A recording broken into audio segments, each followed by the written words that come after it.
not your pet. It's not your pet, but you can't kill the spider because you got a white girlfriend and she like the stings, keep out the bugs, she needs an injury point. So then you chat GPT what kind of spider it is, only to find out it's a black widow. Nigga, I can't kill a black mama. I have one of those. And my dad dead. This spider is my mom. I was on mushrooms when I figured it out, son. But I treat her like a black mom. We go to church every Sunday. We don't go into the church. They won't let you in with the spider in your hand. They think you're the devil. So I just go to her windowsill and we play Kirk Franklin, and then she put what she want to read in the Bible in her web, like Charlotte's Web. You know what I'm talking about, Charlotte's Web? What's the pig's name from the book? This nigga can't read. This nigga can't read. He's a liar. He just wanted to fit in. He's wanting to fit in. You're a liar. That's my top double slap. And he's done it again. I'm right. There's the difference between a regular and a muppet boy, and everything in between. Tedrick, absolutely incredible. Loud laughs all the way throughout. Amazing stuff. You beat on pregnancy tests. Get that good news on me when you get the boy. You know what it feels like to not be breaking that shit. But don't get the Dollar Tree ones because the nigga was nervous. I didn't know who the mama could be. I'm a hoe. You know what I'm saying? Incredible. Tedrick, how's life been going? Tell us about it. Yeah, I'm touring so much. Going all over the country. It's so much fun. I do hate getting on planes. I think y'all know that. But every city I've been to, I've been selling a lot of tickets. There's a lot of good fans. I do want to say Happy Black History Month to the 7 black people that watch Kill Tony. I've had at least one at every show. Yep. We got the good ones, though. You know what I'm saying? Little fun fact: Drake watches every episode of his crew in Toronto. It makes them all shut up and sit around a big screen TV. Man, I love Drake. There you go. How you doing? We love Drake too. Yeah. I love it. Very funny, very creative. I love the spider bit. That was really funny, man. Very interesting. Those cats. You know, thank God. Do you have something nice to say too? You know, I didn't need nice to say. Yeah, I already know you. Put your mic down, dude. So hurt my mind. I was going to piggyback off the jam with the way you were sucking his cock. Yeah, what are you trying to get out of the army? I still can't believe it. That might be one of the craziest fun facts. You can send a video of you butt fucking. In fact, I'm some guy that's the head of the Turkish army who's definitely jerking off to these videos. It doesn't even matter if it's not true. If it's one of their friends and still go and serve. Absolutely incredible. I don't think America's bad. Turkey either. What fun more fight another place that has better weapons than Turkey does. I feel like I would be gay instead of going to the army. I think I would choose that, just be gay for one video. I've seen you fight for Turkey with food. Give me that burger one time, please. Give me that.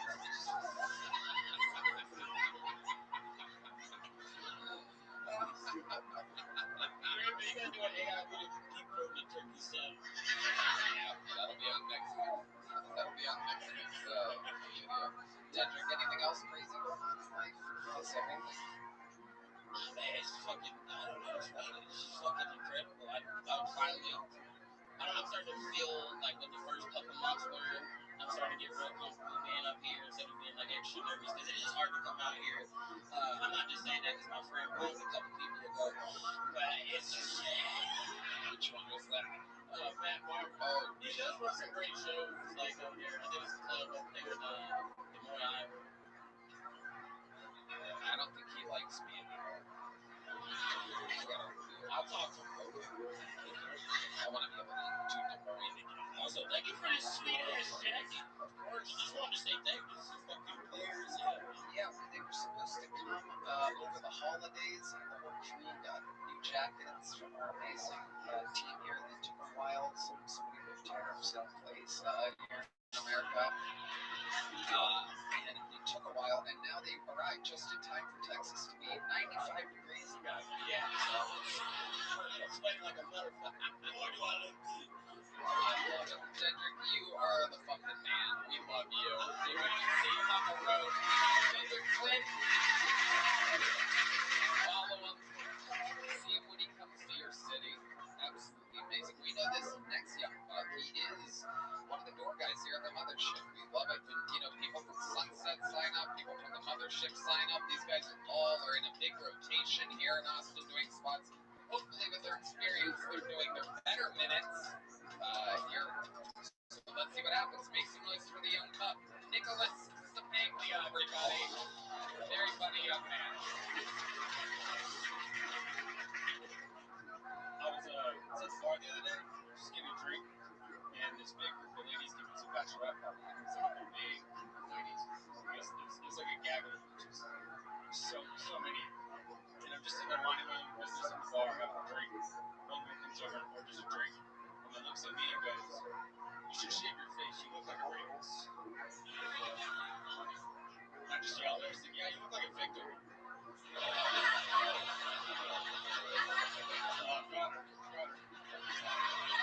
Got her ass. She didn't like that very much. She tried back. She's like, "That's not funny." And I'm like, "Shut up, bitch. Yes, it is." Don't worry, I'm not into fat chicks. And she was clearly anorexic, so got her again.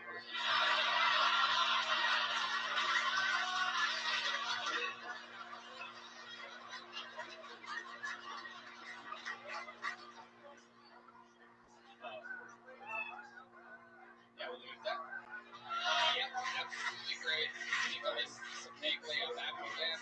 Welcome back. How's it going? Fantastic. Yeah, new glasses. You do kind of look like a rapist. Kind of, yeah. Well, yeah. A little bit. Very good. Welcome. What do you guys think about Nicholas? I'm glad I shaved. Very funny, good joke writing. Yeah, really great. I like the instinct of closing on the left. Yeah. I like that too. Got out on time. What's going on, Nicholas? Tell us about it. Here at the mothership. Over here. I recently became a father about a little while ago. So I'm just doing daddy daycare during the day and stand up at night. My wife is working full time. I'm raising the baby right. Tell us about that. I'm pretty sure we are all fatherless people. Well, We're not fathers. Childless. Yes, childless. Not fathers. And we're probably also fatherless. We'll all just come and attest to.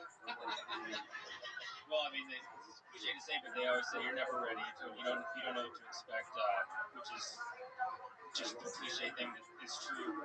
But it was a little different in our situation because our baby's born. We had a little baby girl. One of the funny ones we got a girl. I'm kidding. We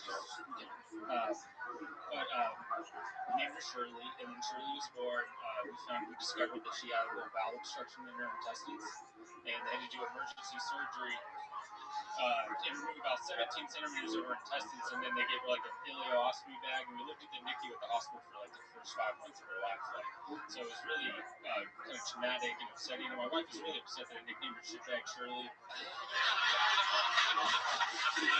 I said it one time, but every holiday since, it always comes up, and I'm like, SBS is never going to remember any of this. I like how you have dark jokes. I'm like, oh my god, they're really fucking funny. Oh, thanks. Yeah, it's kind of my sense of humor. It's kind of my style. Dark. That's your daughter. Your humor is darker than the contents of your daughter's shitbag. It's true, yeah. They call it output, but I know shit by smell. They call it shit. Definitely shit. Yeah, that was a crazy experience, though. I had to do a bunch of. I think I've started taking care of myself a little bit better now. Like, got a checkup recently, which I haven't done for quite some time. But as guys, we go to the point where once a year, turn your head cough, and you think that's it. But this year, they were like, "All right, we're gonna do your walls." That was fine. That was great. I was turning my head. I was coughing. You know, I asked the guys, "Why don't you turn my head when I cough? Because I want you to cough through my face." That's about their point. You know, unless you ask. So. Yeah, and then he finished. I started pulling my pants, and he goes, "Oh, wait, we're gonna check the process." I said, "No, thank you." Just didn't want to do that, but they forced it upon me, and all of a sudden I'm just in position, you know, hands down, pants down, and he's behind me, and we're like PDD freak outs, and he goes, "Don't be alarmed, you feel like a small pinch," and that's when I looked back at him and said, "Why do I feel both your hands on my shoulders?" And he didn't like that at all. He didn't like that joke at all. Awesome. He kicked me right out of the dentist's office, so hell yeah.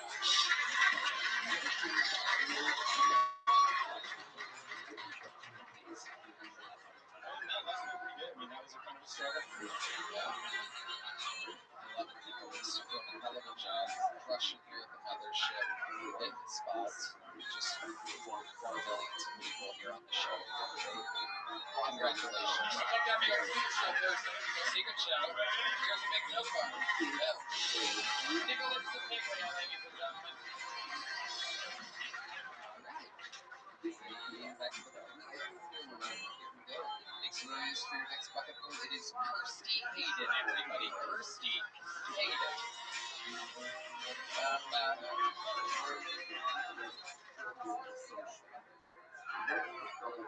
I don't know if y'all can tell by looking at me, but I don't have a house. I'm actually looking through this app I found where I find strangers who choose me to stay at their place, water their plants, take care of their pets. It's called Hinge. No, but I do go from house to house, and it usually goes pretty well. But one time I was taking care of this cat, and when I came home, I discovered that the cat had gotten into my dirty laundry and chewed up only my underwear. So, weird way to find out you have a yeast infection.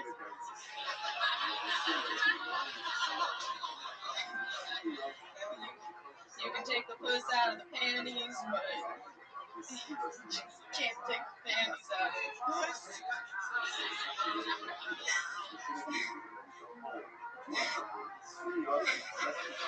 That's it. Okay. Hi, Kirsty. Welcome. This is your first time on the show? Yes. Welcome. How long have you been standing? 8 years. Okay, where at? I started in Dallas.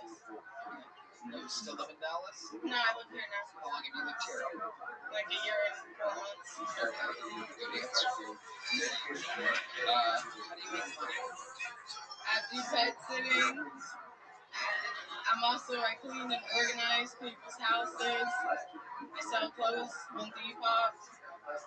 That's it. All right. Okay. How old are you? I'm 30. 30. Okay, so you started at 22. Yes. How's it going? Pretty good? Pretty good, yeah. You perform a lot? I do. Are you a little tipsy or on drugs of some kind right now? 100% sober. Really? Yeah. This is just you? Yeah, this is just me. I'm not even on Zoloft anymore. I'm off all of it. Were your parents really stoned and on drugs? Yes.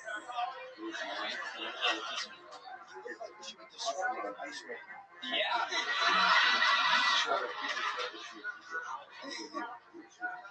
What ethnicity are you? I'm Sicilian. Really? Okay. 100%. Your parents are both Sicilian? Like 80%. My dad's dad is like Irish, so that's why my last name's Hayden. Alright, what do you do for fun, Kirsty? For fun? I usually will, I like to do, How long have you been off the Zoloft for? 1 month. Yeah, there we go. I had a feeling. Your body's adjusting. Yeah, the brain zaps have finally stopped. So. The brain's what? The brain zaps. Okay, none of you take Zoloft. That's good. Brain facts. Can you take us through what that means? It's where you get really lightheaded and you feel kind of it's uncomfortable, but I kind of like it because it makes you feel kind of like messed up, but it's like a lightheadedness. And then the first second you're like and you're like, oh yeah. Other ways to get that. So what made you get off the Zoloft? My health insurance changed, so I thought it was easier to just quit the pills than to be put on hold. Did you wean off? Did you talk to a doctor at all? You just cold turkeyed it? Cold turkeyed it. They tell you not to do that, but I think I got through it just fine.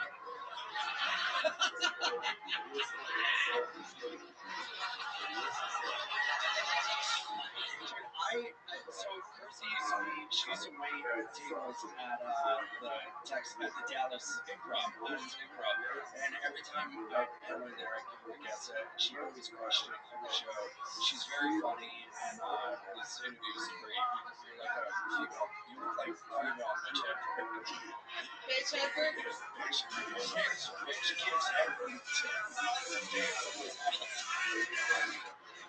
You already have a Mitch impersonator, though. So. It's true. You have a guy that looks and sounds exactly like him. What were you using Zoloft for? Like depression, anxiety? I think that's what it treats, Red Band. But that's usually why people take it. I think it's a fucking weight loss drug. It's for like PTSD, anxiety, so Red Band. It was for depression. Yeah, but honestly, I would get depressed while I was on it, so I was like, well, what's the point? So I might as well hear what's brought on it. Right, so how's the past month been? What's going on with it? Is it a day-to-day thing? Have there been highs and lows? I think I learned good coping on Zoloft, so it's actually been fine without it. I don't really feel any different, because I was on it for 3 years, and it's not like you're fucked up on it, like you remember what you learned on it. So yeah, I think I just learned how to be normal. Well, I wouldn't say that, but I feel pretty much the same. Does fucking sex drive always disappear? It does. It would take like an hour to come. Yeah, So,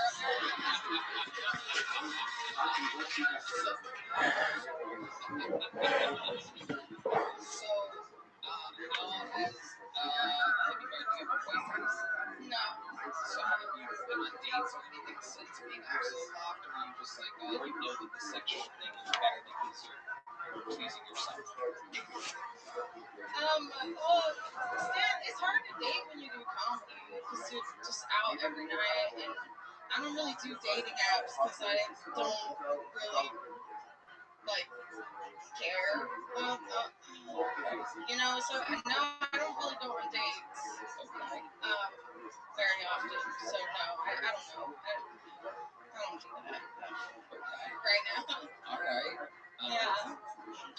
Kirsty, what do you do for fun? You're not doing stand-up. I do a little bit of yoga. I like playing pool. I like singing sometimes, and I take showers. That is a rarity among Boston comedy. What song do you sing at karaoke? I like to do some Shania. I sing corn pretty good. Alright. Okay, Kirsty. Very fun. Alright. Let me ask you one more question about Zoloft here. I've heard that when you stop antidepressants cold turkey, that you get suicidal tendencies. Did you have a low moment at all? Surprisingly, no. Most of the low moments were before I got on it, and then like during even there were low moments. But I think because I expected there to be so many low moments, I just didn't. It wasn't that bad. So no. But Pretty stupid. Yeah. Let's see how it doesn't make sense. It's a bad time because I work with Brian and so you can't control it when I'm looking over here. He gets to do whatever he wants. I'm gonna go ahead and make that. I'm gonna kill myself. Maybe tonight. No, don't. I can't have that kind of press. I can't have that kind of press. Don't write a suicide note. No, you got it. You're leaving here with a big joke book. Fun times, Kirsty Hayden. There you go. All right. Go Kirsty, everybody. Yeah, let's do that. You saw Orhan Timur get a golden ticket here tonight, and you may have seen this next young lady get a golden ticket if you watched Kill Tony Once Upon a Time in Texas on Netflix. Ladies and gentlemen, this is the long-awaited return of the great Young, everybody. Young is back, everyone. With a brand new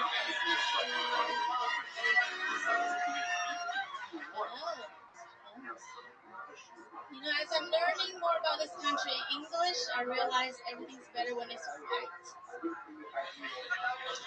For example, a normal person just lives in the house, but the most powerful person lives in the White House. White collar jobs are better than blue collar jobs. They're more intellectual and paid more. White lies are better than other lies because they come from good intentions. Maybe some sort of white. Even Diddy knows white is better. Diddy used to host white parties in Hollywood. Best parties you can ever find. You can only wear white in that party, right? They got A-list celebrities, unlimited baby oil. And guess what? When he's arrested, not white enough to get pardoned by the White House. Thank you, that's what I mean. Young. That was all white. Yeah, very white. For the white folks. Stuck with one premise there. I love it. Very good. Smart. Adorable as always. Very likable. Yeah. Welcome back. How's life going? It's been good, yeah. Scheduled some shows around a few states. Just doing spots in Austin. Where are you going around the world? Next week I'm in Florida, but it won't be here. But I have a show in Austin March 21st, and a show in San Antonio April 11th. San Antonio, you could drive to. You drive? I told you I drive Uber before. I was 5-star driver. Yeah. I did 5,000 trips. Yeah. High ratings. That's crazy. I find that impossible to believe. Jim? I enjoyed your scene. I thought it was very funny. You had me at, white. I respect that. No, very good. Good writing, and I enjoyed you very much. Thank you. You look like you're really consistent. You should have did not when I shit on the panels. I can't enjoy it. I just look at you. I thought you looked like someone from the Alien movies, With human incubators would come out bald and wrinkly. Are you going to let do I now? You see it? Young let Soon Yi talk to you that way? Yes, I am. Tell me how I'm not doing it. Tell me how small it is. All this good, you're not there, right? Tell me about it. Young has this incredible roast delivery that I find so interesting. She does it with a smile. She looks right at you. She told Red Band that he looks like his kidney don't work. So many people after saying they saw the Netflix thing bring that up. And the Asian girl told Red Band that he looks like his kidneys don't work. Like it doesn't have to necessarily be like some crazy written like math problem. It's some brutal honesty with you, the way you smile at somebody. Yeah, I wasn't trying to roast him. I just God, he looks very pale. See what I mean? See, like it's an adorable delivery. Yeah, but that means she really thinks I look like some fucking alien. What do you think about Ian? Ian's a good-looking guy, right? He looks so Jew.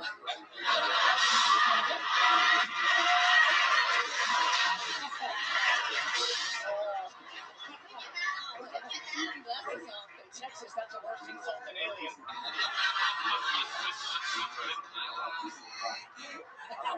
I find it interesting he got all those like fake jewelries on his knuckles, like trying to be a rapper. Thank you. I'll take a number 35, a 47, and a 60. Are you Jew though? Are you Jew? You are? Okay. What are you? Not Jew.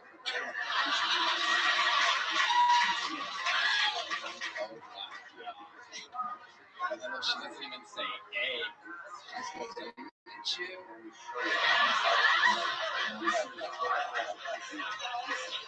Oh, yeah. That was very 1945. Since when did the Japanese not like Jews?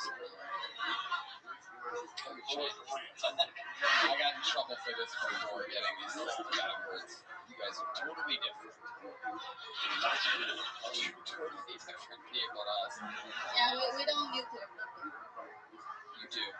We do. Yeah. We do bomb people. Don't. Chinese don't. Somehow you guys don't. Yeah, we like to build trains though. Yes, you do. Build trains, right? That's right, sushi trains. I feel like she's a racist little doll and you're just pulling her straight. Races are coming up. Are you Jew? You Jew? You look Jews, by the way, I love Jews, yeah. Thank you. How do you feel about aliens? Jim is gonna go. I'm gonna give you a hug afterwards, sorry. You look hurt. Along with these roast jokes, I've realized that Young is so likable that she can get away with things that most people can't. Everyone, including I've noticed, like my 80-plus-year-old mother, she mentioned how amazing she thought you were, and she loved your chocolate rusher, and she hates chocolate. Oh. So I think you have this amazing ability to. What's your least favorite race?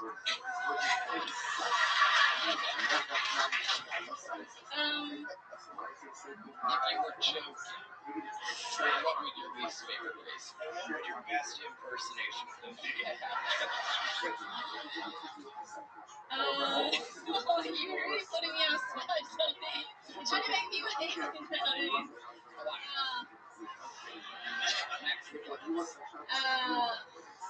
Japanese. Now, as a Chinese girl, tell us, what is it that you don't like about the Chinese? Oh, we fight a lot and we kill each other all the time. Yeah. Why? Yeah, you know, they're neighbors. Neighbors just hate each other. They're fighting a lot. Is there something about them in particular? I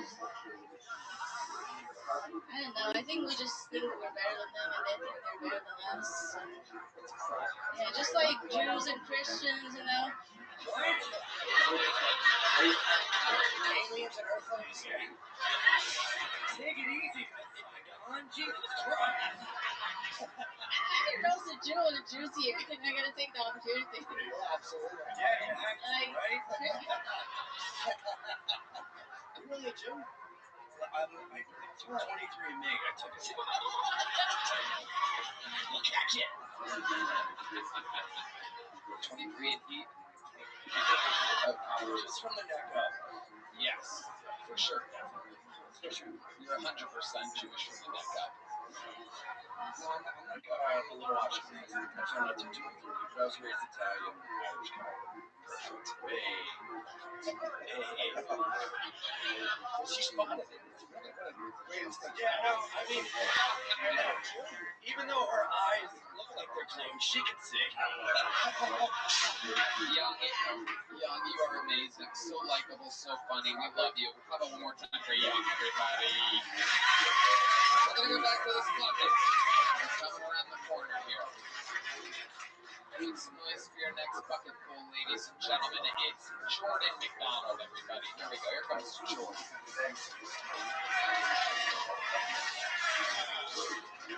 What's going on? I've been traveling a lot lately. When I go to new cities, what I like to do is I like to buy weed. I like to take that weed and go to parks.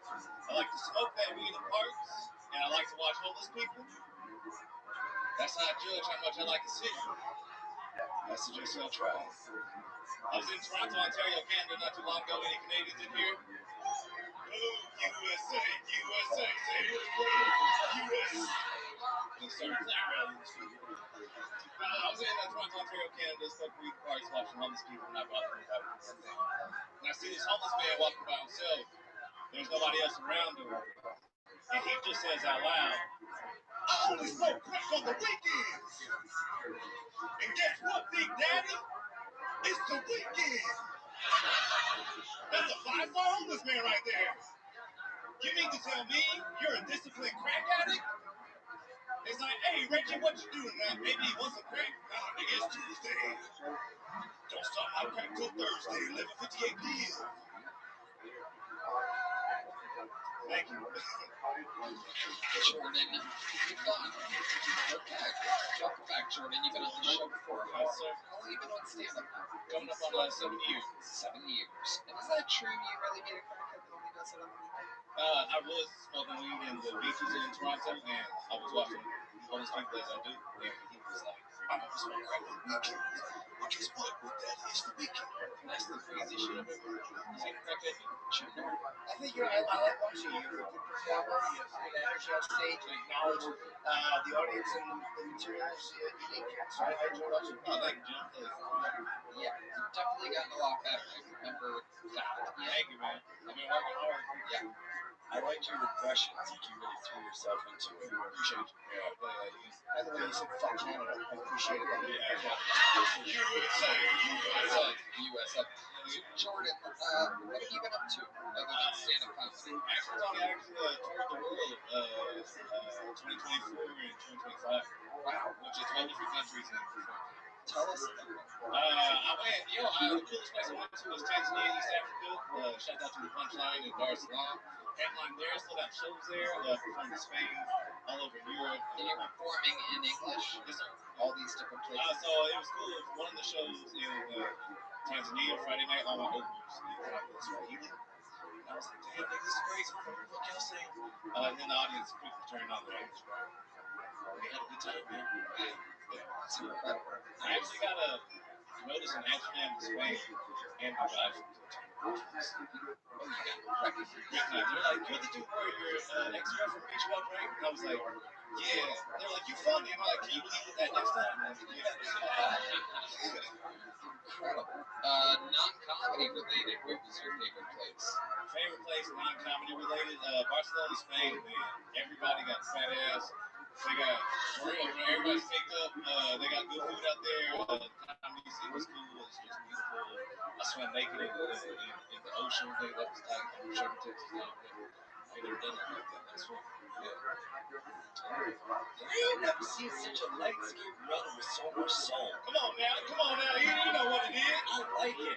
You've been having all the wrong light skins on your shows lately, Tony, so I just had to keep it. I like how you throw everything into your words. It's like interesting hearing you talk. Thank you. Yeah. When you swam naked in the ocean, what kind of floaties did you use? I just use my hair. It keeps me afloat. Keep my nose above water. I ain't have to worry about shit. You know what I'm saying? I I didn't go below my knees. That also helped. So if you gonna keep, I ain't gonna get below my knees. Amazing. Did you hook up with any local ladies? You know what I'm saying? You know, there was some, pretty ones out there. Can you give us an example of what that was like? Barcelona? No, one was in Edinburgh, Scotland, at the Fringe Festival. The Jewish girls out there go crazy. I didn't know. No, tell us. What do you mean? So the Edinburgh Fringe Festival was a big comedy festival in Scotland, and it's pretty much like Pokemon Stadium, but for comedians and stuff. And everybody's just trying to involve a Pichu to a Raichu. You know what I'm saying? Yeah, sometimes Charizard and Raichu meet on sometimes like, yo, this motherfucker make electricity and fire. I don't know. Can you explain that to the people that aren't absolutely brain dead dorms? Yeah, so, you know, you go to one of the after parties, you know, and they drink a lot in Scotland, and you start drinking, and then you make eye contact with a very pretty Jewish lady from across the room, and she's like, yo, I forgot shows. And I'm like, oh, I don't, but let's have some fun. And we have some fun. Did you know she was Jewish before she said she directed shows? Or was that the giveaway? I was like, this might be my way in. Yeah, so had to do the job. Did you notice something different hooking up with the Jewish girl than with the non-Jewish girl? Go ahead, say it. It's okay. Okay, I don't know. Go ahead, let it rip. Let it rip, Ian. Shut up. I'm making no I love Jewish people. I just want y'all to know. Yeah. Shout out to the one Jew in the crowd right now. I love you, brother. No, it's not really that much of a difference there. I don't know. She had like moles. And I was like, that's crazy. You know, I was like, connect the dots or something. That's the only difference was the moles. Probably puts them on there so we can spot them. Exactly. Moles are called rats. That is a Jew who made that joke. Hopefully this is still in the clip. Hopefully the clip didn't end there. I love it. Jordan, anything else crazy we should know about you? Anything else crazy, man? Me and my homies been making short comedy films and shit. We got a really funny stoner film called Pushy. If you like good stoner comedy films, People find that. we got it on YouTube. Just look at Pushy films on YouTube. Pushy. Okay. Yeah. Pushy. And then Tony, I had a funny moment with you at Skankfest this year. We did? Yeah, we did. We were just hanging out in the green room, whatever. And you walked up with a slice of pizza, and I was talking to Joe Gross and a few other comics. You just came up and you were like, this looks like so-and-so from Star Wars. I know this because I'm a Sith Lord. And I was like, yo, Tony, what? I actually remember this. It looked like the Mustafars. Exactly. Yeah. You go, I would know this because I'm a Sith Lord. And I was like, Well, that was a joke. But that was And for being a loser? Oh, yeah. Oh, come on. Star Wars is so much cooler than Pokemon. You know the reference is. The Mustafar system is where you guys know it's where Anakin and Obi-Wan Kenobi fought. It's basically a lava planet, and there was a bubble on this slice of pizza. It was like one of those like bubbles that come up, and it literally, I took out my phone. And granted, you have to also remember it's fucking Skankfest, so I'm drunk and high as all fuck all. But I literally did. I didn't notice it until then, and then I pulled out my phone and I looked up the Mustafar system and I went, smacked myself. And then I took my red lightsaber and I shoved it up my ass to get out of the Turkish military. Here's a big joke from Jordan. Thank you. Jordan McDonald, everybody. Lightsaber up to 6. They don't use green or purple lightsabers like what you got there. No way, Jose. Straight red. I'm almost to the point where I can shoot electricity out of my fingertips, saving it for Madison Square Garden, our third time. Tickets going on sale real soon. You know, just casual business. All right, let's do one last bucket pull. Make some noise for Joey Johnson, everybody.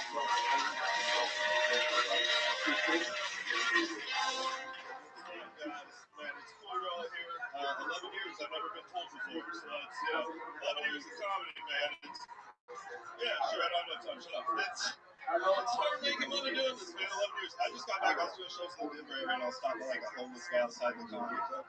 He goes, "Excuse me, sir, can you spare some change?" And I told him, I was like, "Look, dude, I don't have any money. I'm a stand-up comedian." And I shit you not, guys. This homeless guy like paused and assessing my fucking situation. Right? The dude looks up and down, not missing a beat. He just goes, "My bad, fam. You're right." And that fucked me up, guys. That ruined my whole week. My bad, fam. I know it sounds like that too. He was Asian. It was the weirdest. My bad, you fam. You're right. Then he gave me $5. All right. And I took that shit. It's hard out here for a player. All right, yeah. I was on unemployment during COVID. That was the best money I ever made. All right. I'm not really political. When Trump was shot out $900, I was like, I can't be bought. That is a lot. I was on unemployment. I wasn't taking advantage of the system. We hear about that a lot, right? Taking advantage. I wasn't. The money given back to me, I was putting into small business. I love small business, man. I love it to a fault. Like, I love small business so much. I will only take a girl on staying out to a mom and pop abortion clinic. Because big abortion is just killing the little guy, right, everybody? Joey Johns, great stuff. 11 years you've been doing it. 11 years. Where at exactly? Hyenas, actually. We actually met one time. Oh, God. Tell me what Star Wars shit I said. No. Jesus. They're not the jokes you're looking for.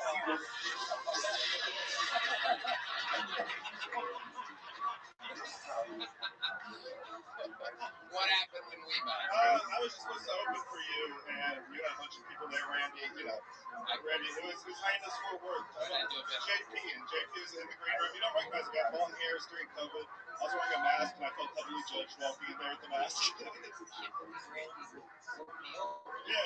That is probably it. Well, what's funny is the Saturday after, that was a Friday, and you didn't need me, and you let me do the time, and that was tight as fuck. But the Saturday after, the girlfriend that just broke up with me, she was gonna come to the show, and I was like, oh, she was a big fan. I was like, oh, she's gonna see me. This will be my big time. And then I was like, hey man, you need me back tomorrow? You're like, nah. Well, I had an entire crew that I flew out from Los Angeles. And hey, in retrospect, it was good. Randy. Randy's a dog. I love him. We love Randy. Randy's my fucking homie, the great Randy Butler. He comes to all of our shows. We do massive venues now. No, and you let me do the time. That was tight, man. Thank you for that. Yeah. There you go. I would like the girlfriend. There you go. I put my lightsaber away for the night. Where was we getting at the cantina? Oh no! You shot first. How dare you use the Mos Eisley Cantina's name in vain. This is crazy that you're all finding out at once how big of a secret Star Wars nerd I am. Literally rewatched it over the weekend. Just let it go. It hurt tonight. Do your big one. No. I already did it on this show before. Okay, I did one impression. It's Princess Leia during The Empire Strikes Back when she's freeing Han Solo from being frozen in carbonite. She's in a special robot helmet which changes her voice, and when she wakes up, she goes, "You've been frozen in carbonite." Thank you.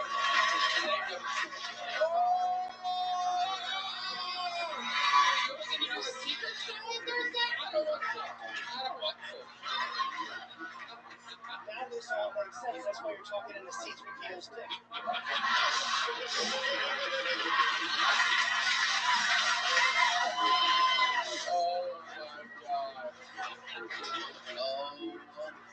my god.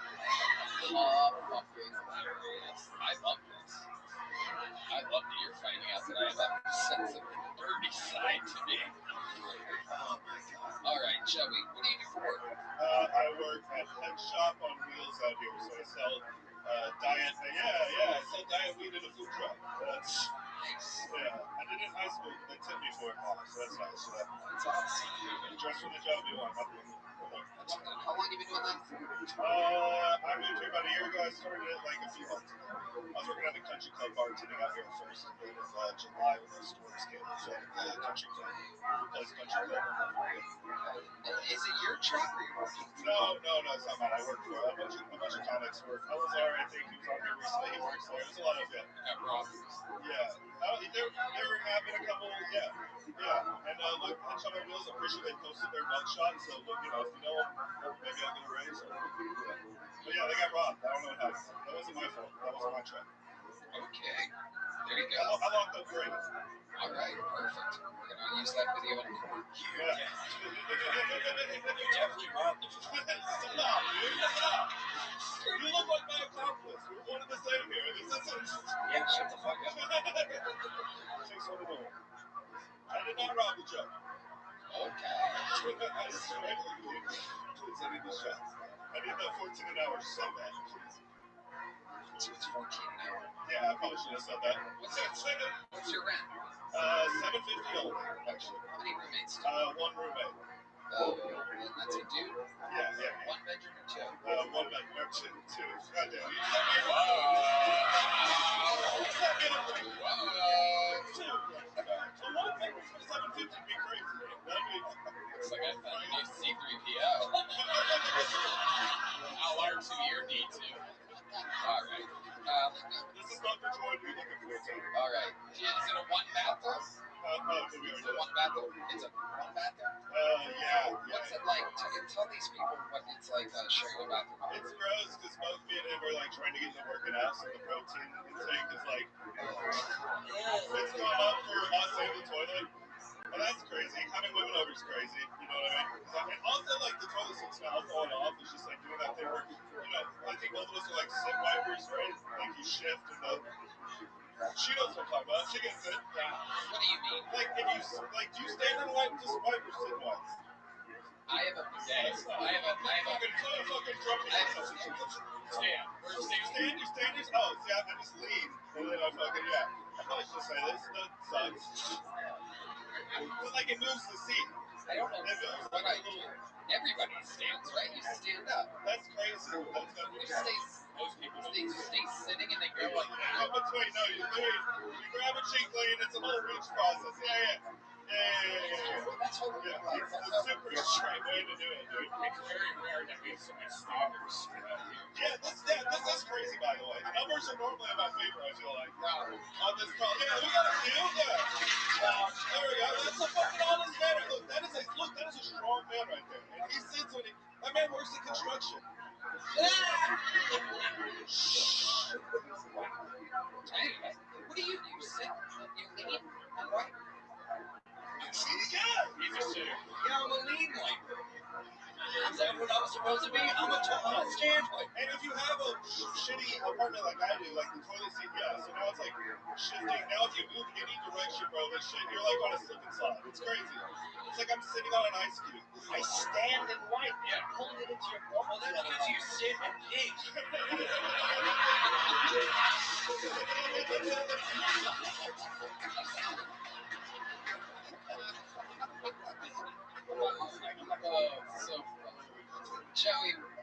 Shall we give me one more crazy fun fact about your entire life, maybe your childhood, today? Crazy. I'm quitting cocaine. Everybody, that's cool. Yeah. You're in the process right now. I've been done for like a few months now, but yeah.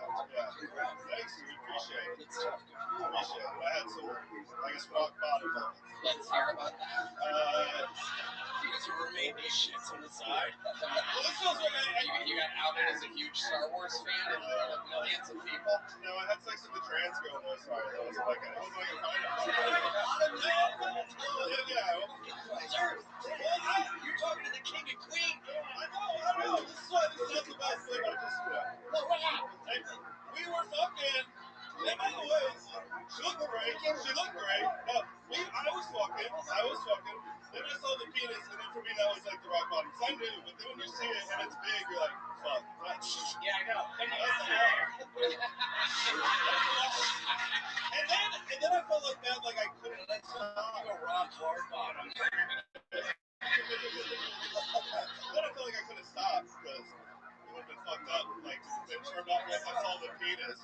Wait a second. Hold on. Yeah, after I did it, I'm Let's like, go one step at a time, Joey. Just relax for a second. You're getting real amped up. sorry. It's okay. Getting closer to us. Yeah. Move back, Joey. Move back. Exactly. No, he means it's your lifestyle. Joey, you're saying that you didn't know she was trans until you saw her dick? I was willing to ignore it. I was so like coked out. So to ignore the fact that like it could be a possibility. And again, you can play pretend until you see the shit. So then I saw it, I was like, oh, I like don't like this, but then I didn't want to finish. Hold on, Joey. You robbed the truck, you are gay, and you knew she had a cock. Just be who you are. It's 2026. So you're saying that you were having sex with her, right? Yes. You're hitting it from behind. Yes. Okay. And did you finish? And then you saw the dick? Yeah. So when you weren't curious as to why first base was her asshole? Yeah. Or was that you're just like, wow, this is freaky. yeah. You didn't wonder why our pussy smelled like shit.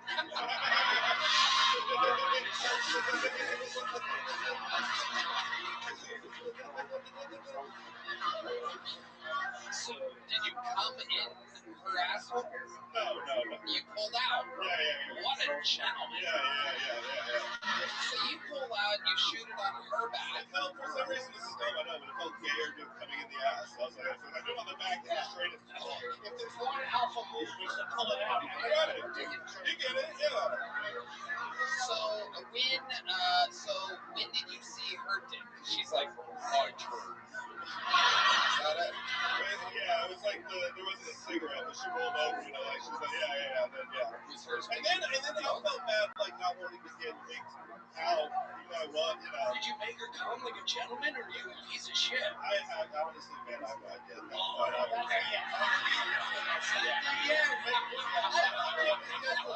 Olympics are going on right now, and you're winning first place medal gymnastics. I was so coked up, I dated her for 6 months. I was drunk, I met her family, fell into a love relationship.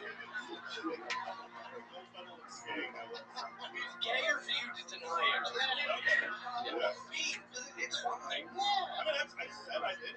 Did she sleep over? Did you wake up next to her the next morning? No. I went home after. She drove me home. Like we didn't really sleep. There was coke. But yeah, she is a gentle woman. Yeah, better watch out. She is a female driver. It was very sweet. Amazing. What kind of car did she have? Do you remember? I don't remember. It was like pickup chick, hatchback.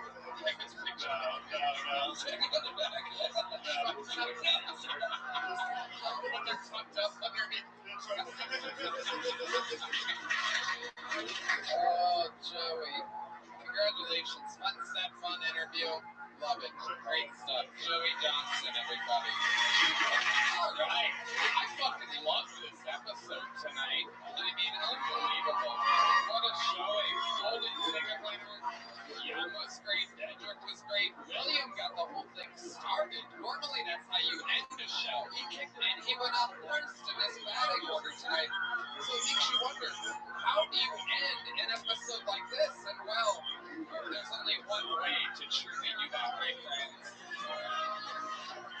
This regular has it all. She's selling out giant theaters all around the United States of America, where one day it is very likely that he will be a citizen. But for now he remains. She is so beautiful.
nice because I'm white, but holy shit, things have changed. Especially white women now. Most valuable commodity in America. God, I felt bad for that lady. So then I watched the whole video. It was about time a Karen got shot. You know what I'm saying? Too much of this is going on.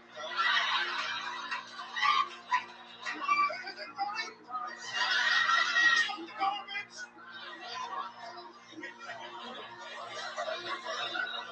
Only white people feel bad for her. I asked all my black friends, they were like, oh, shot by law enforcement? What did they do again? Thank you so much. I mean, Jesus fucking Christ. I mean, in the history of the show, I don't think we've ever really, and I know for a fact we haven't seen anything quite like what's happening with these extremely hardworking, unbelievably hysterical R.A. Maddie. I mean, you're growing at a rate that's absolutely insane. You're using your momentum and star power. You just have momentum to get. Every single thing is fucking hilarious. And we know you're hilarious, so the expectations are raised. And The expectation of was mine. I love it. yeah. Love, pressure, competing with only yourself out here. It's absolutely incredible. Jim Northridge. I like you, you're very funny, man. I love to see, like, more confident, like, every time I see you, it's more confidence, the material is really good, it's great to see that you work for that. Confidence has been an issue recently. Why? She's been bragging.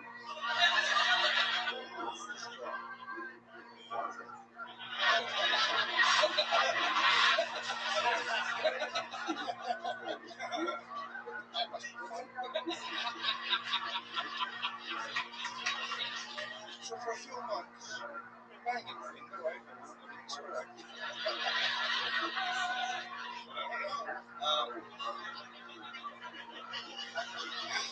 So yesterday, she tells me we're done banging in a few months. She hasn't come in. Is she on Zoloft?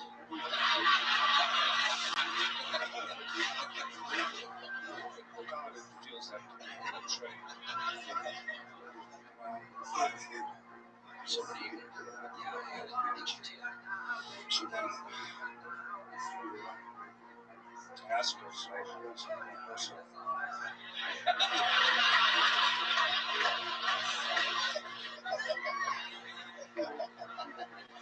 she goes, yes, I come with a migraine, but so I go, where is it? And she goes, oh, I didn't want to bring it up because usually when I bring it up, you guys get insecure.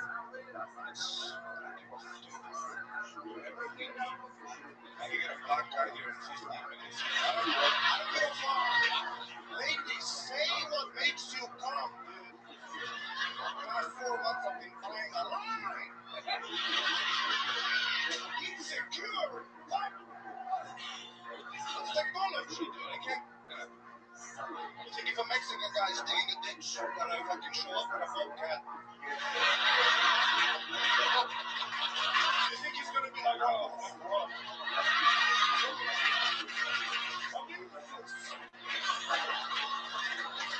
Come on, bitch. I don't give a fuck. What do we need? She acted like she was coming. Yes, drama, real good. Cindy, sweetie shit. Shaking. The vibrations. The training. I know Jim doesn't know that feeling, dude. You know when your wife comes.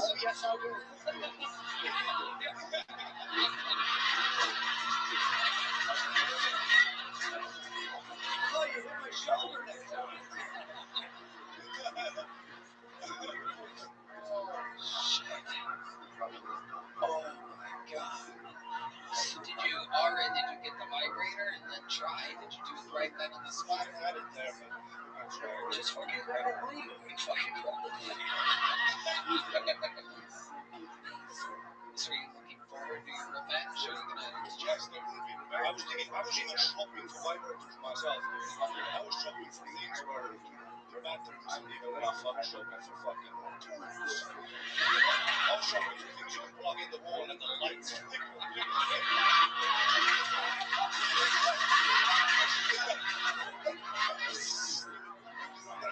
Next time she's over at my place, dude, I'm coming with a chainsaw.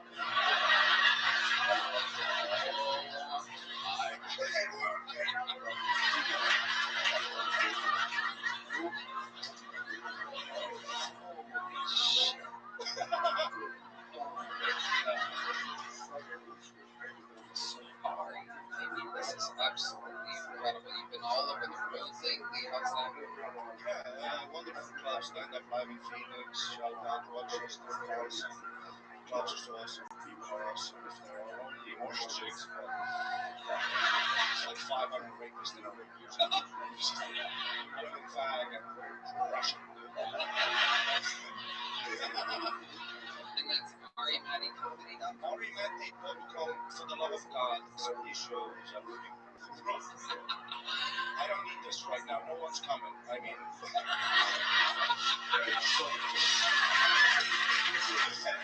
literally and figuratively, fuck! AriMatty.com.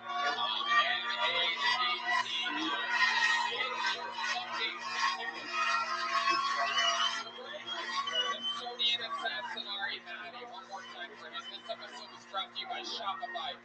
How loud can this place get for the great Jim Norton, everybody? Jim Norton can't save you. Available everywhere. Unconceivable on YouTube. It's Jim Norton Comedy on YouTube. Ian, one more time for Ian Finance, everybody. His new travel show, Ian Do.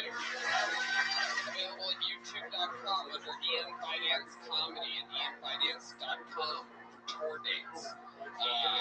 Such a fun episode brought to you by Shopify. We are doing the Intuit Dome in Los Angeles, California in May, so come out and see that wherever you are. You can fly to LA and see LA, or if you live anywhere near LA, come see a real big ass, our biggest Tony of all time at the Intuit Dome. Dread Man. Check out my fake man, Ken Red 7 on YouTube. Yes, and other huge announcements coming soon to this live audience. We love you. Thank you, guys. We'll see you next week. Good night, everybody. Thank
We are jumping in a tour bus, ladies and gentlemen, and we are taking the actual Kill Tony show to Houston, Texas, February 28th, and Dallas, March 20th. Go to TonyHinchcliffe.com for tickets right now. Come see an actual Kill Tony show in the great state of Texas. One in Houston, February 28th, one in Grand Prairie, March 20th. TonyHinchcliffe.com. Get tickets now.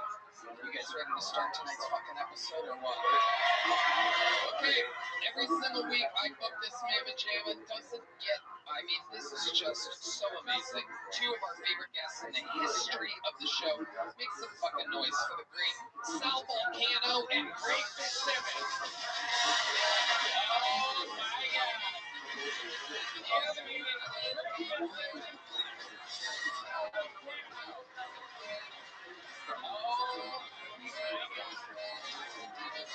Very exciting stuff, ladies and gentlemen. Sal Volcano is on tour. SalVolcanoComedy.com. He's doing the Ryman Theater in Nashville. He's got a brand new season of The Impractical Jokers coming out on TBS Thursday. On TBS, and his podcast, Manooch, is available everywhere. Great Fitzsimmons, one of the greatest guests in the show's history, is touring Fitzdog.com. He's in Philly, Lexington, and Houston. Coming up very soon. How you guys feel? Excited to be here? I'm so excited. I'm fucking excited. Are you guys excited? Hell yeah.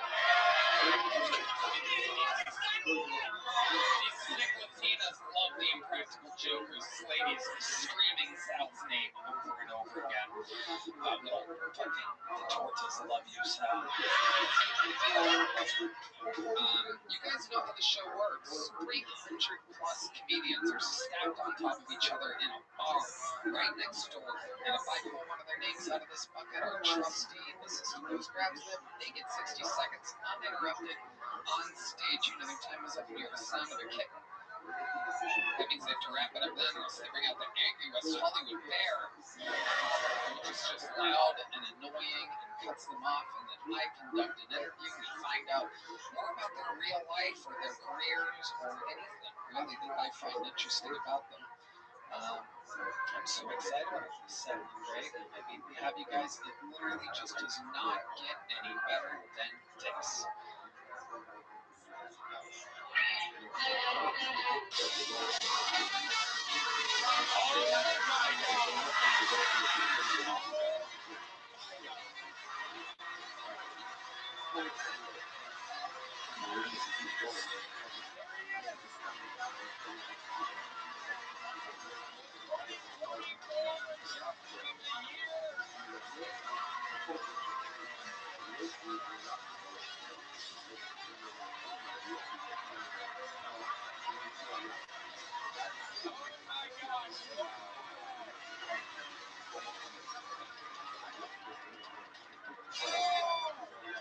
Ladies and gentlemen, it is indeed the 2024 Guest of the Year. Dr. Phil is here, ladies and gentlemen. Oh, I'm out of rent, but I brought some treats. We don't need any more red bands out there. wow. Dr. Phil is throwing out Magnum condoms. I might be open. I got one in the Delta Lounge. One of these two for them. Dr. Phil live in the flesh. Literally recognized as one of the greatest guests in the show. Whoa, what was that? Oh my goodness gracious. We didn't even get to hang out yet. How'd you get those? Wow. Sad to be back, Tim. It's been way too long, Dr. Phil. You've been out selling out all around the fucking world. We did it. Going to Australia and Canada next year. That's right. Sorry, this year. The Who Is Me tour.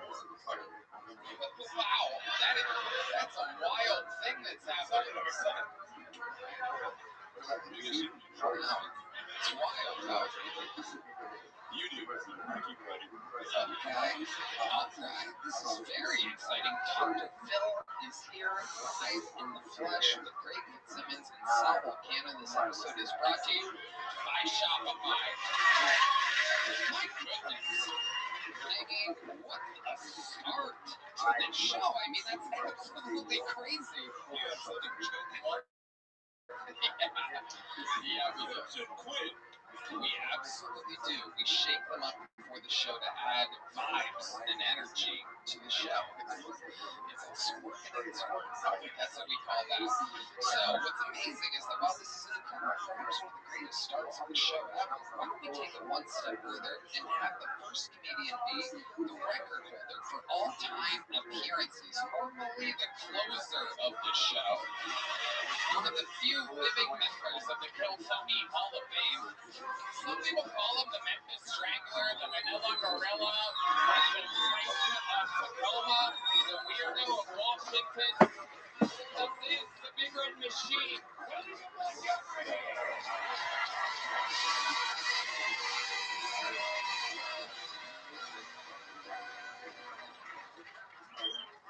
My mother was watching the news the other night, and she heard people talk about doxing one another. She goes, honey, what is doxing? I said, oh, it's when two guys get in a ring and punch each other with their dicks.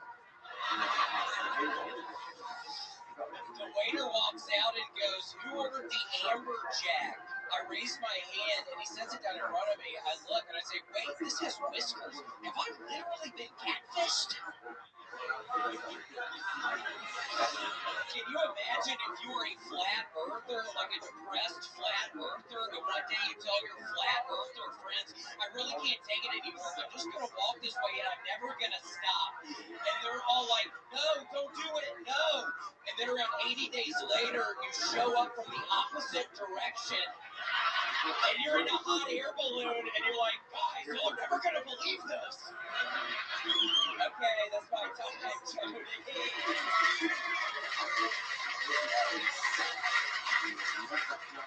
Because the earth is round, Tony. That's how you would show up from the other end. Right. But that would mean that it's not flat.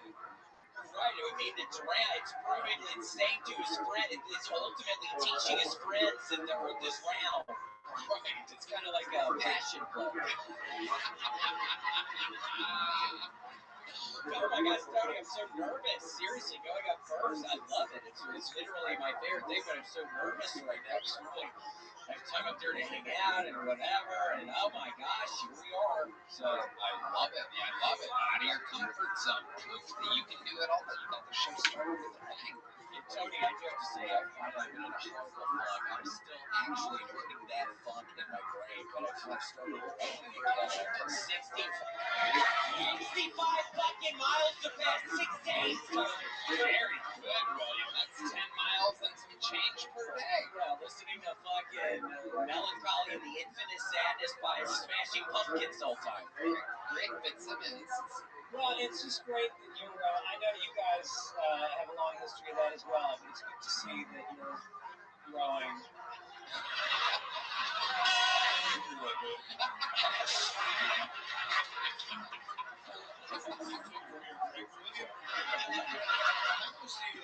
How's the age going?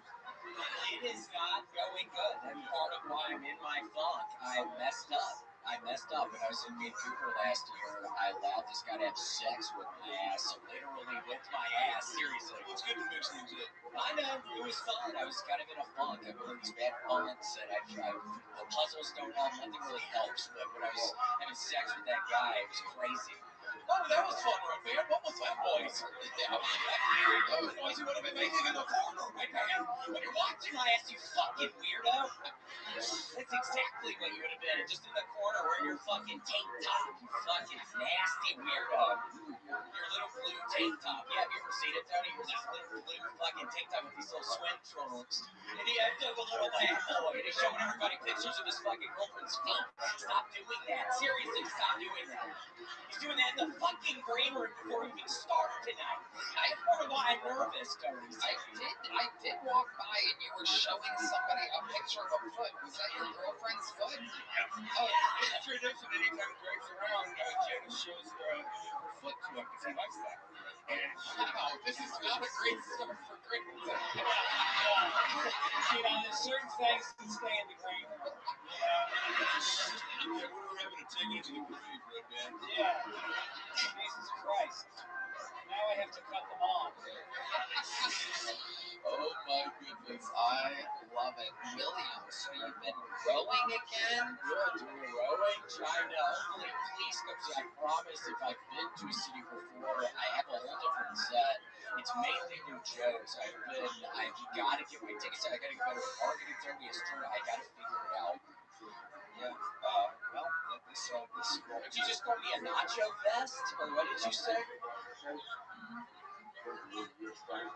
You should say everything. You should encourage your woman to say everything that comes to the front of her brain, sir. You're doing a really good job. The Lakers hat, always a dead giveaway for not having your woman under control. I'm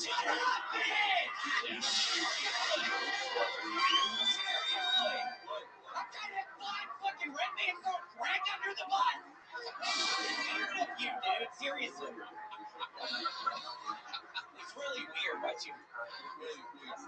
I get what's happening. You're getting fired up, getting angry, you're getting more red to hit the boss on. Yeah, Everyone else. on right now, where can we get some of it? But look, it looks like nachos. I see it. Yeah, maybe you're right. I know you are right. All right, so that's not how this works. Well, you guys all see those nachos? We all see the nachos. It's an incredible vest, William. What are you wearing? It is award season, and the world wants to know, where do you get a vest like that? So I literally clicked into eBay.com, my account. I click in vintage 90s Columbia vest orange. And then I get a bunch, and then yes, this Nachos was not in the keyword search. No. Wow. It's the red zags like they look like nachos. They do. They do. It is absolutely incredible. William, always a master of style. These are nice guys. You look like you're about to lead a safari for a bunch of kids who are definitely going to get molested. Which isn't a tough gig to get, so I want to compliment you on the Thank you. Thank you so much. Sure. You look like the tour guide at Epstein Island. Literally. This guy that walks you off the dock when you pull up on the boat. So you should. Okay, everybody come in here. And it's just right and jacking off with all the fucking you weirdo. Wow. Well, William, you got the show. You got the show started with a fucking bang, my friend. Unbelievable. The great and powerful William Montgomery showing us how it's done. Now we go to the bucket, everybody. Oh my goodness. Whoa. Dr. Phil getting his own book delivered to him. That is incredible. You are a marketing genius. Philip C. McGraw, PhD, you and me, it's as easy as 1, 2, 3. I'll talk about that in my book. That's right, page 73. 73. You can't rhyme. Get the fuck out of my garage. All right, so the bucket we go. Ladies and gentlemen, your first bucket roll tonight is Sancho Pancho Villa with an uninterrupted command. What's going on? Hell yeah. So even though I'm 5'1", I am into taller women, and so that can be hard. So I got these shoes that make me 5'3". Y'all believe me, we'll call this mic stand 5'3". And now we're at 5'1". But even with the shoes, like tall girls starting to hit, it's still hard to hit on. Like I was hitting on this one super tall girl, she was like 5'5". And she looks down at me and she's like, "Boy, you're so short, you would have to go up on me in the bedroom."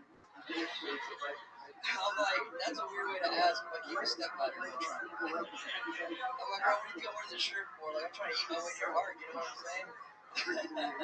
On the same note, I hate tall dudes who use the short urinal in the men's restroom.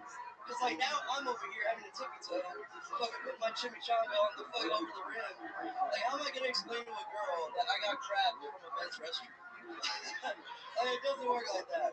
Hey, I'm Sancho Pancho Villa. Thank you. That's my time. Wow. Adorable. Absolutely adorable. One of the largest full-grown babies to ever do stand-up comedy, ladies and gentlemen. Giant when it comes to the weight class of babies. Sancho Pancho Villa. Standing at 5'1", is that what you said? Yeah, 5'3" with the shoes on. 5'3" with the shoes on. Incredible. When's the last time you measured yourself? Like Playboy? Yeah.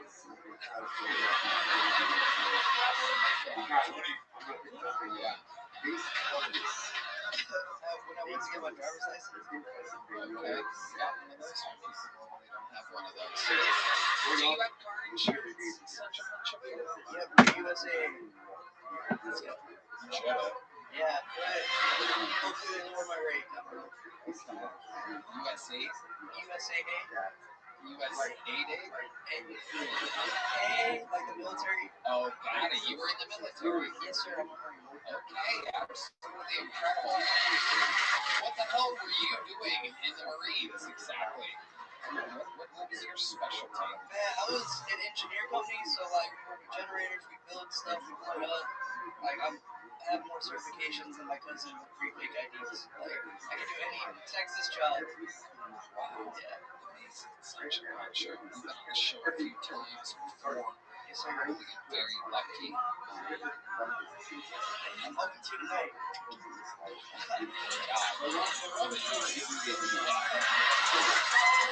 Guys, we're pretty much rocking the same haircut. I feel like, come on, like, did you get along? Probably around like 19.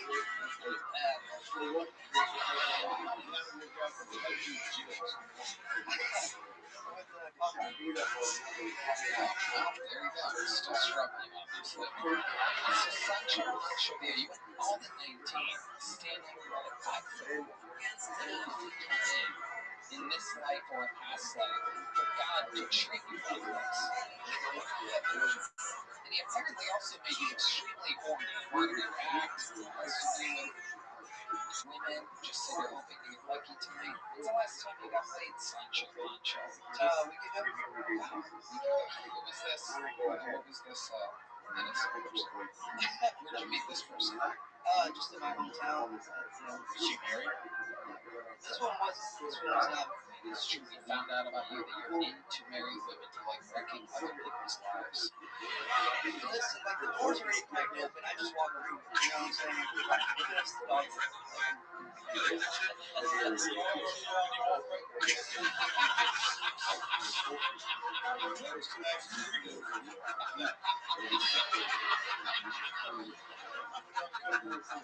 were you guys gonna say at the same time? I was gonna say, yeah, he was like under the crack. Right, he doesn't have to duck down or anything like that. We all have different doggy door checks. That's a good sign. That's how you know you're a hot dude. When we bring up a doghouse, we're all like, you're adoring Sancho. So you find that there's a lot of girls that are into whatever you are. Women love a confident man. Yes. Confidence. You do carry it well. Into your crowd. Midnight, do you men now? So the moment ever? You work out, Sancho? I do. I'm down 10 pounds. What have you been doing exactly? Explain to some of these people how they can lose weight. I quit alcohol, so that was a big one for now. Yeah. But on St. Patrick's Day, I dress up like a leprechaun. So, like, I'm 1 month away and I can drink. And then, I quit alcohol and just working out every day. So, back to benching 245. That's what you bench 245? Yeah. Wow, enough about your date from last week. If she's not 180, she's 80. You know what I'm saying? Let's go. We'll talk about that another day, Chip. Chip, 25. Fag bitches are people too. Your local moms and know. What's the biggest girl you've ever hooked up with before I let you go, Sancho Pancho? Probably Redman. Probably she's like 233. Probably. Yeah. That's an interesting guess. Okay, sorry. Not to be That was such a specific weight. Yeah. Like that's something you knew. That 233 is a very specific weight. That's how much I went. That's my favorite. You really think so? Let's get the fucking scale out, everybody.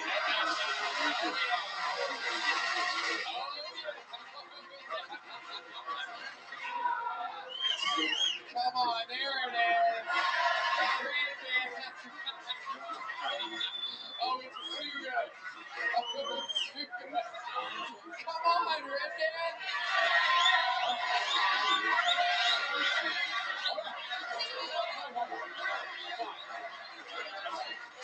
So I will say I'm fully clothed, and that's I was naked. He's wearing 27 pounds of clothing, everybody. Here he is. I wrote this. Oh my God. I wrote this as I witnessed it like. By the way, if a bucket pull gave this many excuses for getting on his No, heel. I'm just gonna say I weigh about 239. Okay, all right. Redneck, I'm wearing your Now, 233, everybody. Here we go. Ladies and gentlemen, he's been here for every episode of the show. Sal, read it up for me when it comes up. It just says, all right. It says, ouch. Okay. Do you want me to report that? Yes, report it. 251.4. That's right, folks. He's wearing 17 pounds of clothing. It's getting cold outside. What do you mean? Sancho Pancho, get on that thing. Let's see what it says. I'm gonna take my shoes off though. I'm gonna take my shoes off.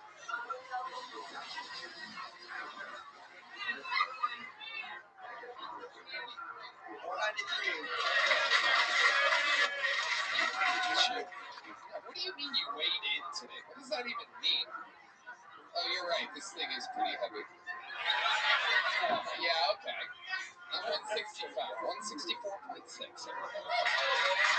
Give it up for Tony Hitchcock, everybody. Let's go. Is this Count Sancho Pancho? That's me. That's about 2 pounds. You're right. I'll give you 10 pounds. Maybe. Take yourself a joke book, Tony. Thank you. There's the lovely Heidi, everybody, and Sancho Pancho. Sancho Pancho. What size joke did you get last time? I think you said like a small joke book is the same size as a big joke book. That's right. So you got a small one? Yes, sir. But today, you're getting a medium one. Let's go. Sancho Pancho Villa, everybody. There he goes. And the show is off and running. You weighed in at 233 today? No, 239 today. 239. Were you naked? Yeah. Okay. It's a lovely Heidi, everyone. A lot of drinks coming out. You guys having fun out there? We got Dr. Bill, Great Fitzsimmons, and Sal Volcano, everybody, and a shit ton of water, an absolutely shocking amount of water up to the Hey, this podcast is sponsored by Blue Chew. Guys, let's be real for a second. When it comes to performance, it represents why Blue Chew just raised the bar. Introducing Blue Chew Gold, revolutionary flavor that targets people's brain and body.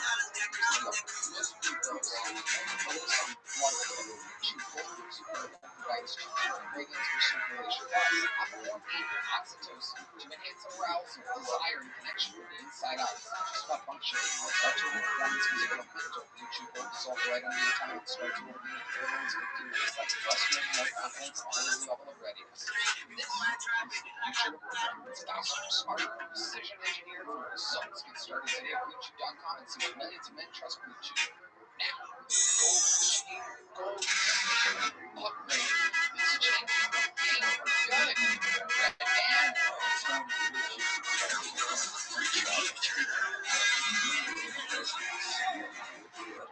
Make him a trophy. That's what. Make that easier than calling it. Discover your options at BlueChew.com. We've got a special deal for our listeners. Get 10% off your first month with Blue Chew Gold. Code Tony. That's promo code Tony.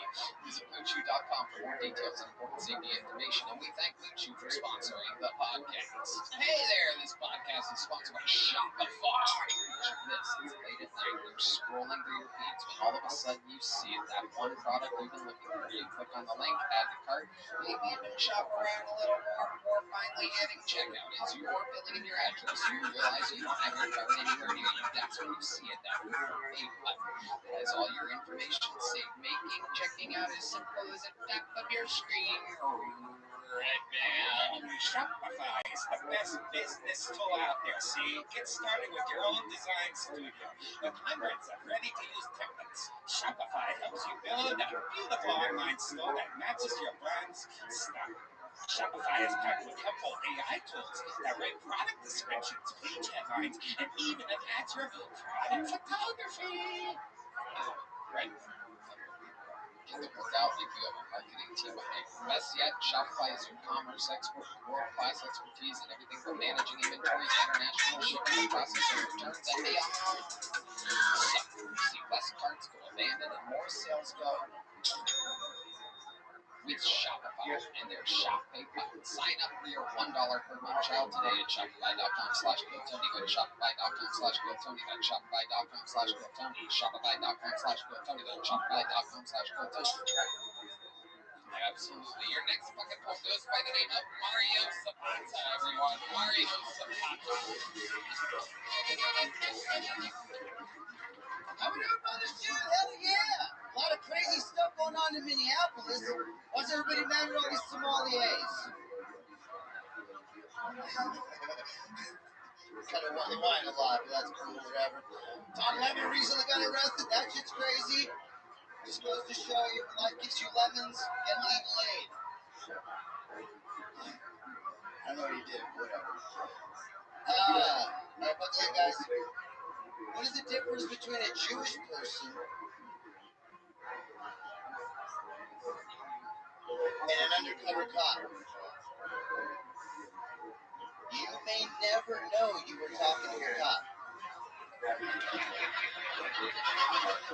Thank you. Alright, guys, I think the reason the word retarded is such an offensive word is because so many people are. You can see it everywhere. I saw a school that said, get your MS in business. Like, who wants to learn a program with multiple sclerosis? Can you imagine standing in front of everybody going, the cops still want to start a foundation? Alright, Mario Zapata. First time on the show, not. Oh, you got his name. Yes, I recently started shaking my head and there was like a Johnson Barbie doll.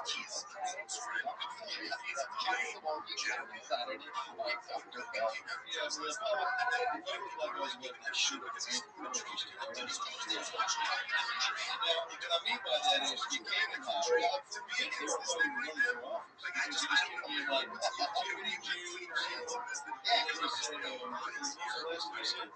I think the reason the word retarded is so offensive is because so many people are. When you say it out loud to the psalmist, does it? I'm behind it, dude. I do a lot of retarded people. What do you think about this? Well, I like the topical stuff. So you like the early went to for jobs. I will say though, I noticed that it's this version of the jobs. And then you really, and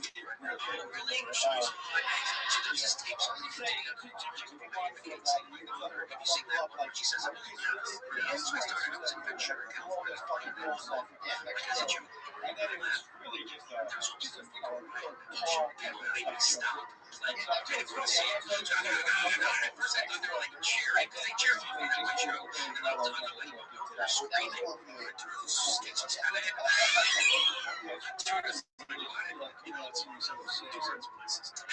Let's get started. Maybe I don't know. Maybe you should get started. Yeah, good luck, guys. Good luck.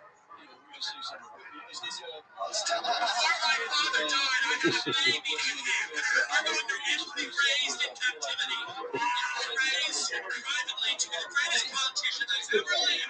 My name is Megan McCann, and I'm going to do a show called The View. Donald Trump and the former Republican senior cabinet is talking shit about my father again. My father was George for 300 years for this fucking country, and he came back and he started 7 more. Ladies and gentlemen, fuck you, Trump. Wear my father's skin mask, and I'll be primary Trump for crime. I'm on The View, bitch. If you're not tough, I'm on The View. You want to know the time you got to do this? You want that shit? I don't know. That sounds bad. Okay. It's the only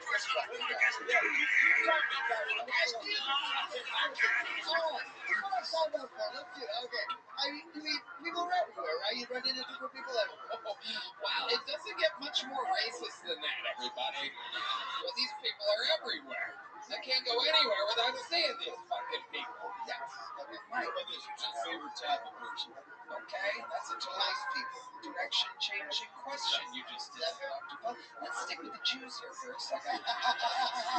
Shift gear. Okay. Let's not shift at all, Doctor. Let me ask you this. You're seeing them everywhere. Is there anything you've noticed a way to spot Jews before they tell you that they're Jewish? No. How long have you been doing stand-up comedy? I've been doing stand-up for 6 years. I've been doing comedy for 12. I used to do music. Okay. Well, you can sing? Yeah. You'd write your own Song, song? guitar, and stuff like that. Yeah. You have any original songs? I do. Okay. What notes are they on? What chord is it? Most of them are in G. Just as a quick word. Okay. You guys want to play G? Why don't you sing us something, Mario? Okay. They'll follow you. Here we are, me and my best friend, out at the bar and we're hammered again. We're talking about all the girls we've paid. We both drink until we can't see. Then my friend leans over and he says to me, "Hey, I love you, man. You're my bro." And I'm like, "Yeah, bro. I love you too." The part that's weird for me is he's telling me this while he's rubbing on my knee. My name is Mario. And if you're having a bad time at the show so far,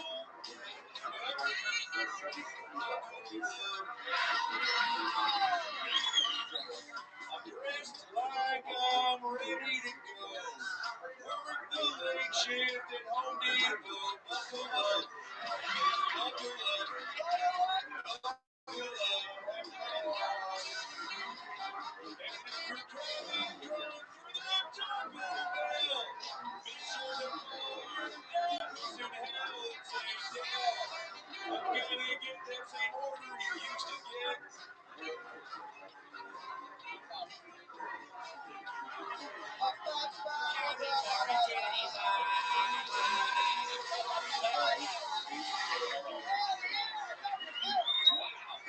Dr. Phil making Mario Zapata hilarious. Appreciate that. Hell yeah.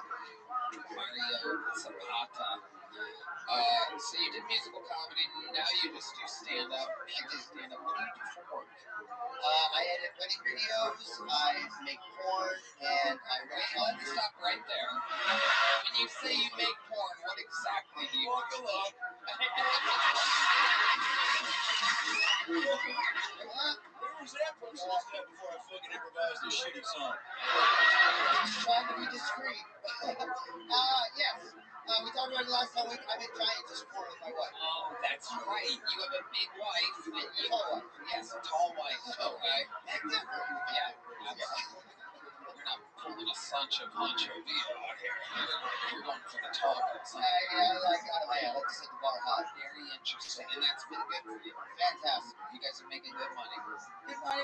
Yeah. Have you ever thought about, because those guys probably like the difference in height, right? The two people. Have you ever thought about letting Sancho Pancho Villa join in? Because I would charge him to be in the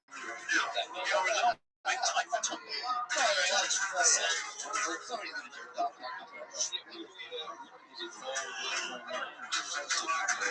We're looking up films. Something. It's on fucking. what is that, a .org or something? No. Okay, it's on You sure it's not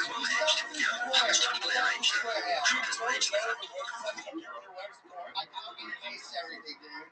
Yeah. Looking up films is called. Look that up. We're doing great things.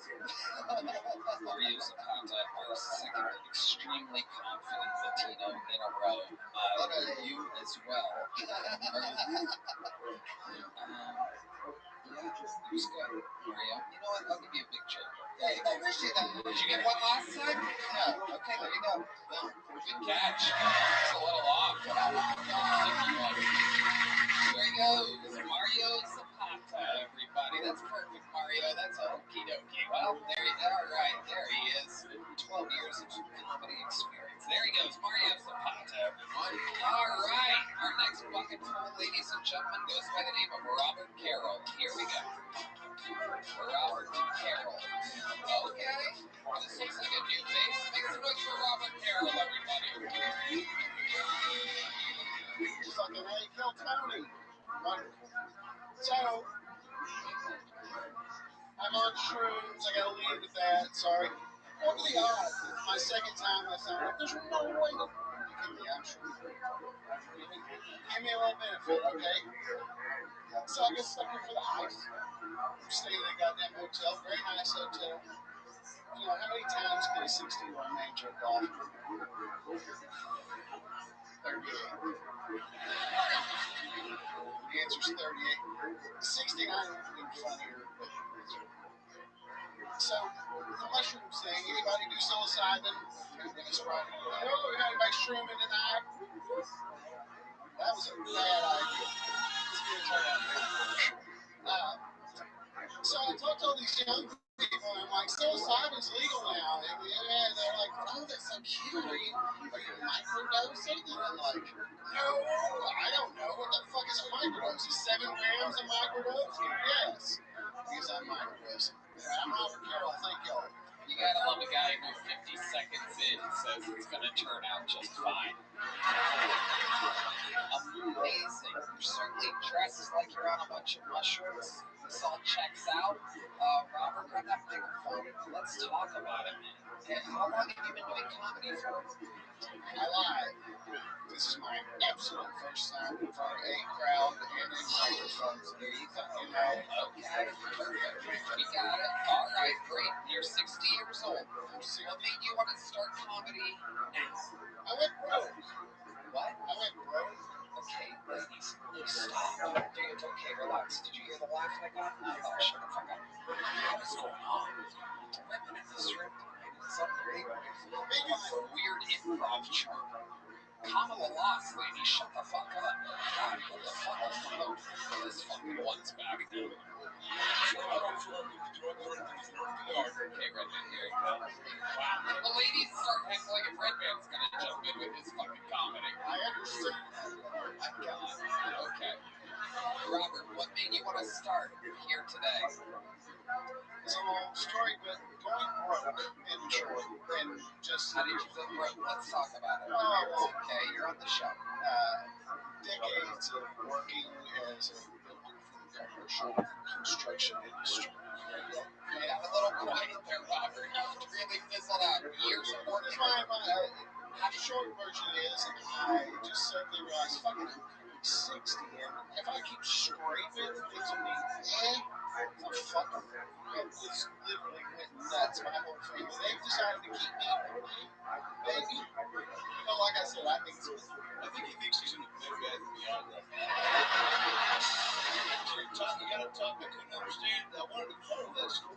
Well, it's a rambling bunch. I did leave because I'm on mushroom. I really thought mathematically the likelihood would be one of those.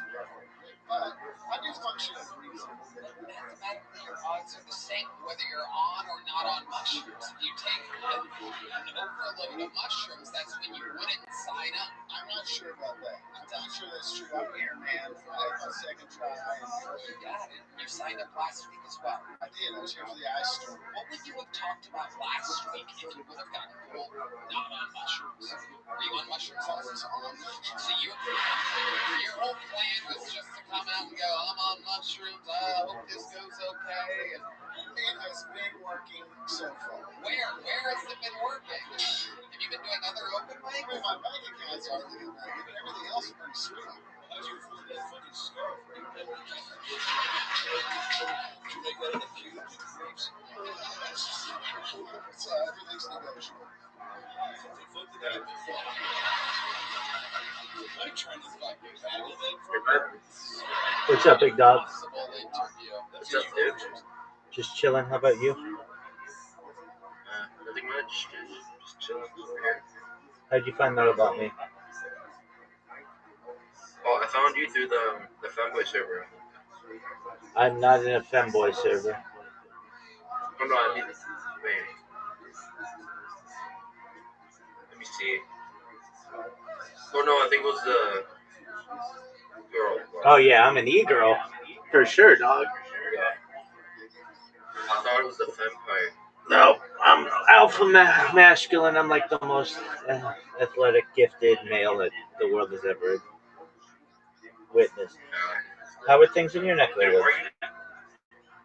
I've seen you so many times with your camera on, and you were just never there. Okay. I mean, okay. I'm acknowledging that you made a comment. I mean, I don't always have to sit in front of the same camera all the time. I can live my life. Why are you always like on here? I stream my life 24 hours a day, 7 days a week, 365 days a year for world peace. I've been doing so for more than 440, no, 4,525 hours, dude. No, That's crazy. no, that's nothing. That's 6 months. I've been doing it for more than 4 years. You've been live straight for over 4 years. Well, I stop my streams every 12 hours so that they archive on YouTube. But yeah, every single day, essentially for the last 4 years. Can I ask you a kind of weird question? Go for it. How do you masturbate? Everybody asks me that question. Dude, nobody knows what I'm doing under the covers. Or do you just do a quick one? Cameras.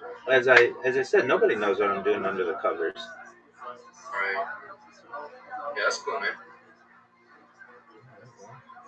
Wait, sorry. What's it like to be part of the Fempire? Well, it's pretty good. There's some cute fanboys in there, but they don't really want me. Why don't they want you? I don't know. I think I'm stupid and ugly. Oh, well, don't think that of yourself, dude. You're a good person. I'm sure you've got a lot to give the Fempire. You could be like a general of the Fempire someday. Yeah. What is a femboy? Is that just... Do you have to be gay to be a femboy? No, I think fanboys are just feminine men. That's what I think too. I think so. Yeah.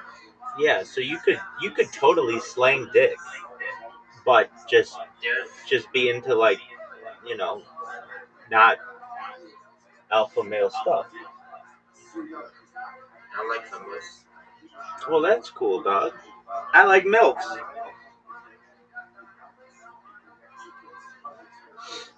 Are there a lot of people in the Fempire? I might have to join it. See what's going on in there. Do people live stream in there? No, but there's people in there. Oh. Well, I'm about streaming. What do you, I mean, like, do people have their cameras on in there? Right now there's like 2 or 3 people with their cameras on. Alright, that's something. Yeah, that's kind of... Sometimes there's some creeps in there. Oh, alright, well, nobody wants that. One time there's this 40-year-old man. I told him I didn't want to talk to him, and he kept asking me how old I was, and that I sounded old. That he wanted to be my friend, so I got uncomfortable. Well, actually, that's a good question. How old are you? Oh, I don't want to tell you, but it's kind of weird to ask. Okay, then you've got to go. You got to be 18 to be in here, big dog. Oh, no, I'm 18. Okay, well, then that's all I care about. Alright. Well, I'm gonna go back to the vampire, dude. We'll talk to you later. Peace. Peace out, bud. Love you. Take care, big dog.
所有报告把他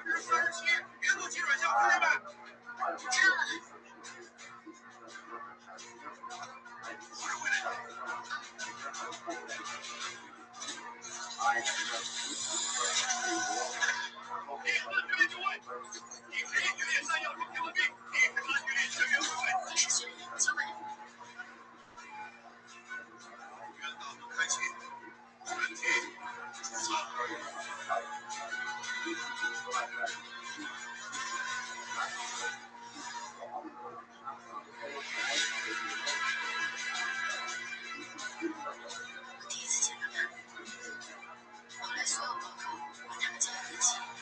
轮到生活自由的时候，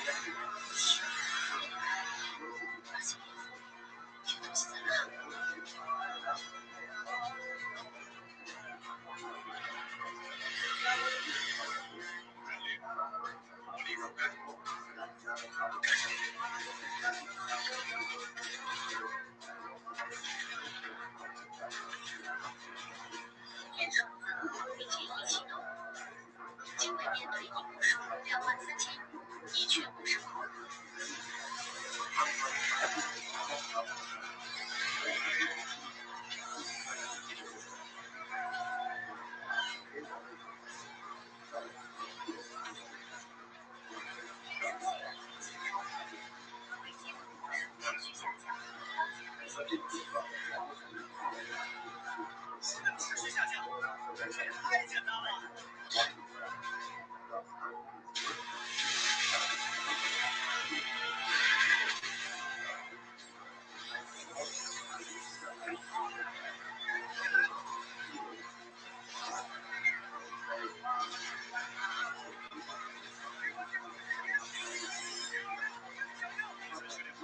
你继续练这个。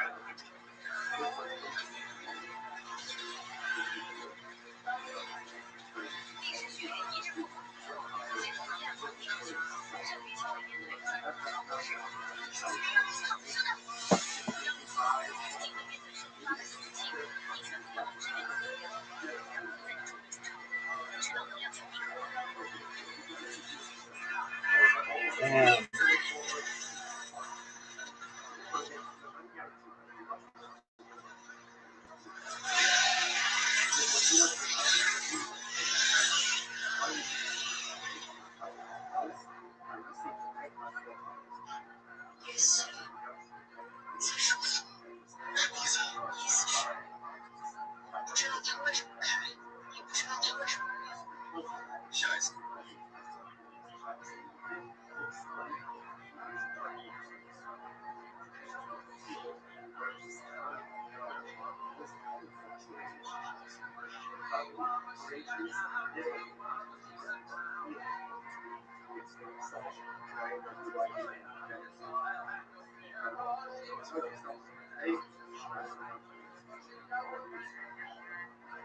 他再开，我要知道会用多少时间。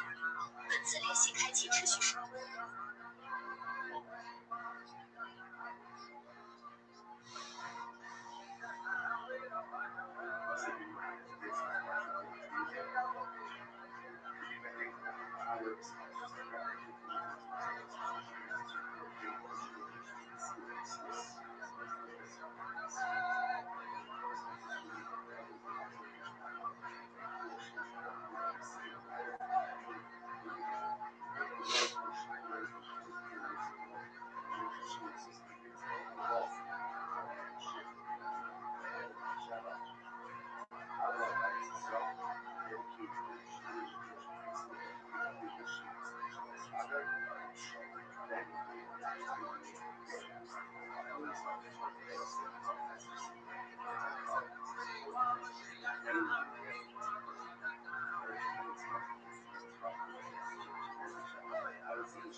Tell us a fun fact about your life, man. You're 60 years old, and all you've said so far is I'm on mushrooms. Okay, I'm 60 years old. I'm a commercial builder. I'm a grandfather of 3 wonderful grandkids.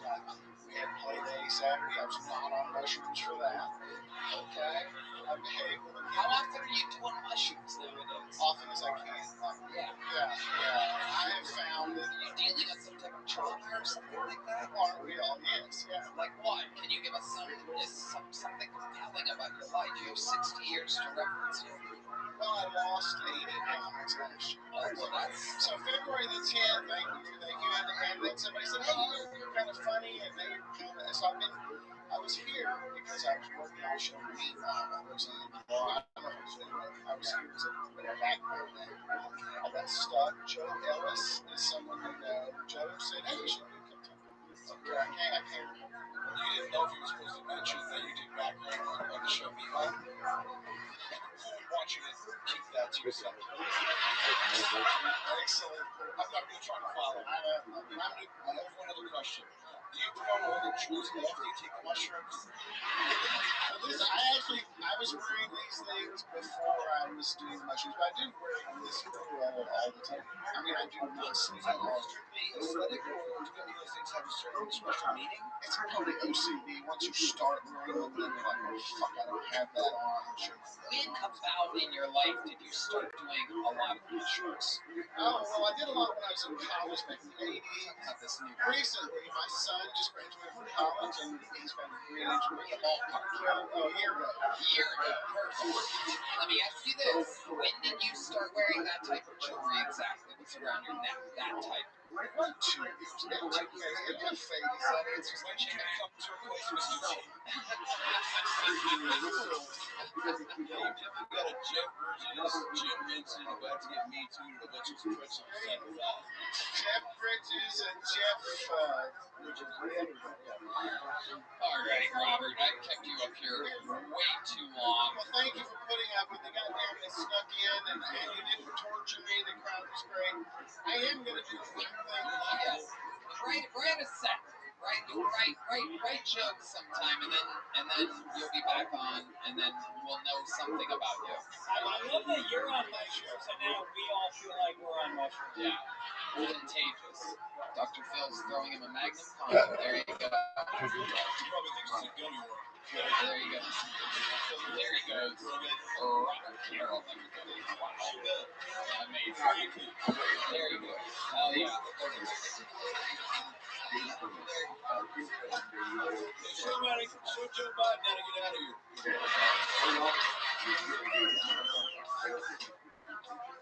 It's tripping so hard. He's like, I see these old people doing mass amounts of mushrooms out of nowhere. It's insane.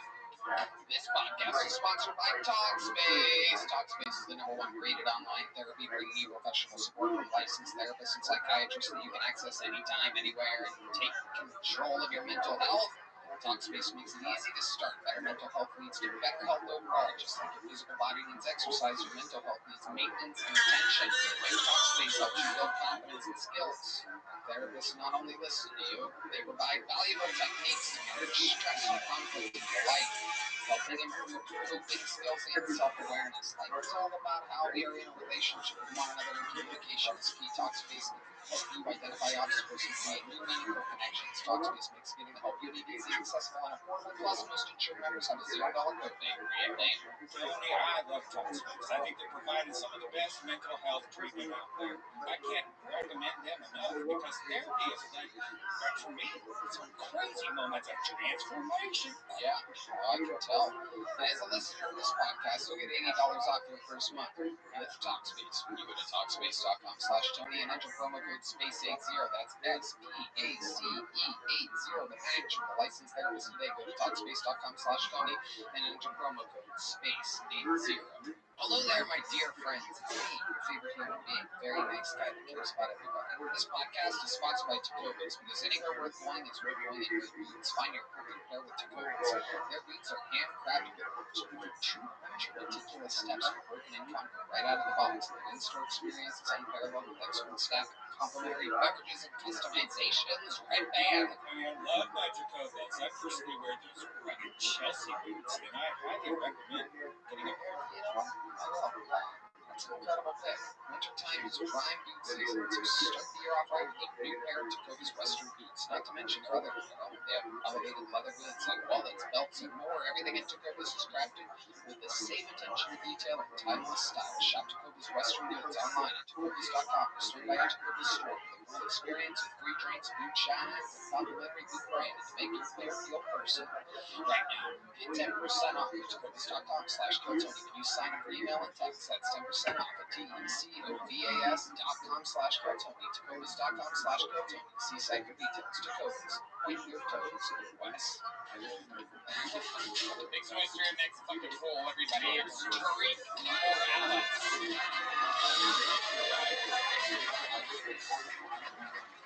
You guys remember when driving a Tesla made you a Nazi? I miss those days. I like being called a different type of N-word. Which is ironic. I'm from Idaho. That place is full of N-words. I had to go out by myself to Tesla Model 3rd right. That's who I drive now. See, this joke is only fun and silly if you can remember that the N-word means Nazi. So anyway, I see this group of filthy fucking N-words coming down the sidewalk. And they were headed right towards me because I was screaming out N-word lives don't matter. Yeah, I hate black people.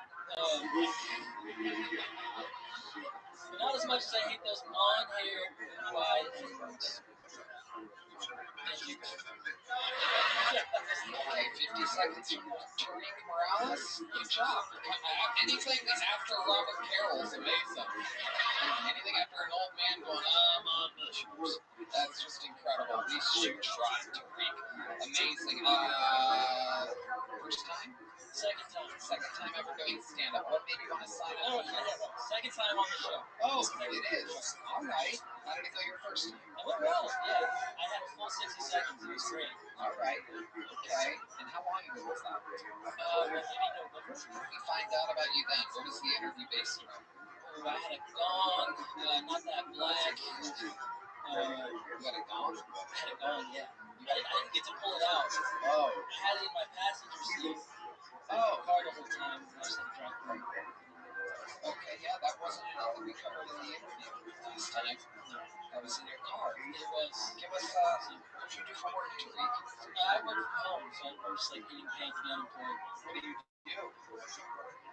Honestly, I don't know. It's like the documents that come in, I hit like green or red, Childcare. and then Yes, he's a Somali daycare worker, everybody. Good job, Red Band. Mr. 233 over here. Okay, so you don't know what you do. You're getting paid? How much do you get paid? it's $20 an hour. How many hours a day are you working? 8 hours. 8 hours a day. And the check's clear. Check's clear. Yeah. Okay. What do you do for fun? I like to play the piano. You're a piano player. Yeah.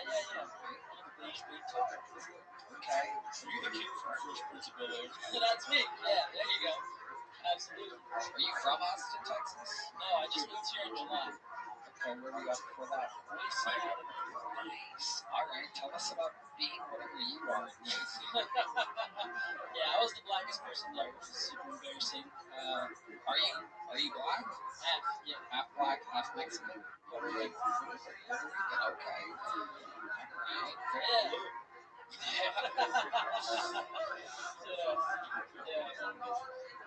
Yeah. I just want to double back on the job you do because you said that when the documents come in, you said, and I hit red or green. Yeah, there's literally a thumbs up or a thumbs down. I can check. Literally, you know what you do. Literally, yeah. It's like something with finance. What do you do? The fucking document comes in. I check these numbers to see if they match up with like client information. Are you on the cast of Severance? The work is mysterious and important. Definitely, the work is mysterious. How long have you worked for this company? 3 months. Yeah, not long. Why would you hit green? Because the numbers match up with the client information. Yeah, That's it. Yeah. And you hit red when the numbers don't match. They don't match. You do this for 8 hours. 8 hours a day. I'm watching movies. I'm on the phone. I'm hanging out with my comic friends. That's it. Was there training for this? Not really. No. Yeah. It's like day one. They're like, all right, here's what you're gonna be doing. And the name of the company? Well, I don't think he's gonna lose this nothing burger job if he says that. Yeah. Tariq, what's your love life like? Single right now. I can't afford to date. I make $20 an hour. So yeah. That's just yeah. Yeah. Single right now. I haven't been on that. How long have you been in Austin? Since July. And so you've been on no dates, you've met no women. I went on one date. I met her like at a show at Narbar, and it didn't go well. What happened? This is perfect. Take us through the night, Tariq. Yeah, she was just like, I didn't see We need to move with the quickness. While the winners are tank top. Biceps. I wasn't ready for that. She was, thick neck. Thick neck, biceps. Is there any chance she had a dick? We didn't make it that far. I think you went on a date with Joe Rogan.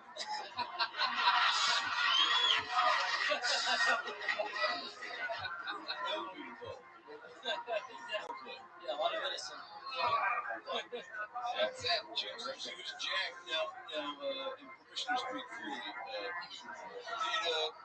When she took her hoodie off and you saw just cuckoo, right? And you saw there was a potential opportunity for you to peck fuck her, right? Did you? Wait, what was that, Dr. Phil? Peck fuck her. What does that mean? So, she's so muscular, her boobs are pretty pecs. So if you still want to achieve a titty flip, I'll send you a link. Yeah. When she derobed, declawed, did you get excited or did you take a step back and go, this isn't what I want? Yeah, I broke out a small sweat. I said, it's not right. Yeah. How'd you get out of it? I paid, and I was like, pleasure meeting you. She went for the kiss, and yeah. Yeah. When she went in for the kiss, exactly what happened? She went for the kiss, and I had enough time to like kind of think about it, so I leaned back a little bit, and then I just looked away. Her eyes were closed, so I just looked and pretend I didn't see it, and then I looked back. I was like, oh hey, look at this, great meeting you.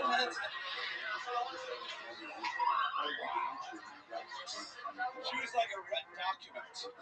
Yeah, that's it. It was a thumbs down for me. It was a thumbs down. Wow. Tariq, absolutely incredible. What size show group did you get last time you were on? You got a big one. All right, well, there you go then. Tariq Morale last time we got phone size, making all kinds of different joke books. Small, medium, large, some are black, some are brown, like Tariq. Okay. So, things are moving along here, but I think we need to shift the momentum. I mean, wow. This has been Sancho Pancho, Mario, Robert Carroll, and Tariq. I'm gonna say none of them really knocked it out of the old fucking. Well, I disagree. It's my favorite. So, I'm gonna bring up one of our unbelievable regulars, ladies and gentlemen, to sage the room. He is fucking fantastic. Make some noise for the great and powerful, the Dark Storm of Atlanta. This is Dedrick Flynn, everybody.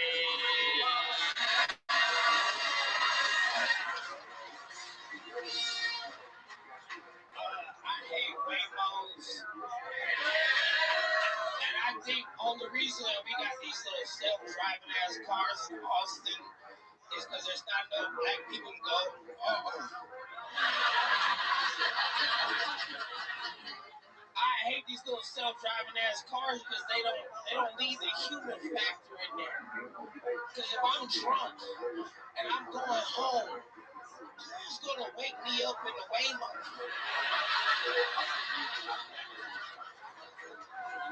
When you get drunk and you get into an Uber, the Uber driver wake you up and they so, hey sir, you're at your house. You know who wakes you up in a Waymo? The Tempe police in Phoenix, Arizona. That's why I went to sleep in a Waymo. And these niggas were nice or kind at all. Take it from one example. One time, because I'm a heavy sleeper, that's why they was mad at me about waking me up in the Waymo. They say they couldn't wake me up in 30 minutes. One lady one time tried to wake me up. She couldn't wake me up. She couldn't wake me up. She took my phone, unlocked it with my face, and then called my mama. Nigga, I was up. Daddy Christian, I was playing. Nigga, I woke up immediately. And I was like, I'm so sorry. I started cleaning because, like, when I was a kid, if your mama started whooping your siblings, if you cleaning, she not gonna whoop your ass too. And so I woke up to start doing push-ups, cleaning, and then she was like, how dare you let it get every minute? And the next day, I had to go to that same Uber lady place and then cut her grass and then wash her car. That's my time. They got somebody up there to play. 2 minutes of material, tons of punchlines throughout, cleansing the room of the debacle of the past 4 bucket pools. I'm so sorry. What are you apologizing for? The bucket pools. Oh, yeah, exactly. Great work, Dutcher. That really happened, didn't it? Yes, it did. It sounds real. So I texted the Instagram the night after that. I apologized to the Tempe police. And I was so scared the whole time because, like, when you're drunk and they wake you up, you're still lying. When you wake up, you're like, oh, I should have been lying this whole time. And the whole time I was like, I'll be fine. I'll just call Joe Rogan. That's right. Phoenix, Tempe police love Joe Rogan. They do. They told me that when they was walking me to the Omni where I was. I just did a sold out show. I felt so bad. I didn't know. I'm sorry. I'm sorry, Tempe police, to the 2 officers, and I don't know y'all name. And the Instagram asked me that too. They said, what officer? I said, nigga, I told you I was drunk. That's amazing. That is incredible. I never really thought about that. Falling asleep in a Waymo, there's no real... I heard that they start playing music really loud. That's what I don't know. Slept through that, too. They don't have good music. That's what fucked me up. Because I was leaving from Rochester, New York, and then I had a 5 a.m. flight, so I stayed up, went to that, flew, did 2 hours in Tempe, Arizona, and I was expecting to see my grandma. My grandma was down there right now, and she lives in Tempe, and so I didn't know until after the show, so I got drunk, and I started hanging out, and I started getting sad, and I said, you know what, I'm gonna leave. And then I got in the Waymo, and the Waymo, they have suggestions for music, but none of them are good. Music that you listen to. Dr. Phil music. Horizon. Sure. I know. I love Shania Twain. Don't play with me, baby. I'm right at Shania Twain, Mark Twain, listens to it all. Yeah, well, maybe next time I'll fuck around that way with you. We can go get some fish sticks or something. Or not. Or you can just look at me and say, "You're white black." That's right. Do that again. Let's do it. Dutcher, I love those teeth. is there a specific song that would be on a Waymo? If you needed music to wake up a black person that fell asleep in a Waymo, as our senior black correspondent, what song would you pick? Too Short. How does that go? What Too Short song again? What teeth? I I go on and on. Can't understand how I got so long. I might have a superpowers, like 203,000. That's as long as we can go without the copyright strike, so we get it. Yeah, nigga, you can beat me out of the grave. That is. You way too short, nigga. I be bouncing. They should have a hits playlist to wake me up. Don't let the knocking on the window. That don't mean nothing to me. I'm from Atlanta. We go to sleep to gunshots, nigga. That's not. Absolutely. No name Pancho Sancho listens to Too Short as well. You live in Atlanta too, don't you? Yeah, I lived off in New York. I thought you was in Atlanta for a while. Did you see the week? No. Hey, Atlanta, this nigga's a liar. That would be a great sketch on Impractical Jokers. Just you guys going around the streets of Atlanta telling each other what to say. Say hello, my friend. You have an extra wallet to the guy walking towards you right now. No, but I'm about to, motherfucker. See, I'm playing both roles. That's great. Dedrick, what is one of the more dangerous things you saw in your days in Atlanta? Besides my best friend getting shot in front of me, this was good. Oh my goodness. So we don't have All right. The police don't come that fast in Atlanta, right? I saw with my own eyes. This is crazy. I was at a bar and one dude walked up to another dude and asked that nigga for a chicken wing. And the dude was like, "Order your own chicken wings," because he was like, "Yo, I paid you $25. I can eat your chicken wings faster than you." That doesn't work anywhere. He said, "You never take your poor ass over there." And then that dude, I swear to God, this is the first time I've ever seen this entire life. He had a sock attached to a string. It was like just a string with a knot on the end of it. He started swinging around like it was a nunchuck. There was something in the sock? Yeah, it was something. That nigga was like, but if you defend your wings in Atlanta, that's your honor. You know what I'm saying? Like,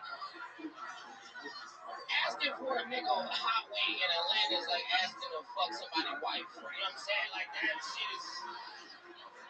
And this nigga pulled out a gadget he been waiting.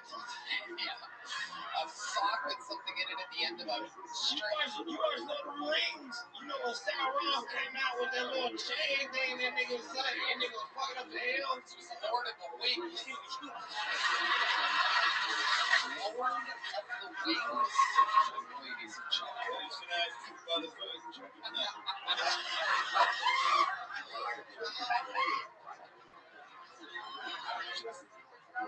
To summarize, the two craziest things you saw in Atlanta is your best friend getting gunned down in front of you, and someone eating someone else's chicken wing.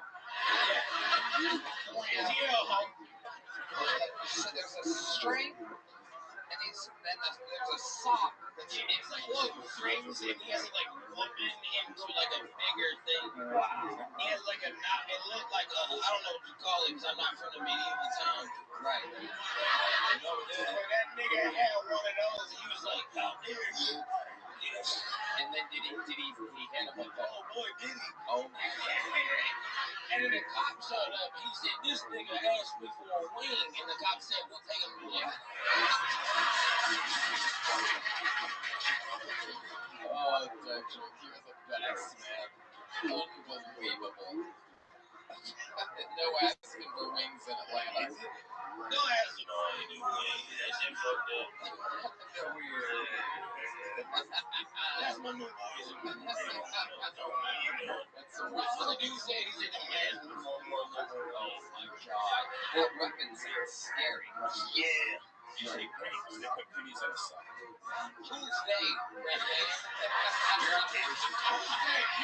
Who's they? The old they them. Black people got quarters too, nigga. I actually talk about that in my book, chapter 35. Black people have quarters. We're looking for Dietrich, you rebuilt the momentum in the room. Thank you so much. Yo, look who it is. Just one moment, Zoot. Socks on the end of strings and many great things. Your next bucket pull is a one-word name. Anything can happen. Make some noise for Tasia, everybody. Tasia. Zoot, how you living, pimp? Yeah, what's up? What's good, son? I just had a thought. What was your thought, big man? What if all religions are true? Alright, that's tight. Well, given it enough time, right? Maybe there's 600 billion planets out there. Maybe there are planets out there that have figured out ways to preserve consciousness. There's humanities out there, not humanities, what am I? Civilizations out there that have decided to figure out ways to preserve consciousness, and they've got technology that goes around the whole universe preserving consciousness, right? Okay.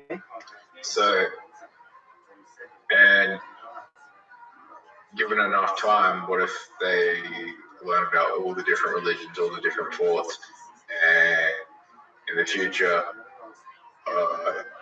when time ends, maybe all the possibilities are there with the technology they built, and they can preserve the consciousness and whatever you believe to be. Could be that, but it's even, but death could just be an illusion. Okay. Am I making any sense? I mean, sort of, I guess.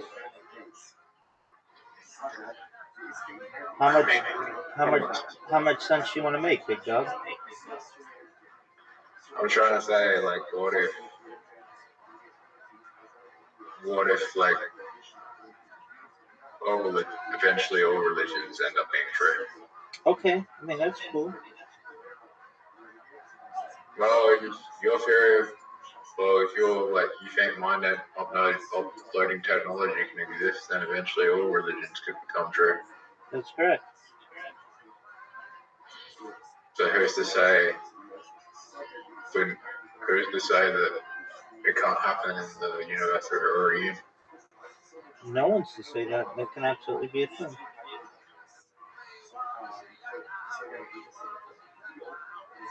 Does that make you happy? Yeah, I mean, there's just 600 billion planets out there, and I just it's kind of stuff that we don't get to visit any of them at the moment. Maybe someday, big dog. Mind uploading technology, baby. I mean, imagine. Right now, correct, but maybe in the future, mind uploading technology, baby. I mean, imagine like if you were living like 100 years ago, you'd be like, man, I'm so close to perhaps having the opportunity to live forever within reason, but I'm gonna die. Like, we're not quite there yet. You don't have that same limitation, perhaps. Maybe everyone lives forever. All right.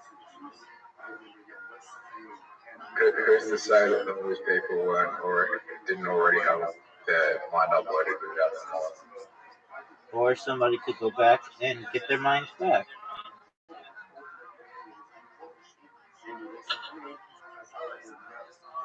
You think so? Oh, for sure, dog. Even if they've been cremated?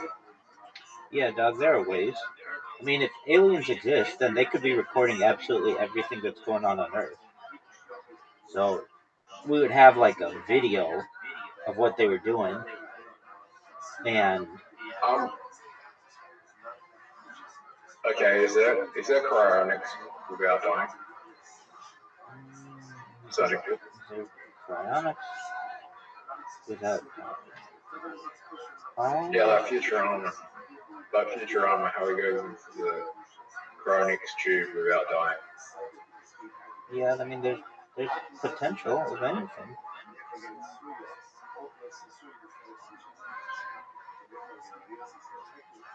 Do you think like places like Futurama will chronic? Do I think like places like Futurama or what? Like Futurama chronics, like do you think places like that exist right now? Yeah, perhaps on other solar systems. Not in this solar system. I mean, where's your evidence for it? I mean, if chronics exist while we're dead, then I don't see why they wouldn't. Like for dead people, but chronic buildings that already exist. I would say that they've already experimented on living people. Okay. But not completely dead, like not completely like alive, but like I've heard stories out there that terminally ill people were gone into chronics just before they were about to die. They weren't legally dead when they did it. They were terminally ill and they went into chronics. Like that was like hours of their death. They were hours away from death, and they went into like a like chronic street.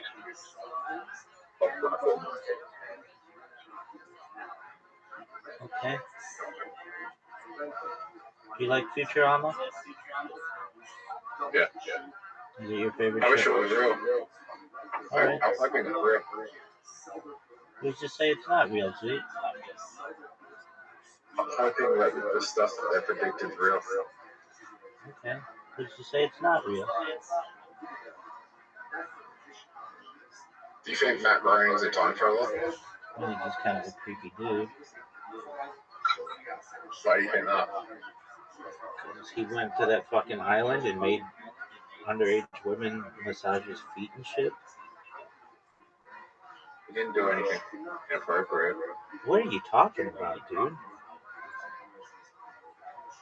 Virginia Giraffe said that he didn't do anything like weird. He just got a full massage. Yeah, that you know of, dude. I think he was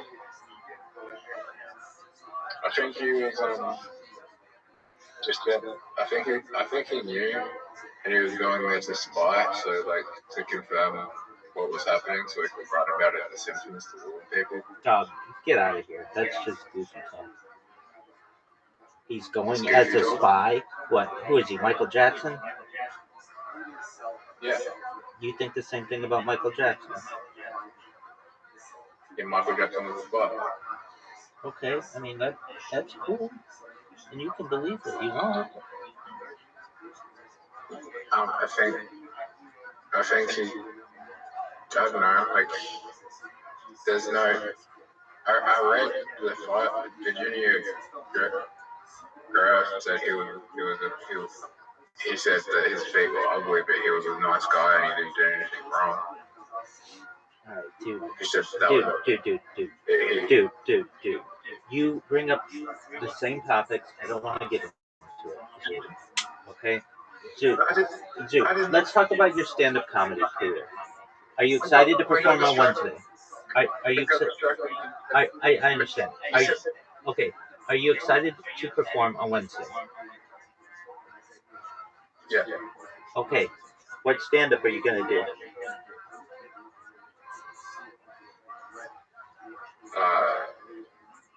I've already got a band. Alright. How many minutes are you going to do? 5. You're doing 5 minutes. You get paid $40. That's amazing, dude. I'm proud of you. Is your first paid gig? Yeah.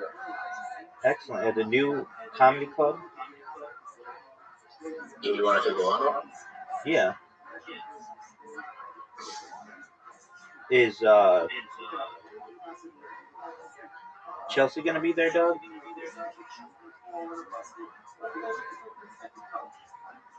She's on the lineup. She is on the lineup. Yeah, it's. Oh, then they've got the heavy hitters. It's the lineup is Blake Mitchell 5 minutes, then me, then Todd Gray, Charlie, then the Plaza, Chelsea, Hot Wheels 10 minutes. She's got a 10-minute set. Henry on the deck, and then Henry Wilson's on the decks. Zane will jump into it, and then there's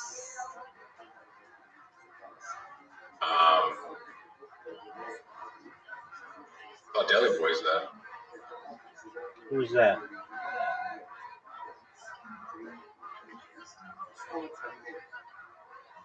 Who's Delhi Boy? We watched his World fucking comedy set that you haven't watched. You told me you were going to watch all the Raws and you didn't.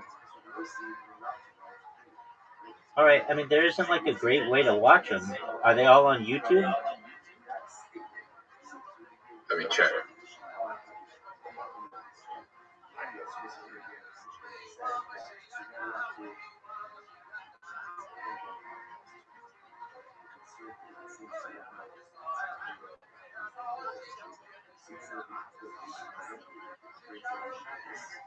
I think What do you think, Big Dog?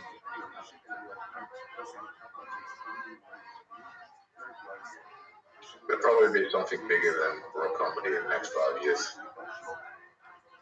Is it going to be called Zoot's Comedy Parade?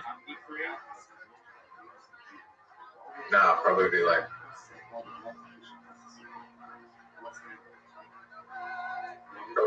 Raw.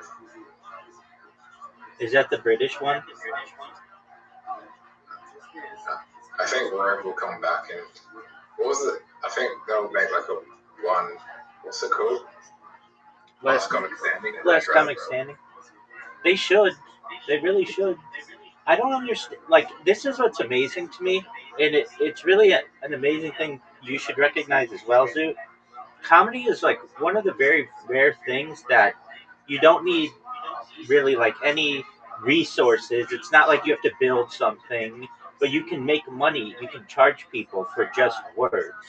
Like, I guess plays you can do that and some other things, but like usually like with AI you need tons of energy, or with cryptocurrency you need tons of marketing, or with businesses you need something. But what's really interesting about comedy is you don't need any of that stuff. You literally just need funny people. You know what I think is going to happen in the next 5-10 years? What's that, Zoot? People are going to work out that freedom of speech is dying, and then they're going to use comedy as they're going to make it a law saying, I wasn't using freedom. I wasn't saying anything offensive. It was just comedy, and then people are going to go towards comedy, and then people are going to realize, oh, holy shit, I can make a lot of money doing comedy, and then you're going to have an oversaturation of comedians, and then like a large percentage of people will try and be a comedian because there's no other jobs available, and then you're going to have a saturation, and we're heading into the golden era. We're in the golden era of comedy right now, and then very few people will make it. Yeah, I've thought of this and discussed it previously. I think that, especially with like they call them like free speech zones, which at least in the United States is like not, it's foreign to us because everywhere is supposed to be a free speech zone. But eventually you'll have an area where you aren't allowed, like you just aren't allowed to talk about some things. What is it? I don't know. Whatever it is, we're seeing this contraction of free speech in the United States. But I think there will be I look forward to, and I would perhaps advocate, if that's the world we're going down, the road we're going down, that we have free speech absolutism in the realm of the comedy club.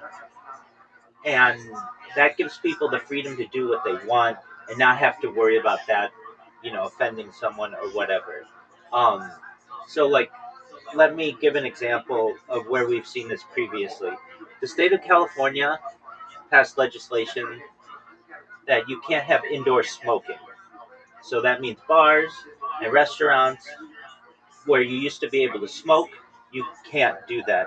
And it's been like that for 20 years. However, if you are performing on a stage, you are able to smoke. It's basically like an exception to the rule. And I think that comedy clubs eventually will have their own exception to the rule where if you're performing comedy, you should be able to say whatever you want. I'm a free speech absolutist. You should be able to say whatever it is you want in the world. I don't care if you're threatening someone. I don't care if you say that you want to wipe someone off the planet. You should be able to say all of that. That's at least what in the United States the founding fathers envisioned with the First Amendment, or they would have made exceptions to it. But there were no exceptions. There were no medical exceptions. There were no hate speech exceptions. The world is starting to constrict what you can and cannot say. And I personally am a believer that at least in the world of comedy, you should still be able to say whatever it is you want. If not, it's not worth the risk of being a comedian because you could perhaps end up in jail or whatever because you were just trying to make people laugh. You were just trying to bring joy to people. And that would just be a really unfortunate scenario in my opinion. So I look forward to people recognizing that free speech should be allowed Speaking of freedom of speech, in comedy Kanye clubs. West is sold out. Dog, what is your obsession with this motherfucker? I never thought after that one song he made that he would ever be able to sell out a concert again. I know. He sold out in minutes. He sold out what? Kanye West sold out. He's doing a concert in, I can't remember if it's in LA or Vegas, but he's doing a massive concert and his tickets sold out in minutes. Yeah, people love him. He's got some bangers, dog. Yeah, but after that one song he did, I thought they would cancel his whole career and he'd never be able to tour again. Okay. People still want to hear his old songs that they like. I wouldn't be surprised if he played that song for concert. He'd get in trouble for it. Right? He'd get in trouble for it.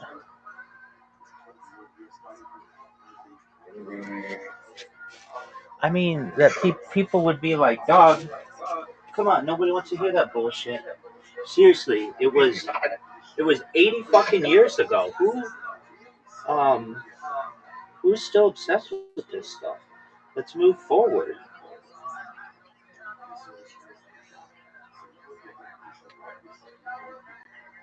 I don't think he'd play it. He's come out and said that he wasn't in his right mind for that. People are generally forgiving individuals, and I think they'd forgive him for that.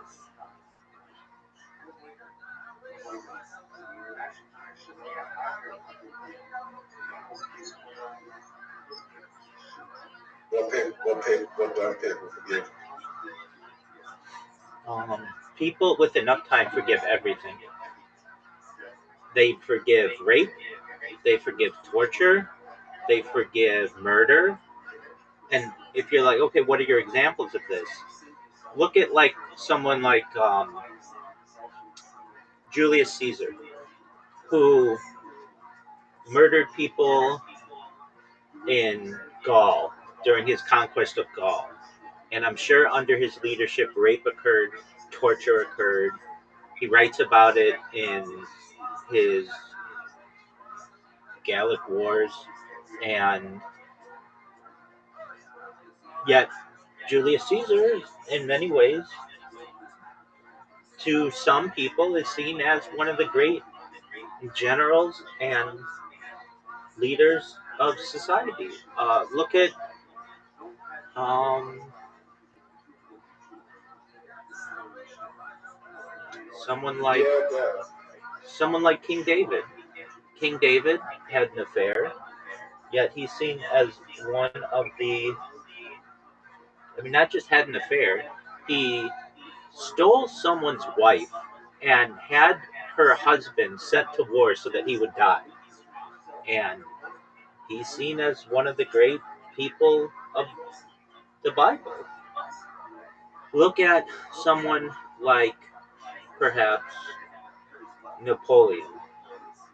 Napoleon, controversial figure, more recent, but is seen as a great general when, uh, for a lot of people, when perhaps his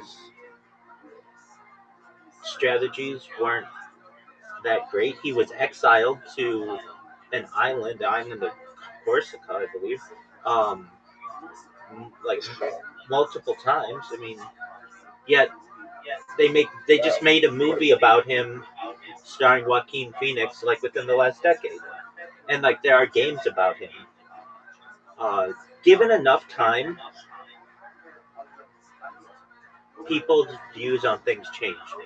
I've said it before. I say it. I'll say it again, and I say it with people in here, especially when they come in. I get people who come in every day who have tragic things that happen to them. They want to talk with someone, and I listen to them. Time heals all wounds.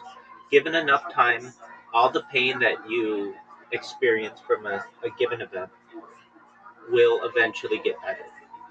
And I really do believe that.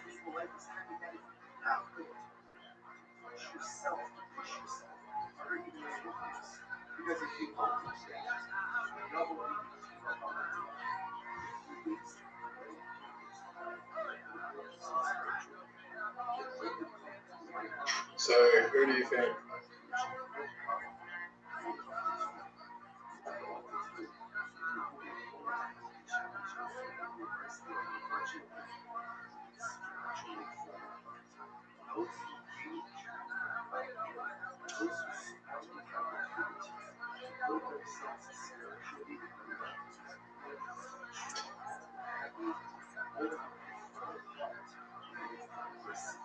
I mean, do you think if all the stuff about Trump is true, if we keep it in time? Yeah. And people will separate. I mean, the true the statement is the winners write the history books, and so whatever side wins will eventually be the group that writes the history books or the perception of how someone was. And he may be seen as a controversial person, but I think his picture in Butler, Pennsylvania, where he's bleeding from his ear with his fist in the air, will be seen as the most patriotic picture of any individual in American history. So what's crazy?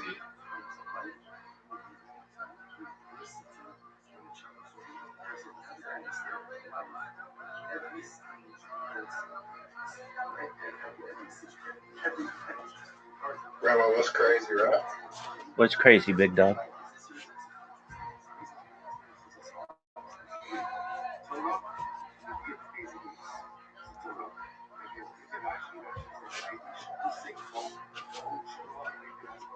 Zoo, while you're thinking of what you're going to say, I have to use the restroom. I'll be right back. Please stay if you want to talk.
What's up, Zoot? All right. In Trump's first term, he banned he banned websites to do with sex trafficking and he made sex trafficking Zoot. That's fine. I don't want to talk about this stuff. You talk about it too much. Like literally, Yep. of my day, like 4 hours of it have to do with things that are just depressing and sad. Okay. I want to talk about your comedy career. That to me is a positive, and I'm excited for you. So You want to lose a mini golf? yeah, I'm ready to see what kind of garbage ass play you're gonna give.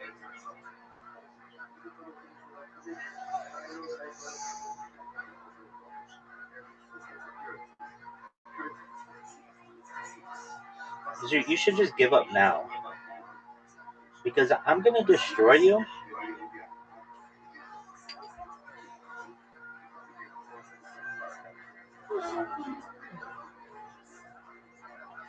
Dude, do you see how good this shot is?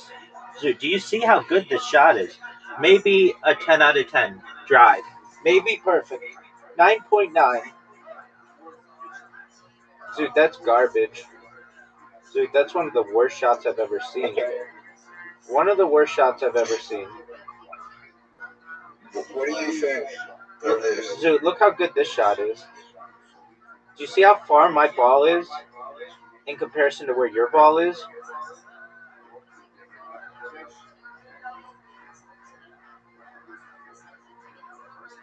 If bad people do good things, Are you serious? How didn't that go in?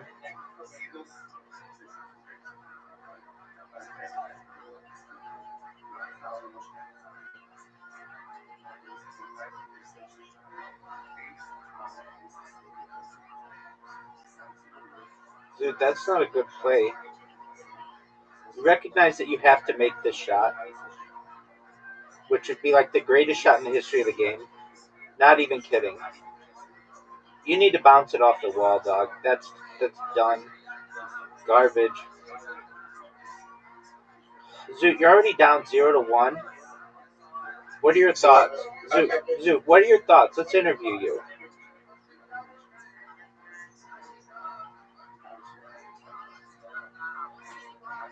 Zoot, look at this shot. What are your thoughts on that shot, Zoot?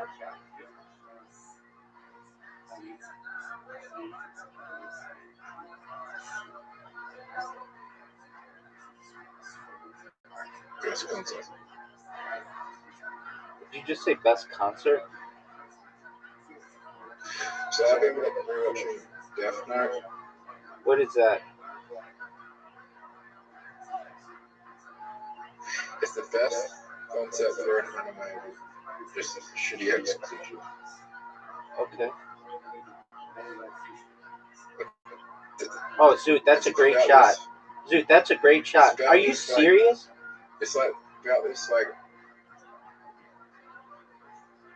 genius high school student who's like the best in his top grades, and he finds this notebook, and in the notebook he can write anyone's name down and they die.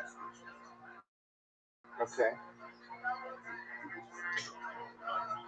And he can write the ways they die, and if he doesn't explain the explanation of how they die of a heart attack in like 48 seconds or something. Okay. And he Get there. the first half of it's good, but even though he's like academically smart, he makes some really dumb choices. Okay.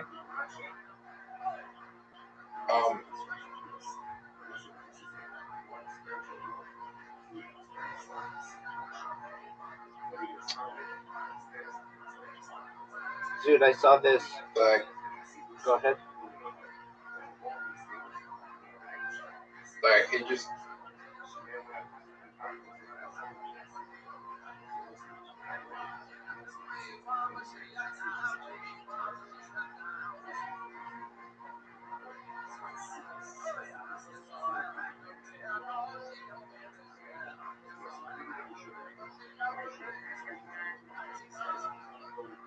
Like, he falls for the trap when he's watching like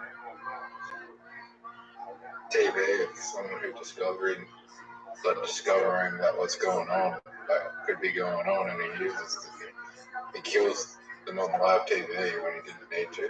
Okay.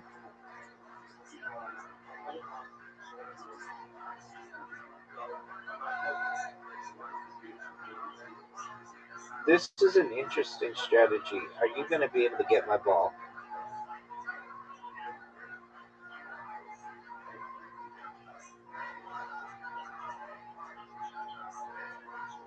Dude, I saw this AI video from Cedu or whatever it's called of Seascape or whatever the Chinese AI. They're starting to make entire television shows just from AI. It is amazing and it looks really good. It's like I'd have no idea that this didn't take like people hundreds of hours, thousands of hours of time. Like it's like perfect. The AI is just phenomenal. It's in Chinese, so I don't really know what they're saying, but it's phenomenal. No way, Zoot. Oh, Zoot, that was a phenomenal shot. Are you proud of that shot? You should be. Yeah. You should be. That bad boy was a 10 out of 10.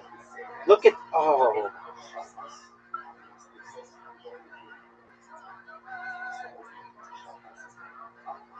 Don't miss. That's all I have to tell you. Do you ever? Have you ever got home from this one? That's an excellent question, Zoot. I don't think so. That is an excellent question.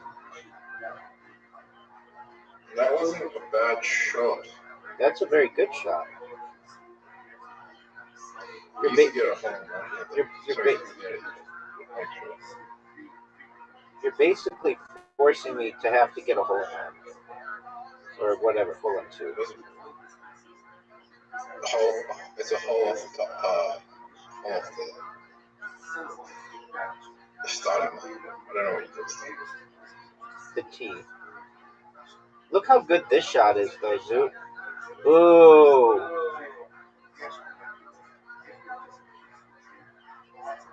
Hit my ball, Zoot. Be a chap. Be a mate. Oh wow, you weren't messing around. So I found this.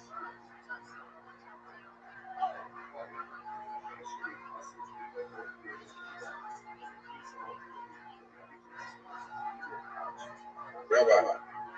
Yeah, big dog. Did you watch the Oscars? No. Who won? One battle after another.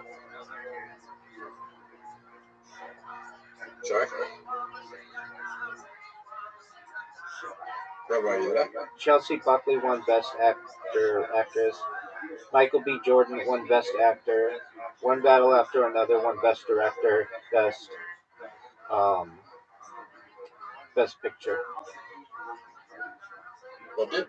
One battle after another. So Timothy Chalamet didn't win an Oscar? He did not. Michael B. Jordan won. Wow. I agree with you. I'm pretty surprised at that too. Come on, baby.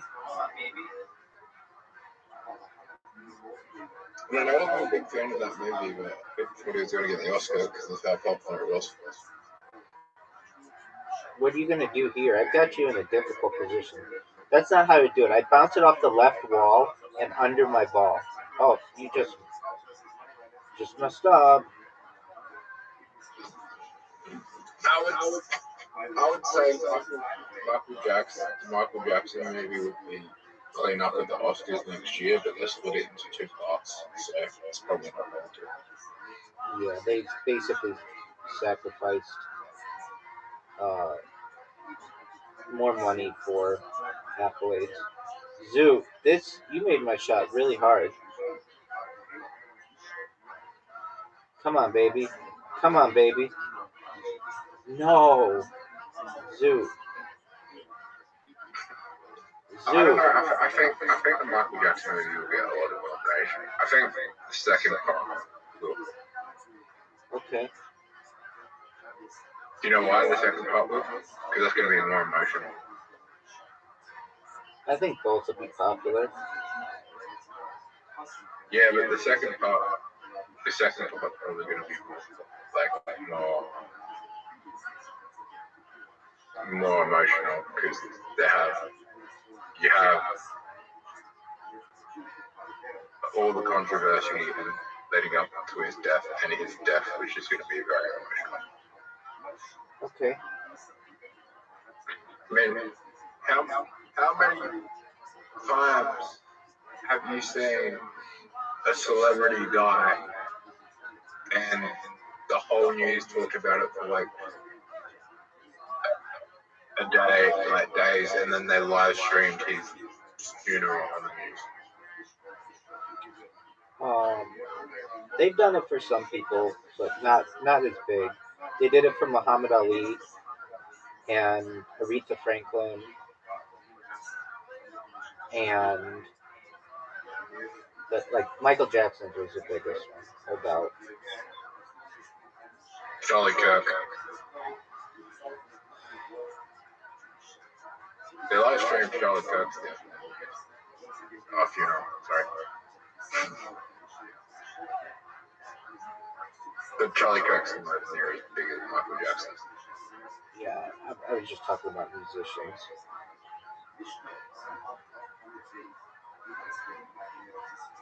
Zoo. This is Trick Shot, by the way.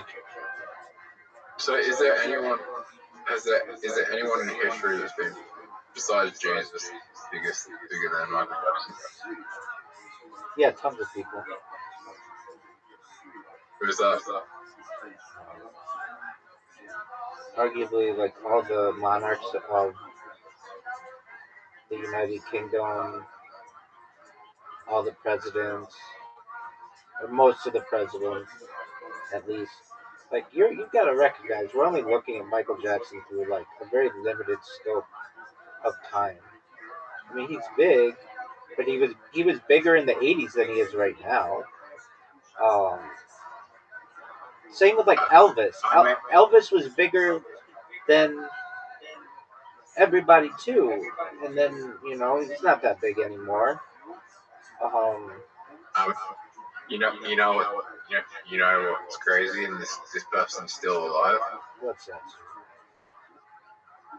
Justin Bieber, when I was in high school, which was like 15, 16 years, you could not go anywhere without saying Justin Bieber. Like, he was huge. Yeah, that was more like a Canadian British thing. Not saying he wasn't big in the United States. He was very big in the United States, but like No, he was big around the world. I know that's what I'm saying. He was more like that. But he was Canadian. The United States doesn't always take well to Canadians, um, or the British. I'm not saying that they're not both. Oh, that was the best shot I've ever had. Maybe. I'm not saying that they're not big, but at the end of the day, they're not Americans, so people don't like them as much. Like, um, Britney Spears was like an all-American girl. She was on the Mickey Mouse Club. She was a phenomenon in the United States. Maybe not as big globally, though she was really big globally too. But like, It was very. Yeah, Justin Bieber when he came out, he got a lot of hate because like when I was in high school, like my generation was very anti-mainstream, like pop culture, like so they would make fun of like Justin Bieber and One Direction when they came out. That doesn't happen that much today. Um, who's that guy? Harry Styles. Again, he's big, but he wasn't Michael Jackson. No idea. Harry Styles is not even relevant to Michael Jackson. Right. Justin Timberlake was big, not as big as Michael Jackson, but bigger than Harry Styles.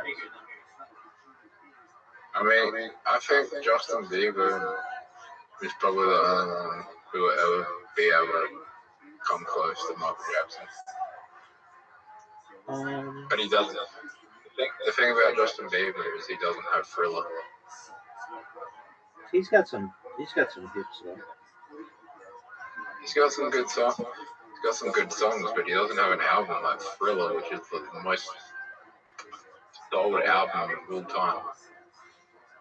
Yeah, but I mean, you never know. He might have some TV show or something that's bigger than Michael Jackson someday. You also have to think that Michael Jackson died in his 50s or whatever. He didn't like Justin Timberlake is approaching that now. About my opinion. No, I don't. But you're gonna give it to me, so hit me with it, baby. Yeah, no, of course. Give it to me.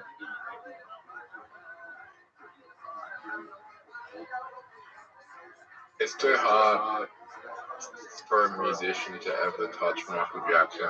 There'll be someone who does it in another art form that becomes bigger than Michael Jackson. That could happen. Somebody's like born on stream.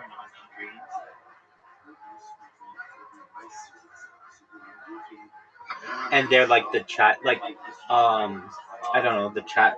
Like, I'm not saying this is who it would be, but like, Kurt Cobain's grandson is also the grandson of Tony Hawk. Like, a child like that, where like they're really famous from multiple different ways.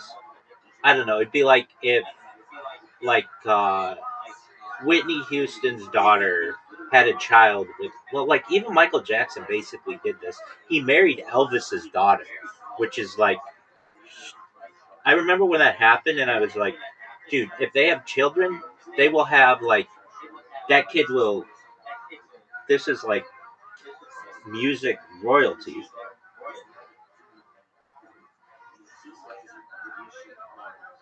It's just a different world, though. Like, before, um, it was a world of records and very limited television.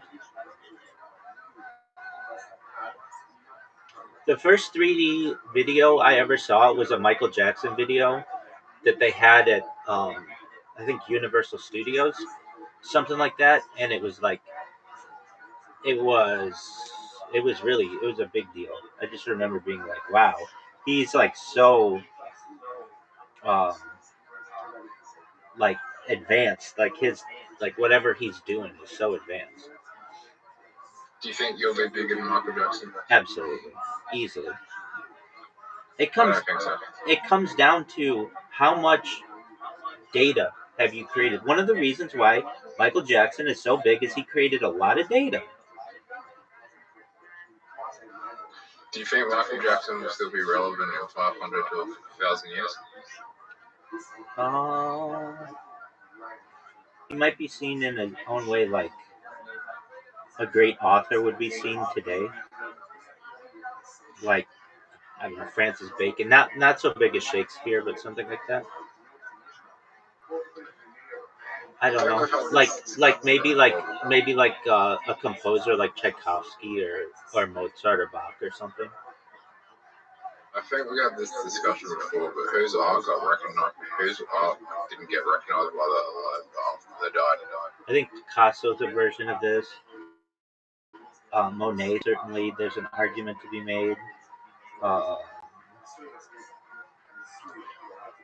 Those are, I think, some pretty good examples. Manet, um, Picasso's the big one though, because he like died like in a depressed state and everything, and people didn't really appreciate his art until later. Um, wait, is it Picasso?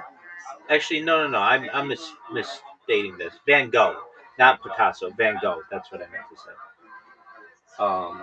Picasso was appreciated in his time. His shot. Is there any singer or like or someone that put out an album that didn't get recognized till after that album? Yeah. Otis Redding died before his first #1 hit, and then when he died in a plane crash, I believe. His song went to #1.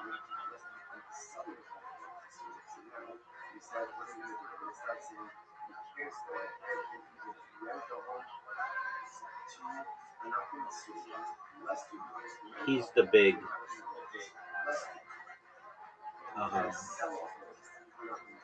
big one that of which I can think. But like, I think there have been others, maybe somebody who sampled somebody else's song, and it wasn't that big of a song when it came out, but because it was sampled, it became big.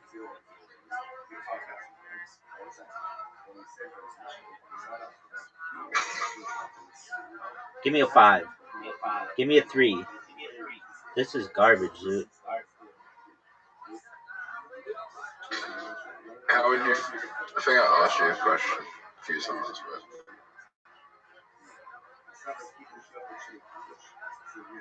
alright. How would you feel if I'm gonna beat you? That's what I like to hear. Nice full house, man. So I play the Full House and go for another one. Dog, you definitely play the full house.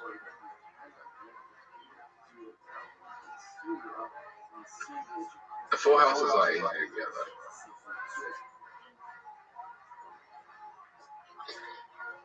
I will get 3 Full Houses this game. So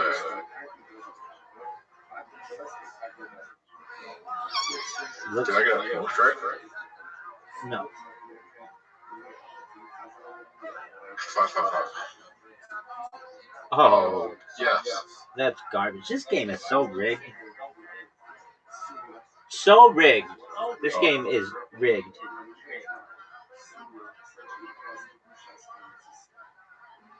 This game is so rigged, Zoo. Because I'm winning. It's just a rigged game.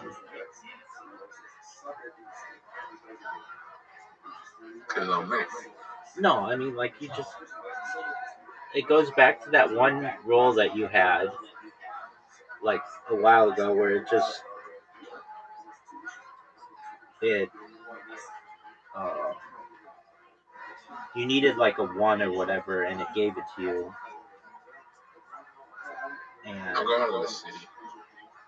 all right, well, do whatever makes you happy, big man.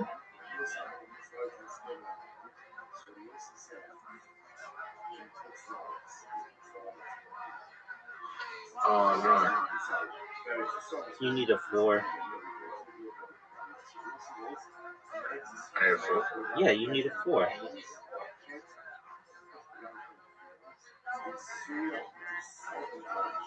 I don't know if I would have done that.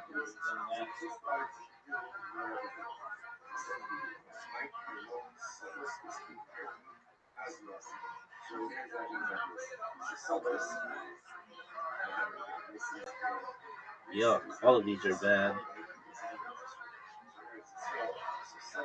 I had the worst roll you could get.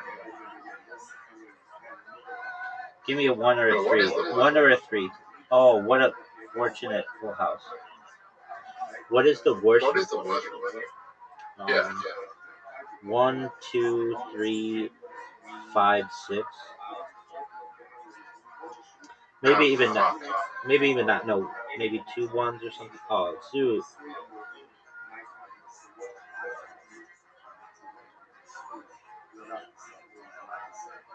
This is big time. I'm dominating. This is big time. I'm dominating. Give me another.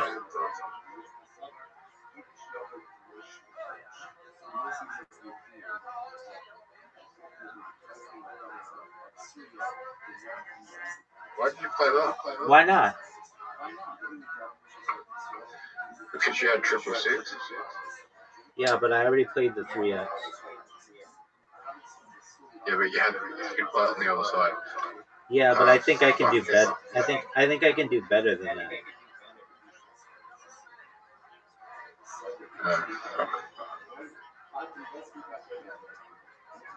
Okay, 1, 2.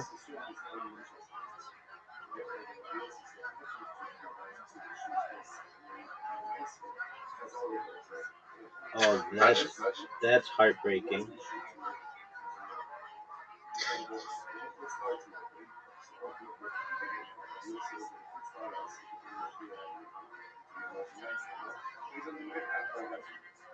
Fuck you. And what do you want me to do about it, son? No. Okay. I need the full phrase. Yes. This game's rigged. Do I play it 4 times?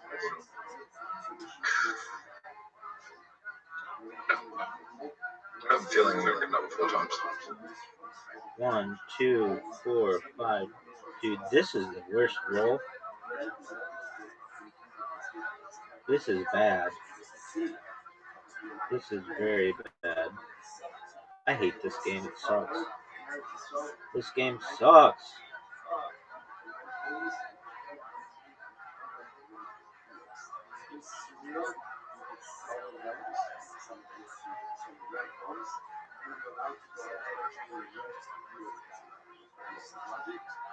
Dude, this game sucks. Do you play the 4 or do you play the 6?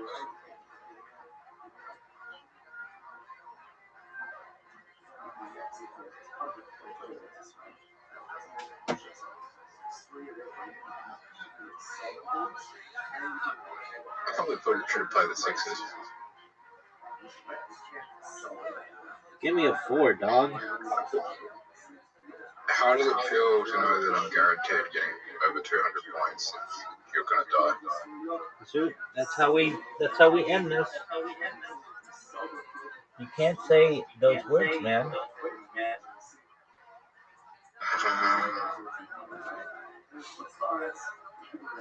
Come back another time, Zoo. I don't know how else to make you aware that if you're gonna talk like that, you can't do it on my stream.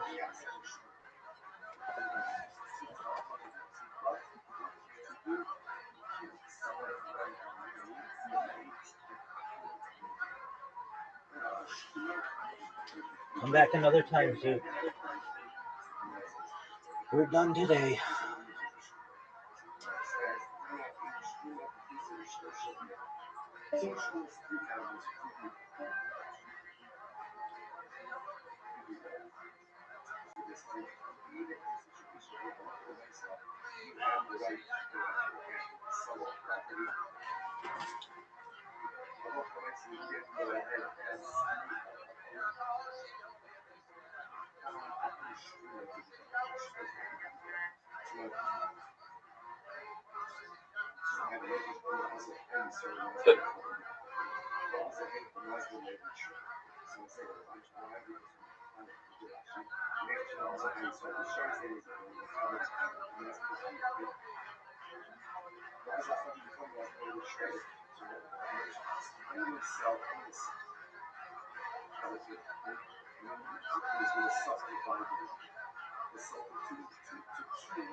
No.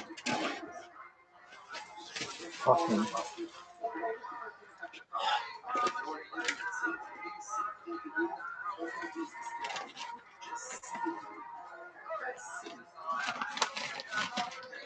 Neon zip ties. Alright.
Hey, I just slept with my first white woman.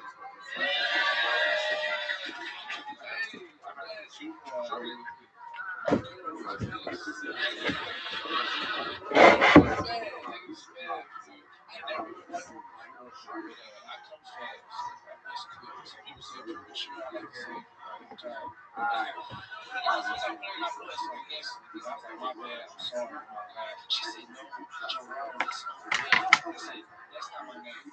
I like the energy though. He's really supportive. He's very supportive. His wife, she changed my life, bro. She fucked me so good. I drink IPAs now. I'm for real. My homie here with me, like, he tried to get to the club. I was like, nah, you don't go to the club. He said, cornhole then. He said, try it twice. Now, before we started having sex, she stopped. She said, "Me and kinks. I don't have any kinks." So she said she had a praise kink. She's like, words of affirmation, good girl, shit like that. That's not me. I don't think I did it right. I was like, you go. Alright, that's my side, man. Cajun. Great stuff. Fantastic. You've been on this show before? Yeah. This went better than last time, I bet, right? Hell yeah. Welcome up. How long you been with stand-up? Just hit 3 years today. Today's your 3-year anniversary. How about that? Amazing. What do you do for work? I'm an electrician. Okay. Yeah, I get up at 5 a.m. every day. I work like 10 hours. Wow. Wow. That's when Red Man goes to bed. New job, right? Huh? New job? Yeah, Thinking about Central Station. the other day. Amazing. You ever get hit on when you're doing electrical work in a lady's house? No, I do like industrial shit, like data centers. There was one time I went to the lady's house as a kindergarten teacher. She tried to sleep with me and my coworker. Yeah. I couldn't turn it off, but Okay. I know, nigga. I'm not happy about it. You work in a data center. Yeah, I went to Unix. I just get moved around. They just move me around. Do you know your data? I'm half white. So, Okay. Your dad's white? yeah. White dad, black mom. They still together? Yeah. No. Why do you think that ended? Do you think? Why do you think that? Do you have brothers and sisters? Yeah. How old were you when they divorced? They They were never married. No. I was like one. But, you know, Are you sure your dad's white? I swear to God. Okay. White as hell. All right. Super white. Okay. And what does your dad do? He a realtor. And what does your mom do? Okay. I'll give it to you, man.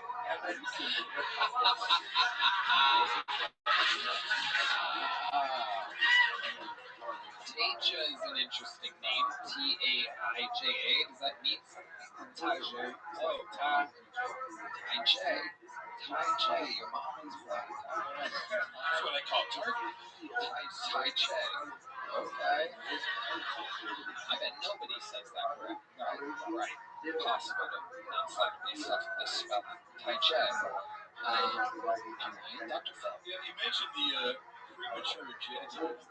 When did that begin, and how you treat it?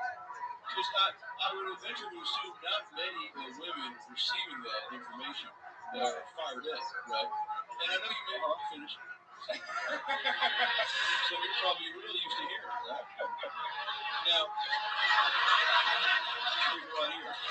Yeah. But what I mean by that, Taiwan, is there something that you do to compensate, right? So if you're gonna bust your nut, your nuts out, right? Yeah. And the girl's still laying there like a dead fish, being like, well, where's my fucking, cum? Where's my, however she says it, what do you say to make her feel like it's not a waste of time? Hey, I gotta get out of here, bro. Wow. That's what your white father said. Heads up, you can't last longer using Blue Chew Gold. Use promo code Tony at BlueChew.com. Get 10% off. That's BlueChew.com. I like it. That's right. You really are like a union guy. You leave before the job is done.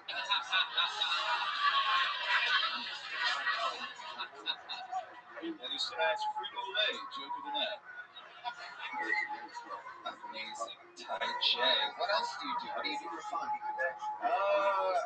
We have a lot of time. I just go to work and then I do comedy. My brother's gay.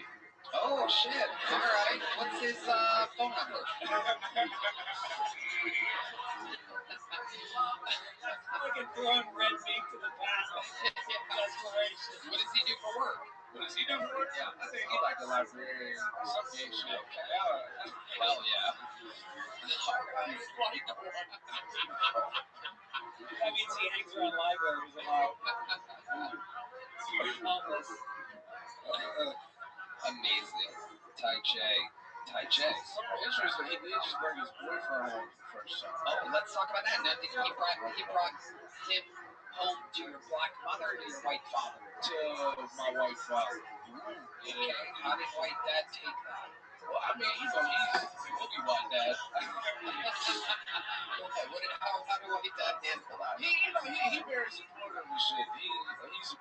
was mad at them. I was like, right. What do you think a black mother would say about it? Well, on my mama's side, I got a sister. She did.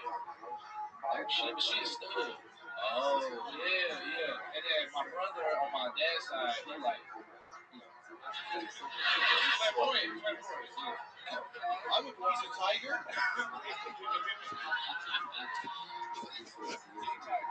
Yeah, he's a tiger. His boyfriend, big fat white guy. No. That's right. 164.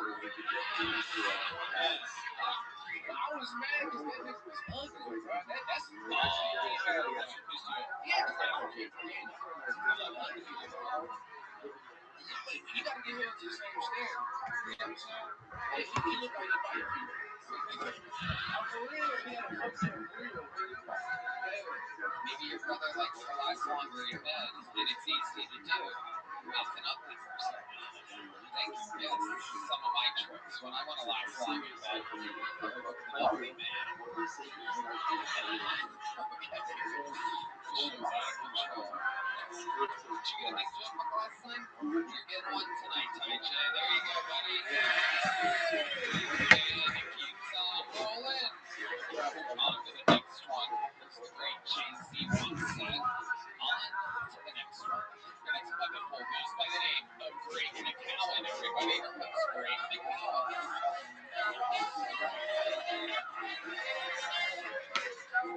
Yo, what's going on? Yo, Tony.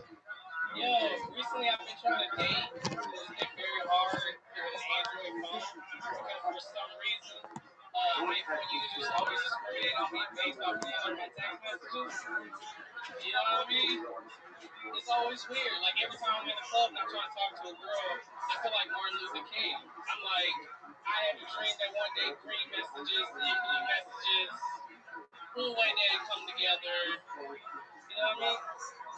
You know what's great? Like, I can imagine I'll have like a group of Android supporters behind me leaving the club. They'll be chanting shit like green or blue, we don't care. Let us see your underwear. Like, shit's crazy. Across the street, you know what I'm saying? You'll see like the Android supporters, the iPhone supporters. They'll be saying shit like, well, if he ain't glued, he can't come through, or shit like that. You know what I mean? Yeah. Oh, shit. Holy shit. Okay, I'm pretty sure that's his. It's crazy. That's his closing line there. Great McCown. Greg, how you doing? Is this your first time on the show? This is my first time on the show.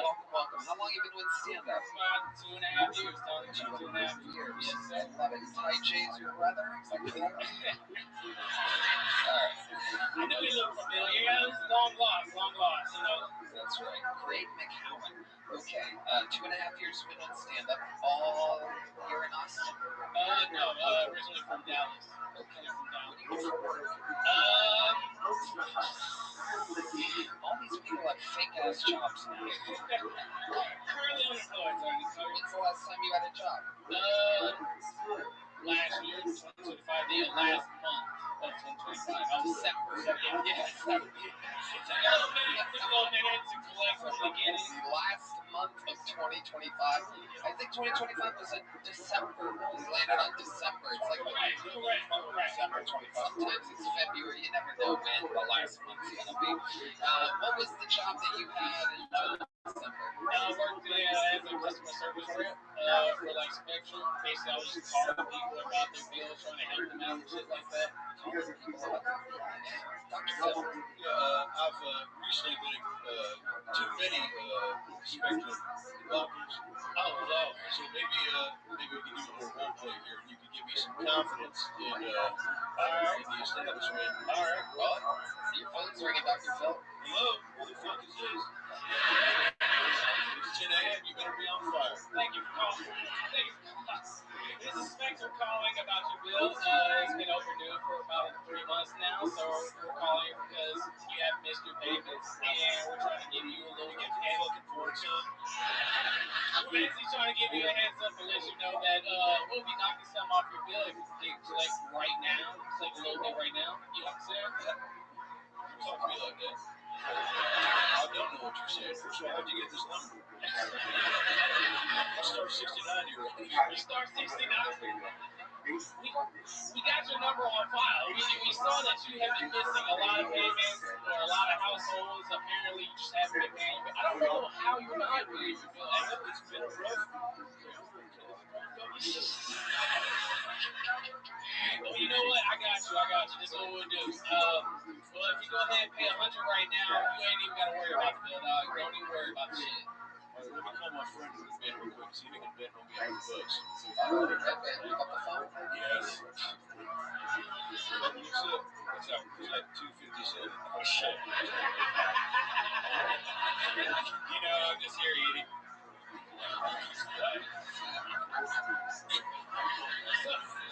So Brandon, so he's the one we gotta get the money from. So me and him are against you. A three-way call? What is happening right now? That chick's on you, guys.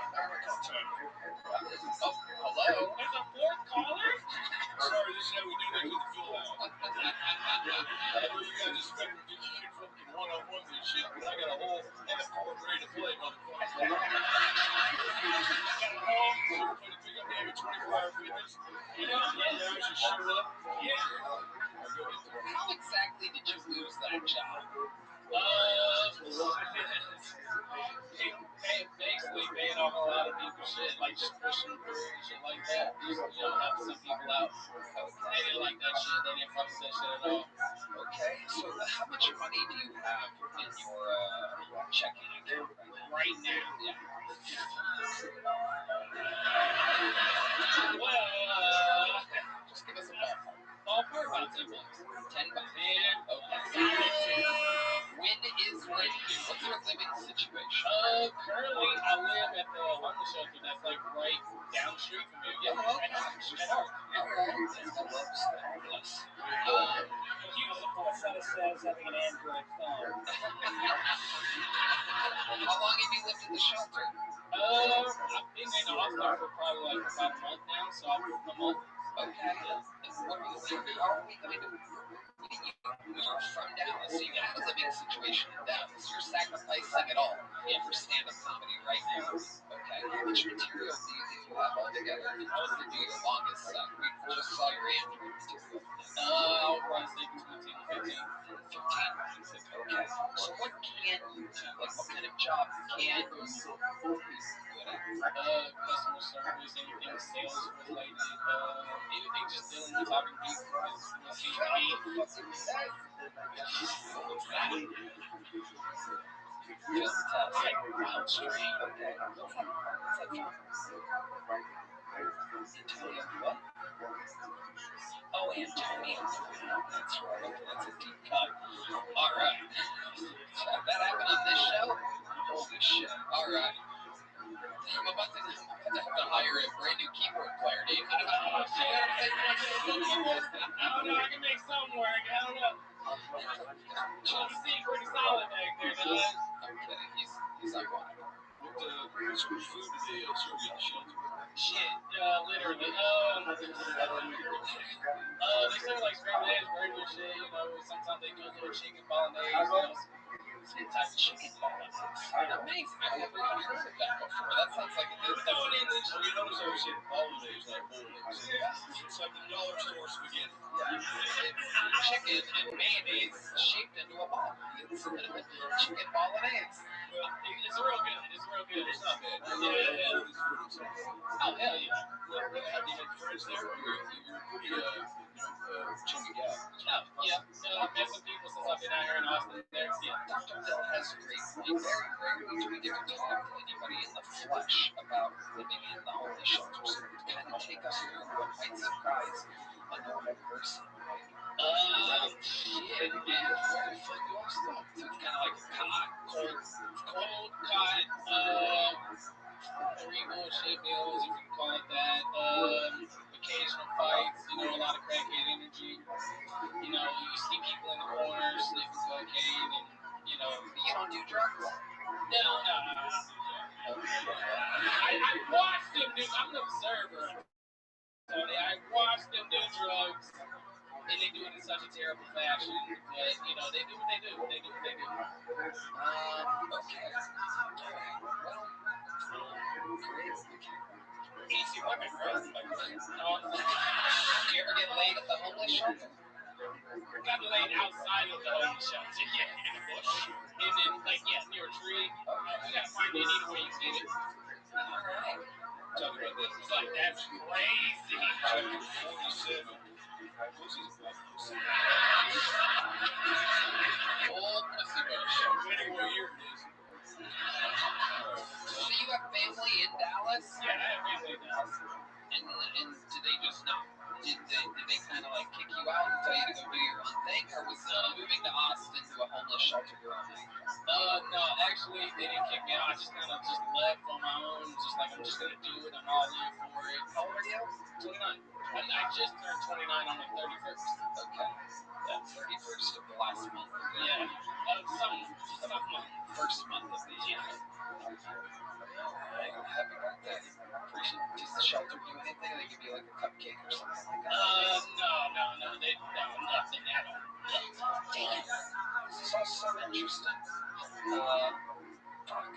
Yeah, but we don't have any like sales jobs or anything like that, so it's gonna be one of the saddest endings to an interview in the history of our show. So she got a job offer. Yeah, she raised 30. She's been wasted for 2 hours. That is not the place to find hope, my friend. You think you could sell nachos? I think I can sell nachos. I can sell fuck out of some nachos. Greg McCowan, I'll tell you what, you have a lot of work to do, so here's a big joke book just to fill it up. Just have something. Worth the tour, sell it, double your net worth. Yeah. There he goes, Greg McCowan, everybody. There goes Greg. Yeah, let's do that. Let's go with one of our golden ticket winners who's here to pop in, just visiting, swinging by in town. Ladies and gentlemen, this is a brand new minute from Jack Shaw, everybody. Here he is. It's Jack Shaw.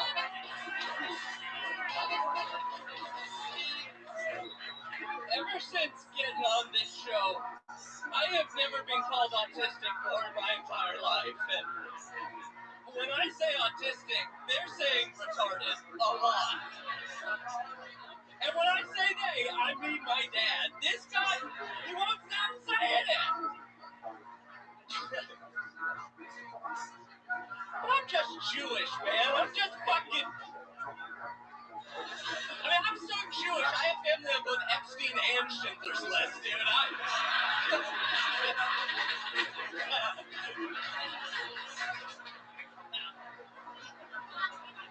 You know, I realize there's a lot of similarities between autism and Judaism, dude. There are, man. Like, I mean, we're both loud, we're prone to nervousness, we're very socially awkward. Shut the fuck up, dude. We're very anxious people. We can be obsessive, but I realize the number one difference between autism and Judaism is that Jews don't like trains. Thank you guys so much. You people really do come out and just say that you're Jewish. I've always wondered what you were. Just kidding. Greg Fitzsimmons. So the last I worked for Spectrum, he's wrong. It's come full circle. It's like a choo-choo train, if you will. Jack. That was funnier than you guys gave me credit for. You were a choo-choo train. Yeah.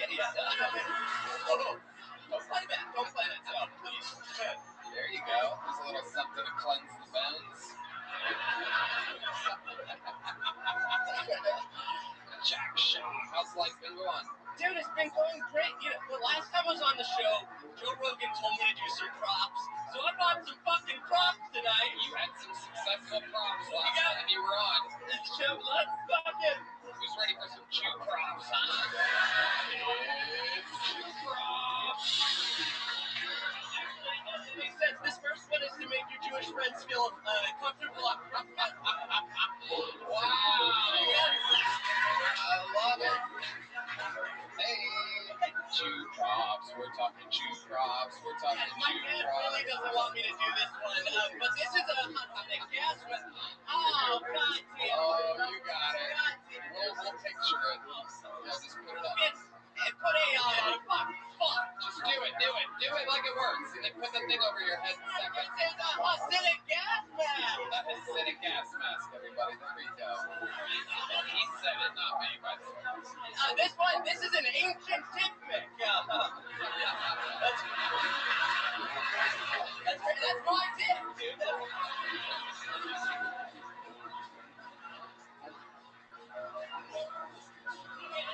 But sucks, if anyone has a pig at home and that pig gets hurt, how about some ointment? Ointment. Wow, that's the dumbest thing I've ever seen in my life. Chew drops. We're talking chew drops. We're talking chew drops. He's doing chew drops. Chew drops. This is a crime by Dean Magnus.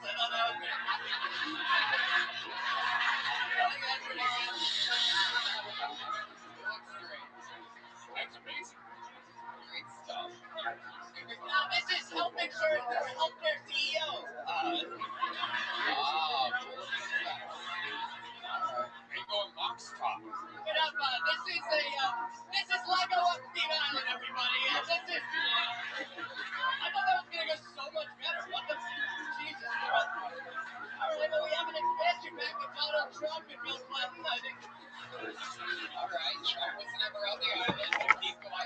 Stephen Hawking. 55 times. What's that one? Stephen Hawking. Yes, he was there. God damn it. Okay, well, we tried it. That's right. Jack Shaw lives in LA, so they will never let it go that Trump was never on Epstein Island. But he was never there. Okay, well, that didn't go great. It's like Savannah. It's a little like carrot stuff. Dude, that's what I wanted to ask Carrot. I was hoping Carrot would be here so I could ask him for some mentorship. So Carrot Top, I'll be Carrot Bottom right here. Whoa! You were ready for that. Yeah. That's amazing. Hey, you want this? Wow. That's a lot of red meat. You can't have it. You can use that. You can use You guys scrunch it down and that's fine. Just put your whole body into it. Yeah. Put it over my head.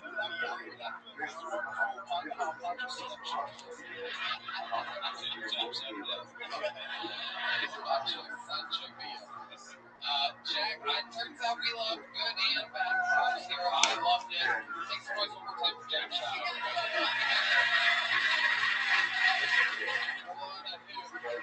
There he goes. The lucky Jack Shaw. Back in the one that we know his name came from the inside. Make some noise for BHC Tommy. BHC Tommy.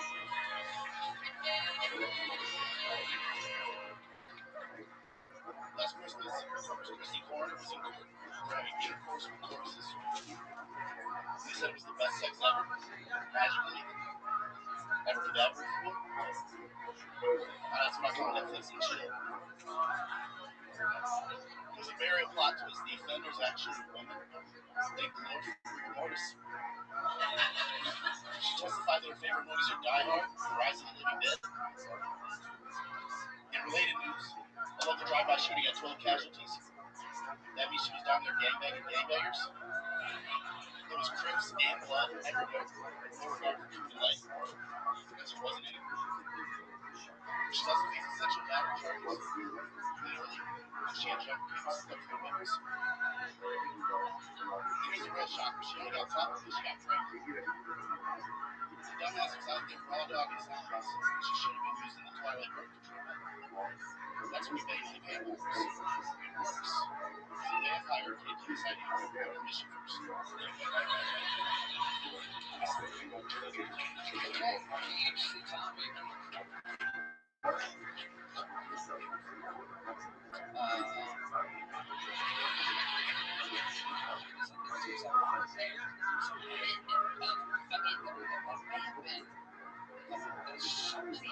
So many attempts with so many jokes and really that one at the end. I don't know what the 12 people laughed at that one. Saw the vampire thing. I missed it. Saw all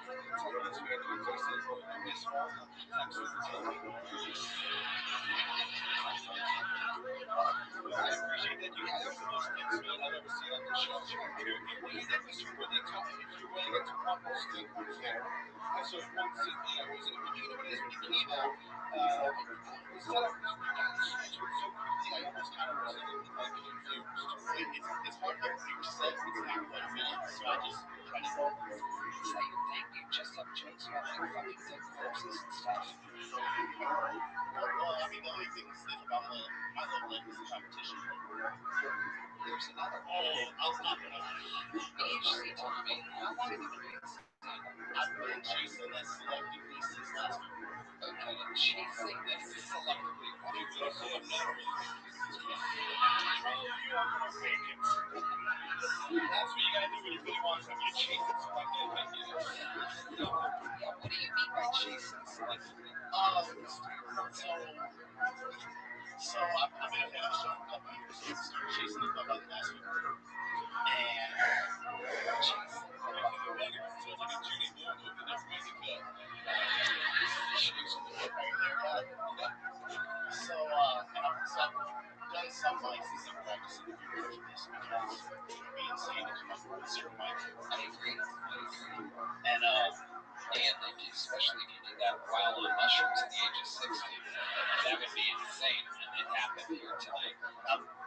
Okay, so BHC Tommy, how old are you? I'm old. 43. 43. What do you do for work? I work with marine construction. Marine construction? What do you mean? We build beaches. You build beaches? Yes. And the thing is dredging, so we have a boat that basically has a drag head that sucks the water into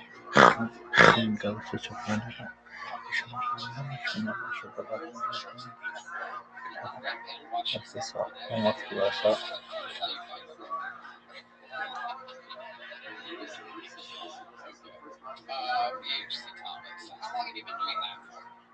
About 7 years. Anything crazy ever happened when you're out there dredging? Yes, but I'm not really talking about it too much just because it's a government contract. But I mean, it's not like you're back from another trip like you do. We find explosives and like warhead crystals and stuff. This is mostly off the coast of Texas. We do frequently, but I work mostly in New Jersey. I can't even imagine doing that in New Jersey. Absolutely incredible. How long have you been? How long has that been? How long? First chicks in your selected. Oh shit, there he is. He's stripping around. Now, that's a joke because I can't pull it off. So I'm obviously deflecting the environment. When I go to the barber, I say make it look like G.I. Joe on this side and Barbie on this side. How long have you had it? Probably like 18 months. To do acquisition. What made you want to go with that? I mean, I've always ran on one side, but I have a nephew who's off on board. He's got a little slow, and all it's kind of put out together. Why BHC, Tommy? What does BHC mean? So BHC is just like been my handle for all my social media ever since like BLS and Messenger. She's like, the banging on corpses. I want to play big hair cat.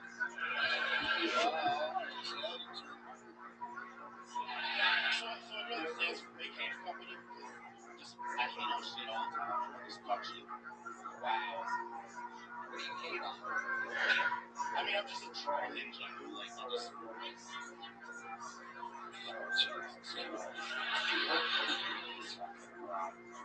Me hating Fuji. So she's like, alright. BHC Comedy. Here's a little joke from Great Bones Eye. Keep trying. Keep selectively chasing your dreams. BHC Tommy. Some people just try. Some people just hope for the best. play for succeeding. You know, do something else. Is that in the book? Chambers. Your next fucking book goes by the name of Lorenzo Fiery.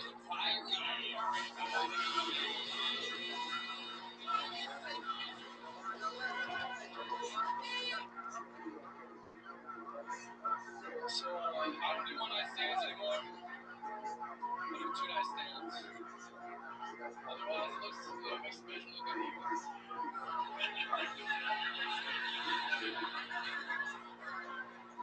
Yeah, last time I looked over the girls on 6th Street and when she takes me home, I'm super drunk, she's super high in her. We start macking as soon as we walk in the door. And, you know, I've been down in front for a while, just when I go down.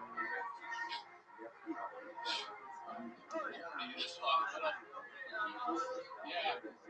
She stops there and she's in her period. You know, she's trans. No. She told me she had a DUI. That's what I thought I already knew. And I'm like, why don't you tell us now? If you chose here, they're going to tell me that. It's fucking crazy. But she tells me, no, a VYI. What the fuck's a VYI? She said, vaginal yeast infection. I was like, yeah, I'll take the Maggie and keep the cheese.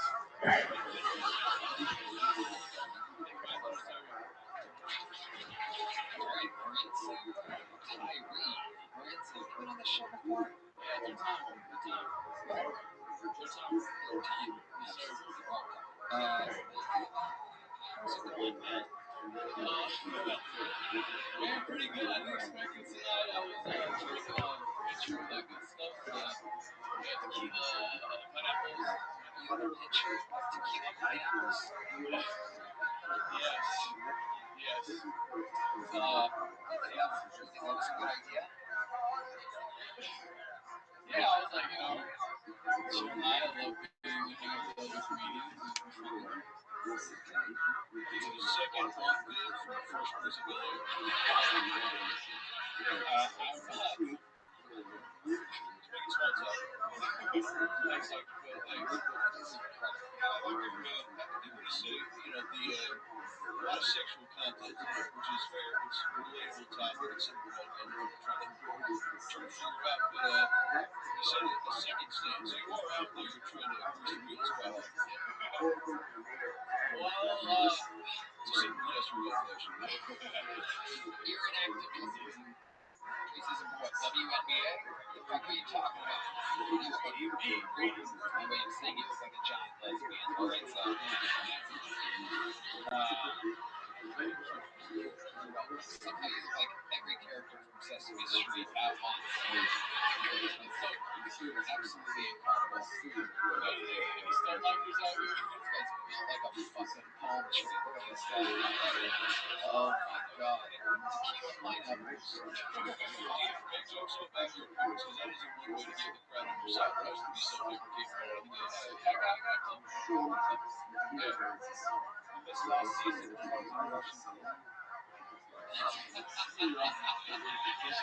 Alaska. That's right. Yeah, Alaska's basically Russian food. Lorenzo, what do you do for a living? Mainly work a small shop job right now. I also work fireworks in Alaska. You what? I work with, like, I do fireworks. I You work with fireworks? Yeah. What exactly do you do with fireworks?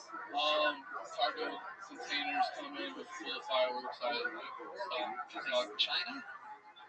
Yeah, I think so. You don't know where they're coming from? Well, who else makes fireworks, Tony? I'm asking you. You're the one that works in the fucking business, Lorenzo.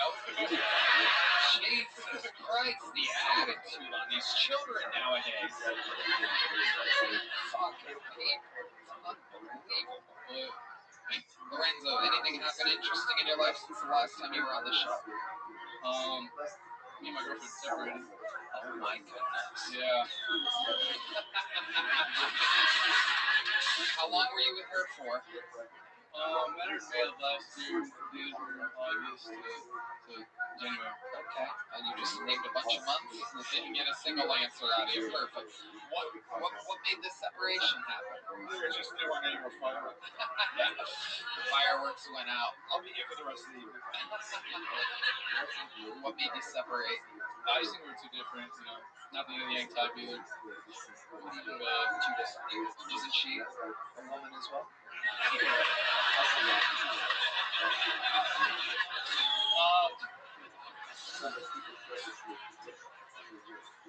know, I like working out, so really did it. Long term, that's, you know, I need that in my future. Going out, I did it. She's like, what? Going out, I didn't like going out to her whole body. Kind of. I go out for mics and stuff like that, but you know, like too often, I get really drunk sometimes. It sounds like you do that a lot. If you drank a pitcher of tequila pineapple before the opportunity of a lifetime, I'm pretty sure you might have a drinking problem. Sorry, Grandma. That's his closer. That's how he signs off his sets. Yeah, that's my time. Sorry, Grandma. Yeah. I'm actually not mad about it. It's a little bit better than Buckle Up. They were the same department store, though.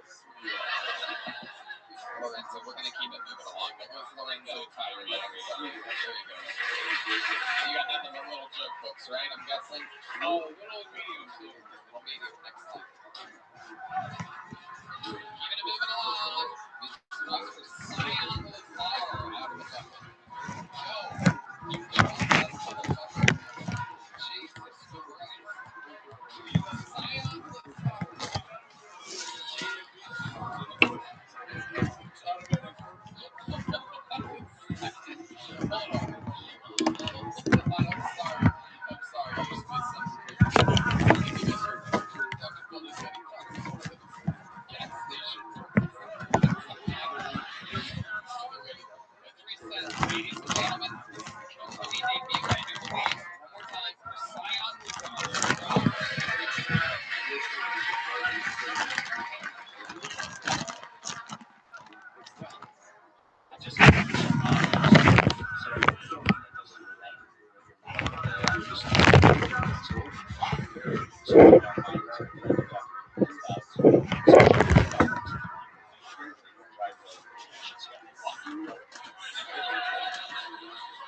There's this one guy, he walked into me about 10 times. It's kind of like those cars with something to do.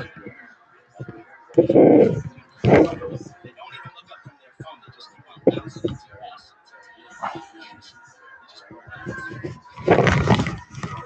The other problem is they got a lot of metrosexuals on there. Does anyone know what a metrosexual is? If you don't know what a metrosexual is,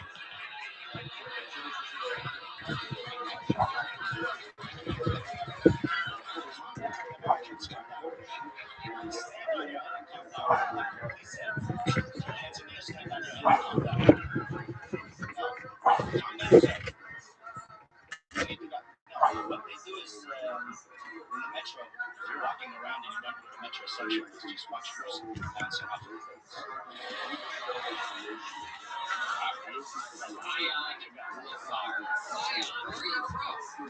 I'm originally actually from Texas, so I live most of my life Mediterranean. Mediterranean Sea. Mediterranean area, yeah. How old were you when you moved to the Mediterranean Sea? 19. And how old are you now? 34. So, oh my God. In 15 years. Okay, guys, Jesus. I see why you moved to the Mediterranean. Just 15 months ago. So in 15 years, you're saying that accent's like from Korea? What?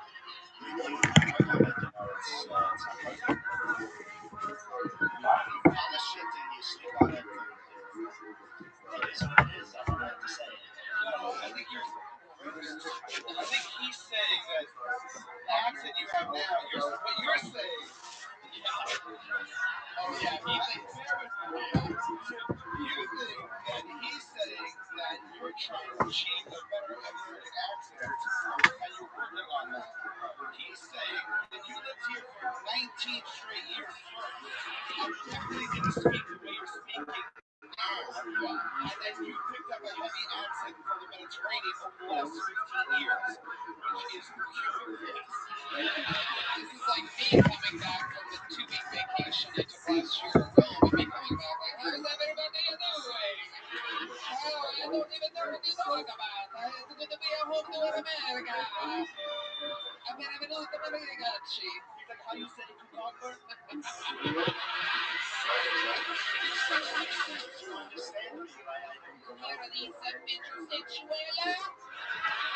I've been in the Mediterranean for about 15 years. I was born in Texas. Can you hear the Texas in the accent?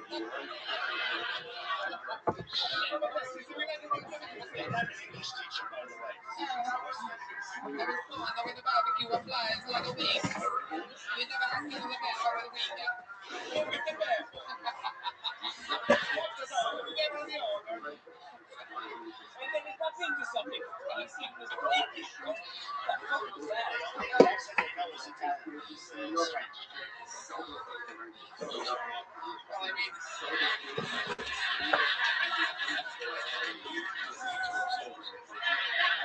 If you're on a rhythm, we continue, gentlemen. I'm enjoying myself. so the accent you would label that more as Greek? No, probably more Israeli, actually. Okay. I speak Hebrew. I speak a little Greek and Turkish, too. Okay. Yeah. Didn't take him long to bring it up, did he?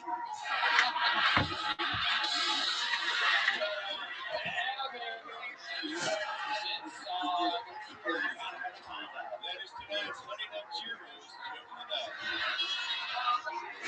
So, Sion, I gotta give you credit. Out of all the interviews, out of the bunch that I've had tonight, you do seem like the most interesting. You're answering questions. It seems as though you have some life experience. What have you been doing over there? What made you leave Texas and go to the Mediterranean? Well, I teach English.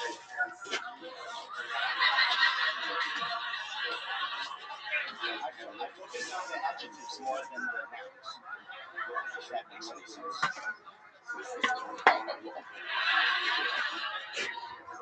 But not the pronouns. Over in America, things are very strange. Tell us about that. Tell us about that. You have global knowledge. It's good what you're saying so that Americans can hear. Go ahead. Well, so you see, you have the he, and then you have the she. But sometimes, in certain circumstances, the she, in the South, you would like to try the other side. So, he looks up at the doctor. And the doctor says, and then he examines the size. That's the first thing. And if it's too large, then he needs special treatment. But sometimes it's minimal, it's nominal. And in that case, he just says something to do with what you're doing with the little stick, and you're good to go. Anyway, to right. Yes. Worst wedding speech of all time. Can you imagine professors get married and have this long, hey, let's get the toast, let's get the, go to meet Zelda in the parking lot. Let's go have a toast. What the fuck was it happening? I'm sorry, I took a picture of a tequila pineapple.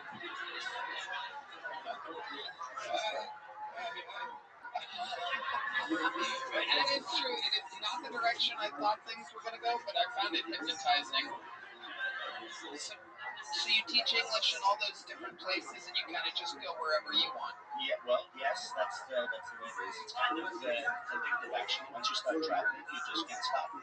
You just keep running away forever, and you convince people that this is the way Americans speak. So wherever I'm teaching, they're going to talk like me. And wherever you're teaching, you're going to talk like them. You have to assimilate. You have to assimilate. Hell yeah. I don't want to be saying this is the one contestant tonight. Panelist, fucking looks like he gets pussy. That is true. Or dick. Do you give him out? I've seen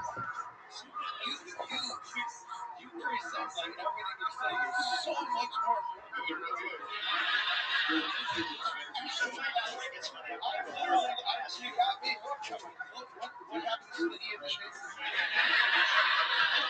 It comes from Genesis chapter 6. And they knew that they were naked. And they hid themselves in the garden. God agrees. We are getting word that God agrees with you. How they will Christian where the fucking Christians?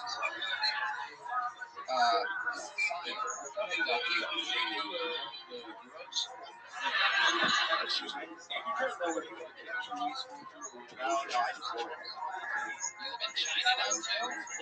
Yeah, I live in China now. Oh, I live in China so long. I go back there now. I teach English. Can you imagine? Have you ever heard of one guy with a Chinese accent? This guy was born in fucking Texas. It could happen. And I wanted to. What'd you say?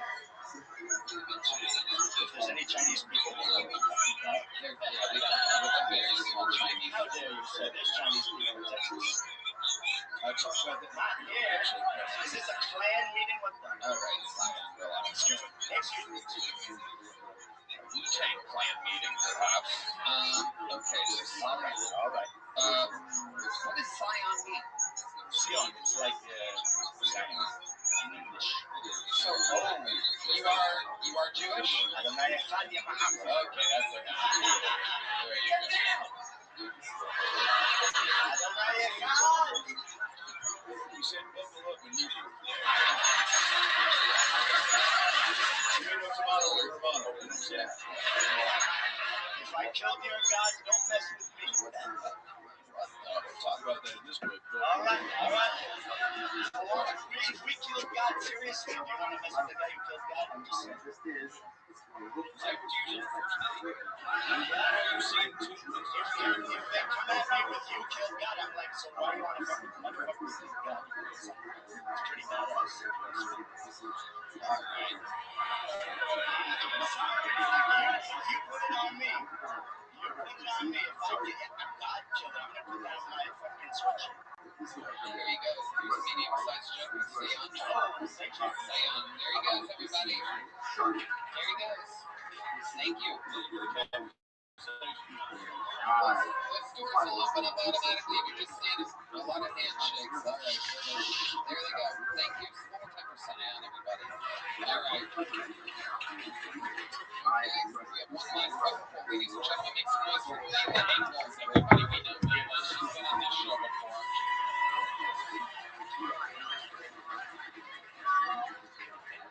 Hi guys. Hey Mothership, it's good to be here. I've always had a nervous energy about me my whole life, but stand-up has helped me a lot. It's given me a confidence boost. Sometimes after I get off stage now, people come up to me and they're like, what do you say? And that makes me feel good because they just speak up.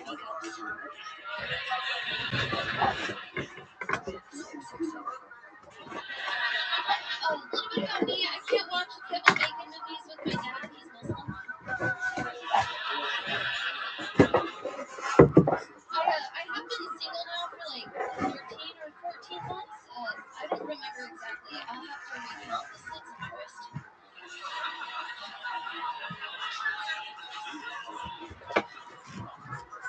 It's been 14.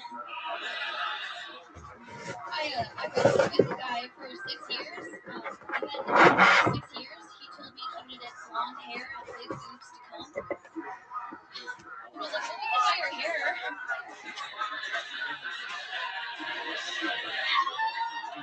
Okay, thank you. Leila. Welcome back, Leila. How's it going? It's going good. Were you gonna say something else there? No, it's going good. I just wish I had time to finish my joke. I'm sorry. Do you want to do it? Oh, Just do it. really, it's kind of long. How long is it? It'll be no more than 30 seconds. Okay. There you go. All right, sure. She's so cute when she does this. Go right ahead. He told me he needed blonde hair and big boobs. So I'm like, well, you can do your hair. I love that. I felt like the meows. But, you know, I'll be quiet. Okay. There's just something in the air tonight. All right, Layla. That's one way to do it. Layla. Welcome back. It's been a while since you've been on the show. About a year. I think it's been 2 years. There you go. How's life been going there? Currently, you live in Ohio? Yes. I still kind of live there, but I'm more like a vagabond. So I just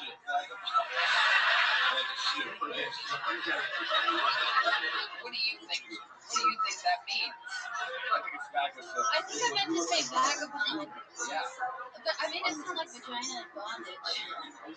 But it just means I don't have a home. Okay. What's your living situation then? I go where the shows are, so I just travel as many places as I can, do as many shows as I can, and then when I am in Ohio, I'm staying at my mom's house. So where do you stay when you're, say, here? You have like friends? I'm at an Airbnb. Alright, that's better than 90% of tonight's fucking voice, so fantastic. Where do you get the money?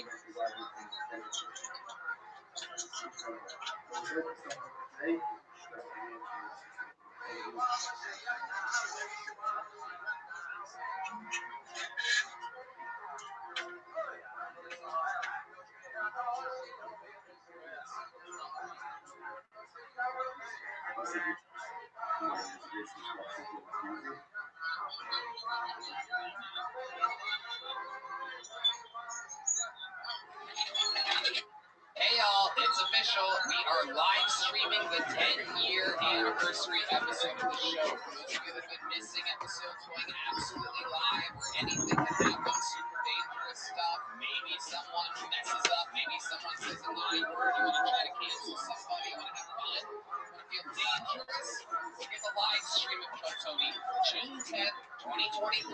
Get it now at moment.co/KillTony. That's moment.co/KillTony. Working with Moment House, a high-powered streaming service to provide this opportunity for you all around the world to be able to see the show.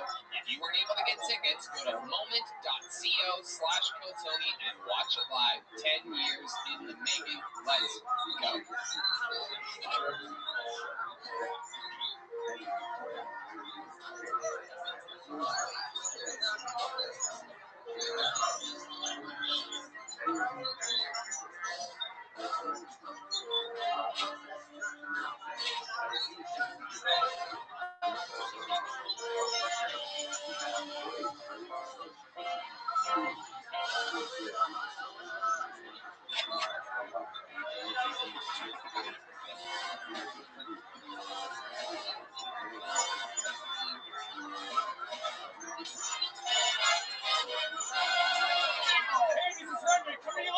Comedy Mothership here in Austin, Texas. For a brand new episode of Kill Tony, give it up for Tony!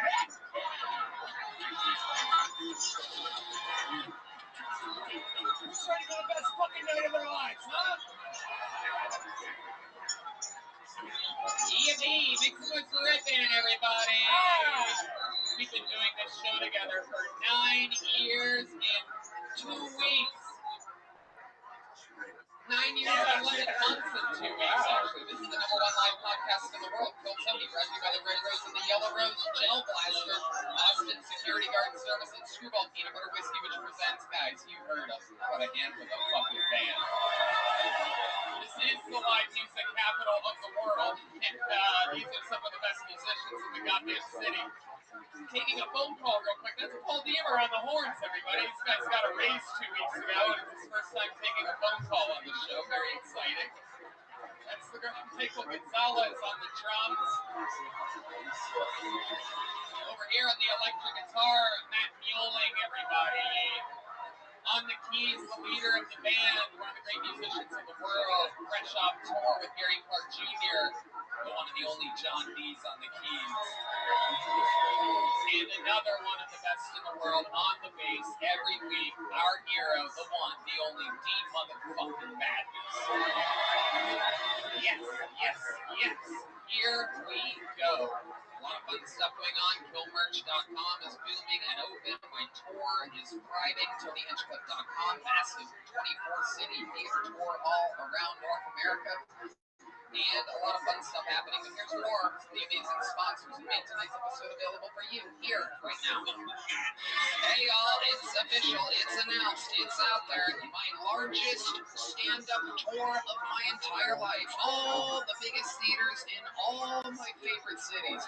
Toronto, Canada, Royal Oak, Michigan, San Antonio, Texas, Chicago, Illinois, Charlotte, North Carolina, Atlanta, Georgia, Columbus, Ohio, Kansas City, Missouri, Indianapolis, Indiana, Philadelphia, Pennsylvania, Tysons, Virginia, just outside of DC, Milwaukee, Wisconsin, Minneapolis, Minnesota, Youngstown, Ohio, Cincinnati, Ohio, San Francisco, California, Sacramento, California, San Diego, California, Phoenix, Arizona, New York, Clearwater, Florida, and Jacksonville, Florida. Tickets available at TonyHinchcliffe.com. Come see the crazy Texas fucking stand-up that I've been working on. You're not going to believe it. Let's have some fun.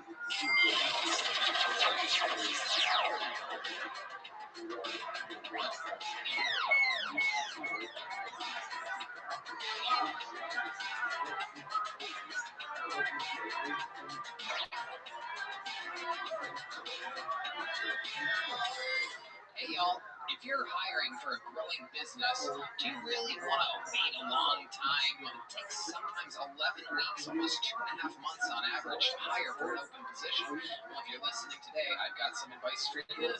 Stop waiting and start using ZipRecruiter. ZipRecruiter can help you find qualified candidates for all your roles fast. And right now, you can try it for free at ZipRecruiter.com/KillTony.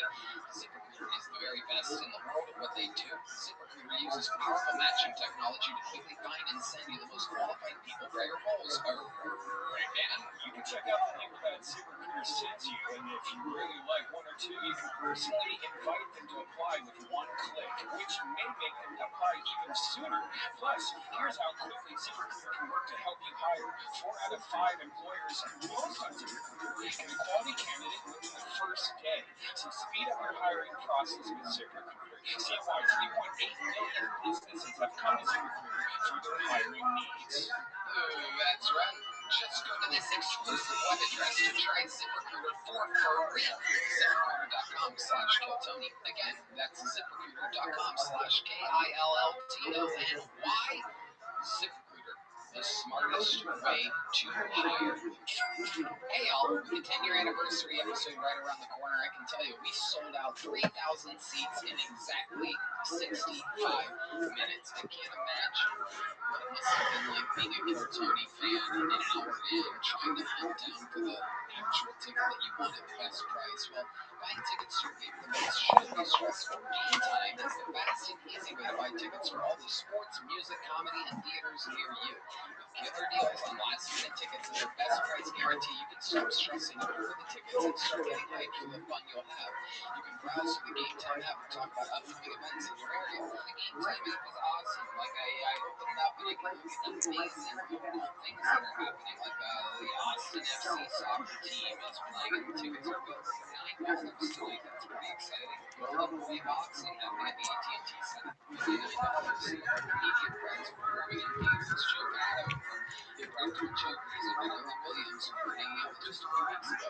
All the best tickets, seat views. You can buy tickets for any kind of event, flash deals, and last-minute tickets, lowest price guarantee, event cancellation protection, child loss protection, and etc. Right there. Get exclusive flash deals on tickets for football, basketball, baseball, concerts, theater, and more. Game Time guarantees means you'll always get the best price if you find tickets in the same section. You vote for us. Game Time will credit you 110% of the difference. It's the fastest way to keep the app in 24 degrees. You can get images of your seat before you buy so you know exactly what to expect when you arrive. Buy tickets in a matter of seconds to match their set. Tickets are sent directly to your phone so you never have to do 3 minutes. That's right, snag the tickets without the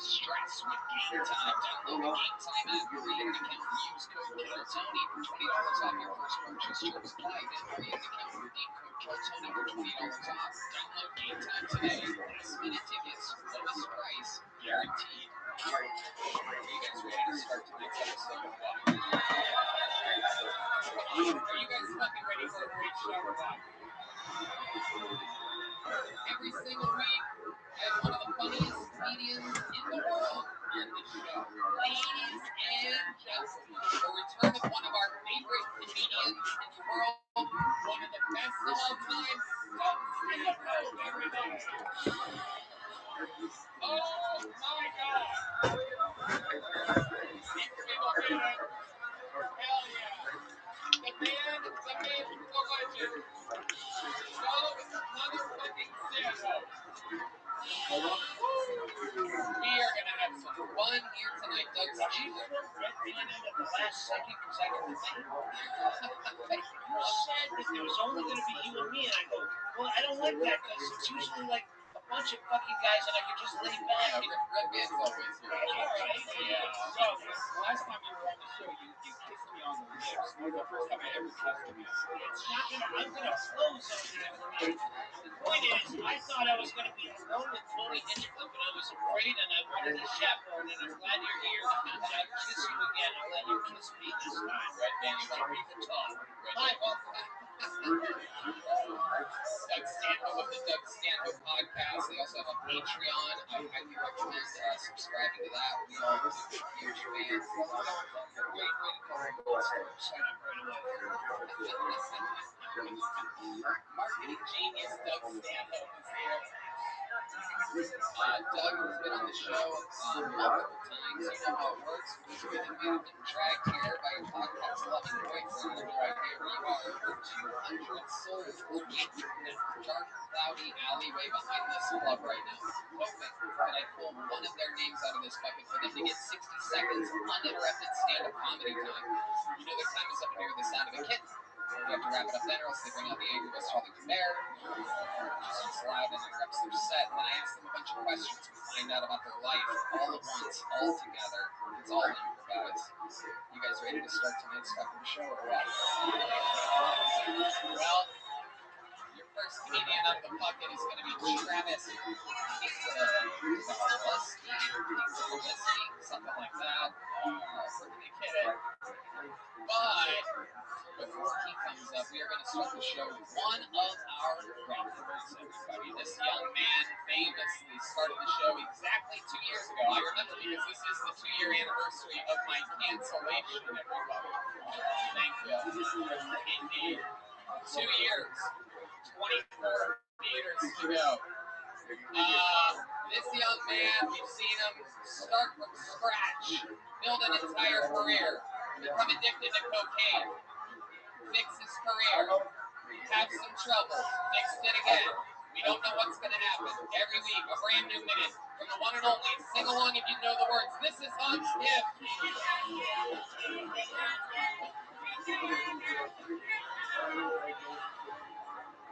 What's up? Hello. It's good to be here. My name is Hans Kim, and I'm dating a white woman. Thank you, white man. It's great dating a white woman. I got Asian dudes coming up to me in public, thanking me like I'm in the army. It's good to see representation of white pussy. I love white pussy. There's so much space in there. I've been where few Asian men have been before. Just in that shit, just naming things. White pussy. I'll call this the Dragon's Den. Love the election season coming up. I can't wait to decide which 8-year-old I'm gonna vote for. Doesn't worry anyone else that the only people that vote for that they got elected for president don't have a future. But I'm okay. Thank you. Hell yeah, saved by the cat. Hans Kim. How you doing, Hans? Good, Tony. Hell yeah. Okay. You alright? Yeah. You used your burner shit no, stand up. Fucking, I used the burner easy. Fucking shit. I I thought it was good. I have bad taste. What's been going on this week, Hans? I recently went with my girlfriend to Las Vegas to celebrate her birthday. Oh, I know what that means. Back to old habits. No, I'm cocaine free. My nose is still virginal. I've got a beautiful, pristine. You know, virginal means that there was never anything up there, right? Not 2 or 3 weeks off. Born again. So what'd you do in Vegas? I mostly try to make sure my girlfriend wasn't cheating on me. Didn't you go with your girlfriend? Yeah, So how would she cheat on you if you guys are together? like a quick blowy in the bathroom. Does she do that sometimes? No, never. How you met? New to the show. Great, I love it. We like that. Is that how you met her? Pretty much. How did you meet her? Tell us. I don't think we've ever even heard this story. How did you meet her? It was after a show I did at the Vulcan where I was headlining, and then she came up to me and she's like, "Oh my God, you're so cool and smart and sexy." And her boyfriend was trying to make sure she wasn't cheating while she flew you in the bathroom. Yes. Did she blow you in the bathroom? She was just like fucking in my kitchen. Oh, wow. Upgrade. You never expect to find me here. So you, That was a very misogynist joke. yeah, right over the dishwasher, right? And then she fell asleep. Okay, hold on. Where in the kitchen did you have sex with her? We haven't done it. We only done it in the bed on the couch. But you said that when you first met her, she told you to come fuck her in the kitchen. Yeah, and then I was like, I gotta do a podcast real quick. And then she fell asleep. And then we met 3 weeks later, and then we had sex. You guys ever show each other emotions? You ever have a serious conversation with her about anything, or do you just fuck? I just picture you fucking and then coming and then fucking again and then coming. Is there anything more to that? Yeah, we're like, I won't cheat on you. You won't cheat on me. Hans, you said this already that you were so worried, like on a previous episode, that you're so worried about her cheating on you. I mean, this does not seem like a healthy relationship. It really doesn't. Would you consider yourself a little bit insecure? Yes. Have you been like this with other girls in the past, or is it just because you're dating a white woman that's way above your league? That's probably a lot of it. Do you think she knows that she's way above your league?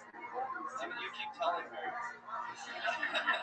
Well, here's the thing.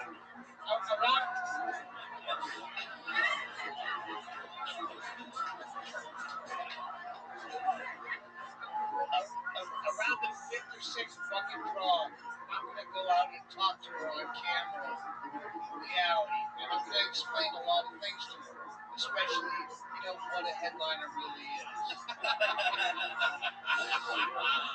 It'd be an honor if you could have sex with my girlfriend. Oh! It would be an honor for me if I could. Am I on the verge of doing the impotent old man jokes? I'd love to be able to say myself, but my joke doesn't work. Oh! Thank you for having me. Oh my God. Anything else crazy going on in life, Hans? I tried to take my goggle to a pool party in Vegas. Your goggle? Yeah, my swimming goggles. You said it in the singular form. Like you had a single goggle that you're swimming with underwater. Like a swim monocle. Unicorn. Goggle. I was like, it's eye sensitive eyes and medical condition. They let me get it. It's a ruse.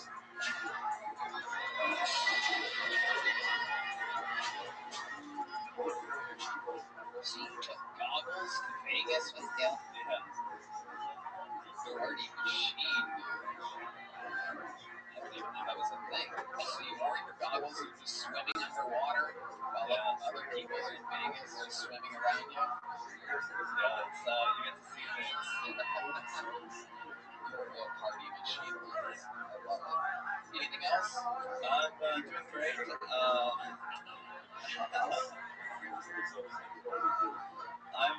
I'm doing great. Thank you guys so much. Okay, there you go. Hans Kim, everybody. Thank you.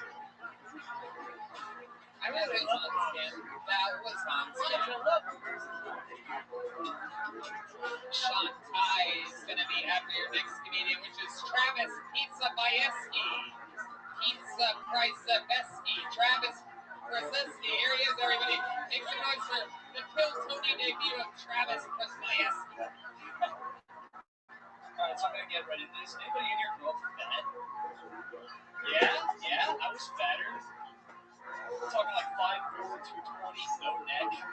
You know, just chin connected to titties. You know? I told a friend once that I had tits growing up. He was like, oh, you had kid tits? I'm like, no, dog, I had breasts. Yeah, I lost a lot of weight when I was 17, but I still had these titties, you know? So I got them surgically removed. They just left these two big-ass scars on my chest, you know? So it's like a weird situation. I want to like own my body. I want to like get the place of shirtless pics of the brand. But I also don't want to look like I'm appropriating trans culture. You know? Sticky situation, being cisgender and trans passing.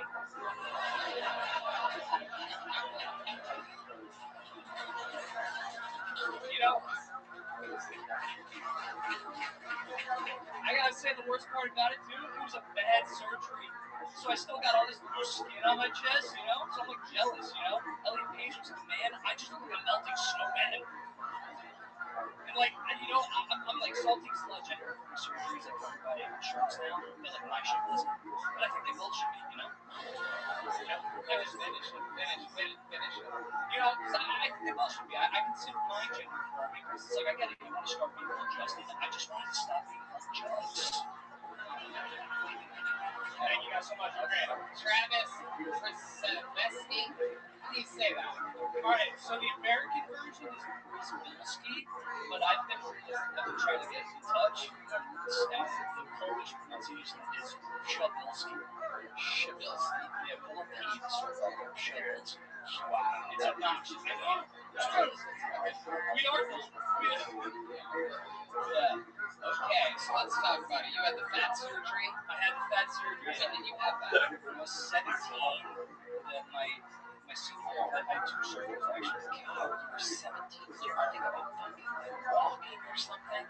No. I had long, like, what kind of lazy fuck? It's just like, if you give a surgery. No, I had I'm gonna eat pizza until you give me the fucking surgery. I mean, yeah, I do love pizza. I'd lost a lot of weight, but I just had already developed these titties that were just like these big, juicy Bahama mamas that didn't want to go away. So I had, like, I was skinny, but I still had the titties. How big were they? Were they bigger than her titties right there?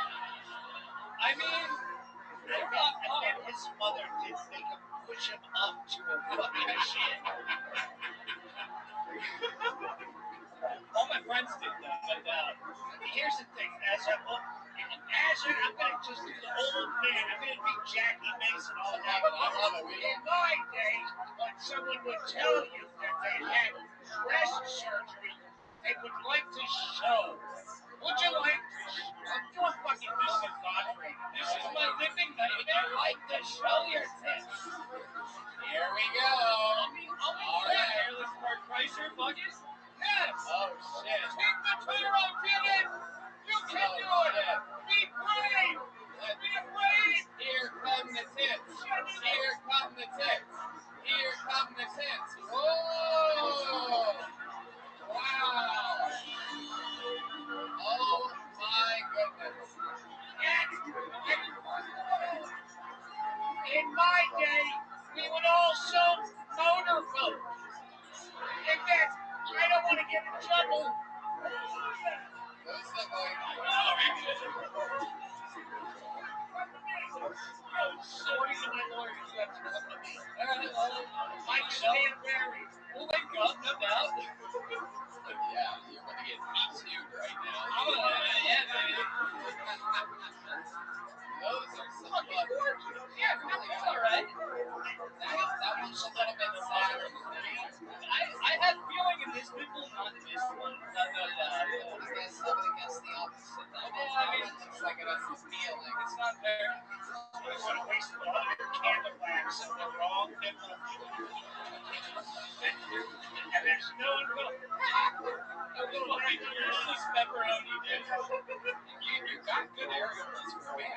seen them all.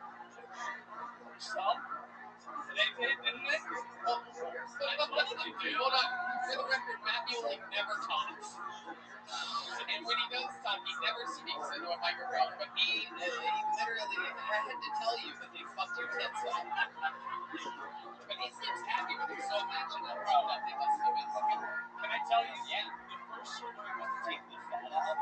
And so they fucking went around like the bodies and fucking took the fat out. The second surgery was to remove the skin, but they wouldn't have that much money. And I felt bad about it, so I did anesthesia for that. Where are you from? Where are you from? Local anesthesia! It was a mistake. I'm from New Jersey, listen. Ah, the old New Jersey local anesthetic. Yeah. Nowhere better to get homebrewed. Homebrewed. You fucking discount surgeon. Did you go to a fucking dentist for that? What did you? Orthodox. What was it? Like every show on A&E. Fat people thing. Ice road truckers I gotta see. You have like the whole prime time A&E lineup right now. I see a little fucking honey boo boo in your eyes. It's barf crush. Oh yeah, there you go. Sleep apnea machine, everybody. Wow, incredible. So you hook up with a lot of women, do they see those and they go, oh, it should suck on those? I mean, I did all right. I got a girlfriend now. I've been with her 6 years, and she's get down dirty with him sometimes, you know. More for her than me, but right? Yeah, hell yeah. Okay. What do you do for work? So I work at a restaurant and I also do snacking. What type of restaurant do you work at? What do you do at the restaurant? I serve and bartend. It's an Israeli restaurant. It's called Lazy Wolf. Hell yeah.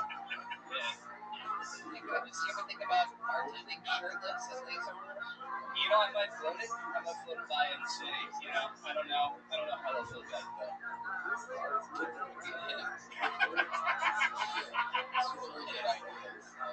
I love it. How long have you been doing stand-up? A little over 2 years. 2 years. All of it there in New York? Yeah. Was it all about your tits? My first 5 was about just being fat. I just added the trans-passing stuff though, in the last couple months. That's refresh. Yeah. Very good. Interesting fun. Fun heavy, baby. Anything else crazy about your life we should know about before I... Yeah, actually, I just found out recently I might be ethnically Jewish on my dad's side.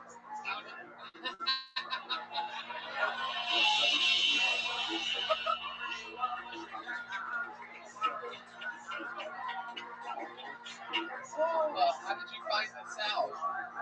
I'm stupid and I never ask questions, but I always knew my dad's mom came from Poland and lost toes to first frostbite and shit. So I actually cried for the first time last week. It turns out she came as an orphan when she was 7 in 1939 with a group of other people. And just ended up in an orphanage when she got to New York. And I was like, Dad, do you think that we could potentially just be Jewish and she just converted when she got here? I don't know. But it's pretty wild. I gotta do 23 minutes. I found out you were Jewish when you said that you would be with anesthesia. Those tits look like Auschwitz, bro. Yo. Travis Krzyzewski, congratulations. You're walking out of here with a big joke book from Boneside, handmade Texas leather, the Rolling Stones logo. You get dressed by one of the greats, Doug Stanhope.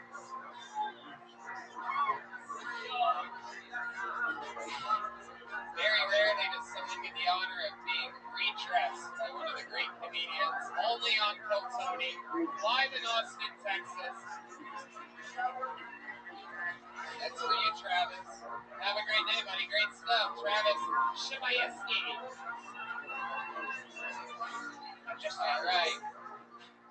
I have to quickly mention, hold on 1 second. 2 or 3 times I realized I was swinging around and talking to the comedian and hitting the bass neck of the bass player and he looked at me like, hey, fucking knock it off. And even though he can't see. He can see through my soul. Yeah. And, yeah, sorry about that. I get very nervous when I'm on territory. You're killing it. Everybody's having a blast. You guys having fun out there? All right, one down. Ready to go. I pulled another name out.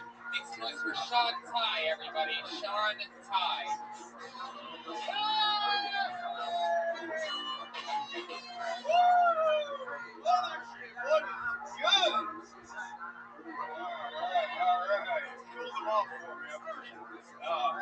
Hey, I'm Sean Ty. I, as your consent, throw like a phone because I'm a Christian. And that's what it says in the Bible. I was watching Rogan the other day, and he always brings up he almost got a Huawei phone. I feel like every time he says that, some Chinese businessman just jumps off a building. We almost fucking had it. You know, there was this close. We almost, you know. Hey guys. So I think the word relapse is kind of fucked up, you know. So I always fear about I go up to my buddy and be like, bro, I relapsed. He's like, sorry, I'll get you some help, you know, to get you clean you up. He's like, no, man, it's my melon. Okay. I'm Sean Ty. Oh boy. Are you? I wouldn't have mentioned that again if I were you. I would have made up a different name after that minute. Sean Ty. Wow. Well. My cover Right in. I bet it is that you're still boxing. Incredible. But the seven's over and you're still trying to make up for it all. Can I ask you, can you tell us exactly how much you drank before this set? I'm not judging. I never done comedy if I wasn't. My first set on stage, I drank a pitcher of beer. My first open mic for 5 minutes. You came out and missed the mic stand. How much did you drink today, Sean? There's drinking. What did you drink today, Sean? I found a speakeasy. I don't know what was in that drink. It was really good. Follow my finger. So it's one drink. I've been open. No, I had that. I had probably 4 drinks since then, but all I had today was a Chick-fil-A sandwich. Spicy deluxe. Okay, shout out to Chick-fil-A. And that's your carrot folks. Chick-fil-A, that's your non-food sponsor. Okay, Sean, let's talk about it. How long have you been attempting stand-up comedy? About a year. How many times? Only 2-3 times a month. So I lived I'm from Atlanta, I just moved here. So, What made you come to Texas? Wow, man, it seems like you are not catching up to me whatsoever. You hear it on a stick right in front of you. You chased it for a long time, my friend. Has anyone ever told you you're funny? Let me ask this question. What do you think, referencing your entire life, how long do you expect to decide what's middle age. take a couple of big steps there, Sean. I didn't think I was going to hit 30, but so we hit 30.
Okay,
you're 32 years old. In your whole life, using it as a reference, what do you think the funniest thing you've ever done or said is? Ever in your life, where you're chasing your dreams of comedy, in the mecca of comedy, Austin, Texas. I'm interested to find out what the funniest thing you've ever done in your entire life is. And if you get kicked in the balls on a YouTube video that got 10 million views, that's not you being funny. That's the kicker. The kicker gets the credit there. Fair. That's give us an example of a time that you were funny. I officiated my best friend, well, you know, my best friend's wedding, couple, and guess yet, Are they divorced? yes, What did you say during the wedding? First of all, I love that you created a noose out of the cord because I'm going to invite you to look at it. Hoping it was going to end up around your neck at some point here. What did you say? someone once told him he could be the next Michael Ian Black just by the way he looks, as long as he kept his mouth shut. Yeah. Or I get Adam Scott. Okay. I was going to say werewolf from leukemia. So I get a lot. How isolated you moved to Austin, Sean?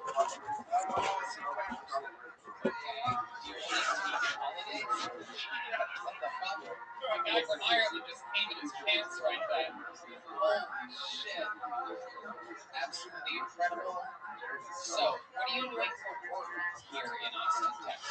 What are you gonna do, kid? I used to go date for God, just like in another world? Did you wait tables before? No. I used to work in the auto industry. What did you do in the auto industry?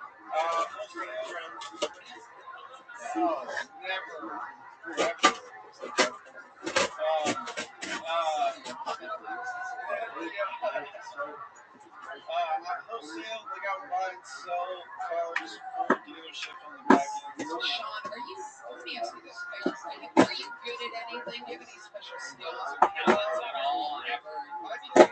I can rollerblade. Oh, And it's not gambling. I grew up in the 90s, so. yeah, okay.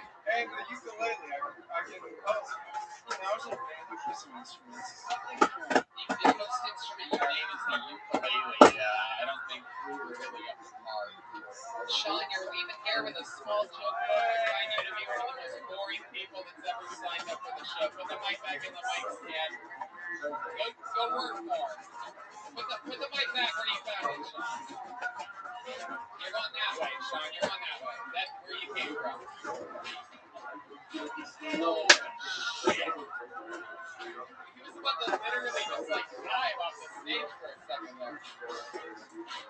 Well, ladies and gentlemen, you've seen three people tonight, three comedians that are literally not mentally challenged in any way whatsoever.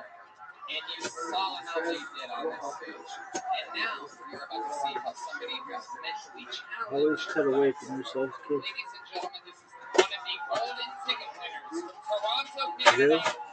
Make some goddamn noise for the one and only Jared Nathan, everybody.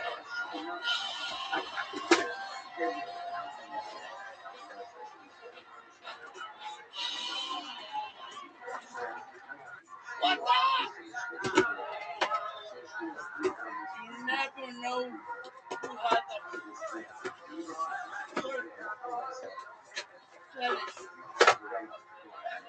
You never know who had the first study.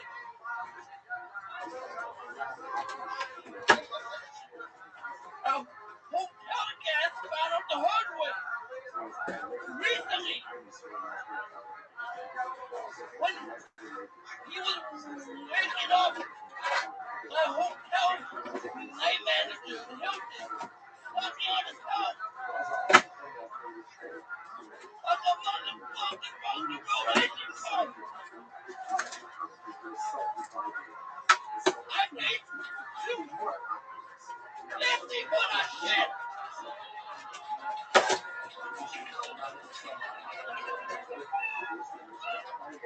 Use my quote. Sharon 15 and Sam 15. Percent of the hands-on and the good stays to help the hotel. Tell us damn motherfucking name and say you. Yeah. Wow. Jared Nathan. Absolutely incredible. I have no idea what you said, but you killed the entire. I did. I think I slapped more than I understood the words. Like I got a challenge at Jeopardy, and I go, oh, I got it, the words. They're probably funny. I'll quit while I'm ahead. So you have a foot fetish. You guys stayed at a hotel. You paid $250 to get your feet sucked on. I recently Nashville. Interstate. News store. I mean, you guys did the same thing. You know, see, inch two. Must be watching the wrong new. You claim my foot. Special Olympics forums. You claim my foot. Oh my God. Okay. What? So what? The guy in Nashville stayed at a hotel and then what? And night manager called it. He could. And it's nothing. His room and no light. Without talking. There was code.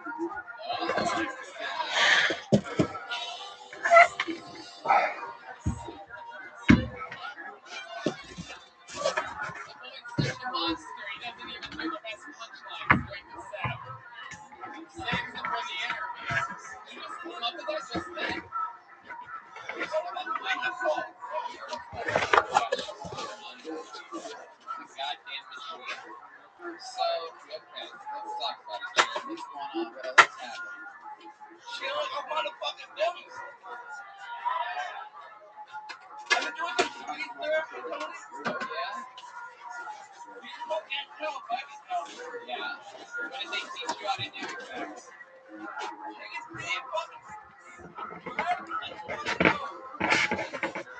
Oh, that's baller.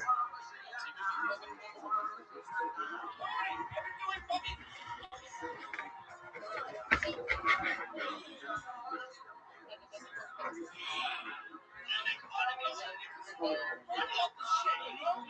are. I didn't even know you had merch. That's incredible. It's got bad to the bone. What's your Instagram handle again? Very excited. Please,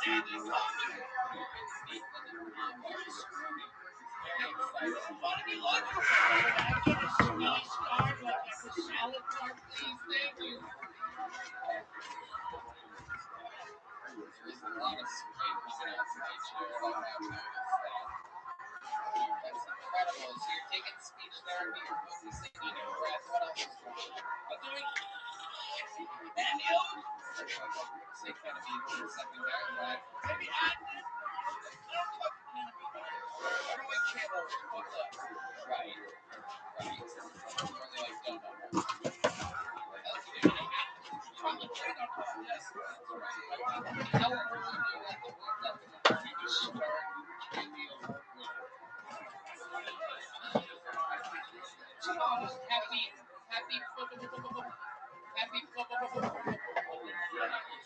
I just want to say happy motherfucking birthday, Tony.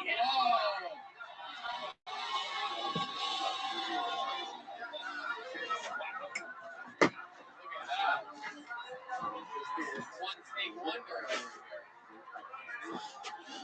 Absolutely. Jared, anything else exciting happening? How's your love life? Did you find a little,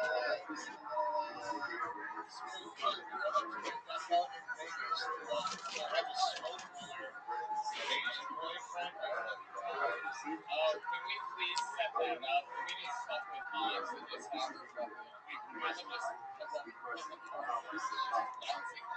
We could pay her a lot of money to do that.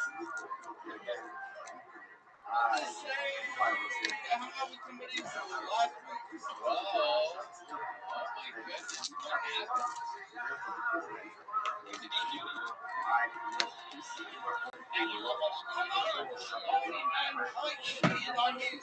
Okay. Very good. Okay, so what did you do with this girl? What did you do with the body?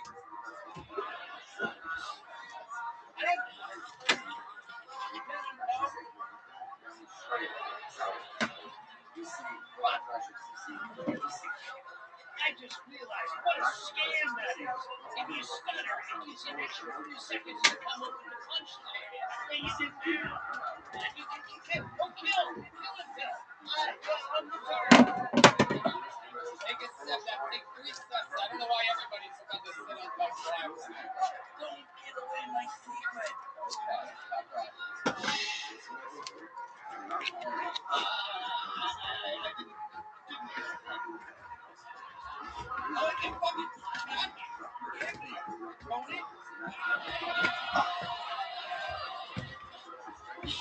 Dog, if this works, this is one of the great inventions of all time. It's like a fucking. Dog, that's pretty baller.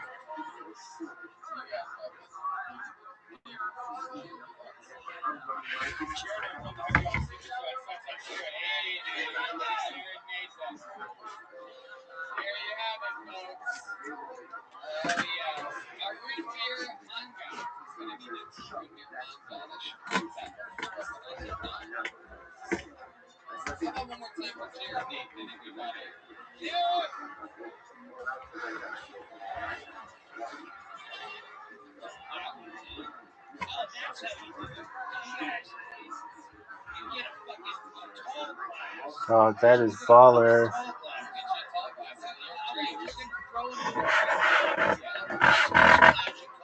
Dude, that's just good.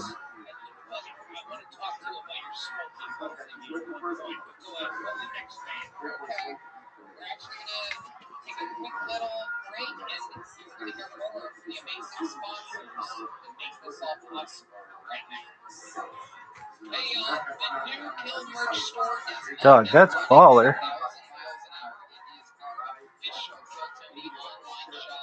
West Side. Yo, thanks Abdul6650. You're the man. Shout out to Abdul.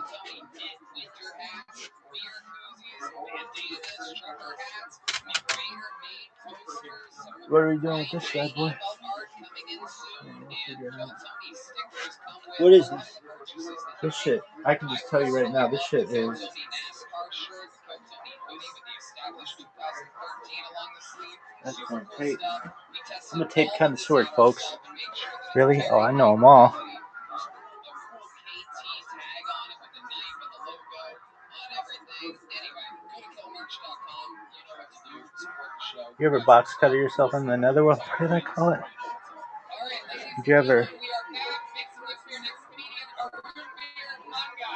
Some shit. After this will be What is it? What did I call it? Jay Weezy. Our beer is Arun Beer Manga. Everybody make some noise for Arun Beer, everybody.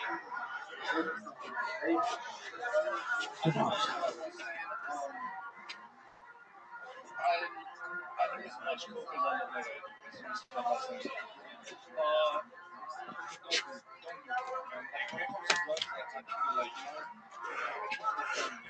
Oh fuck!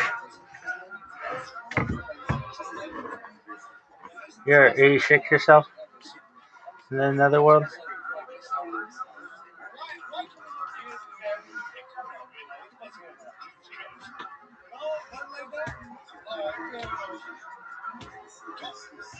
What are you doing with this dog?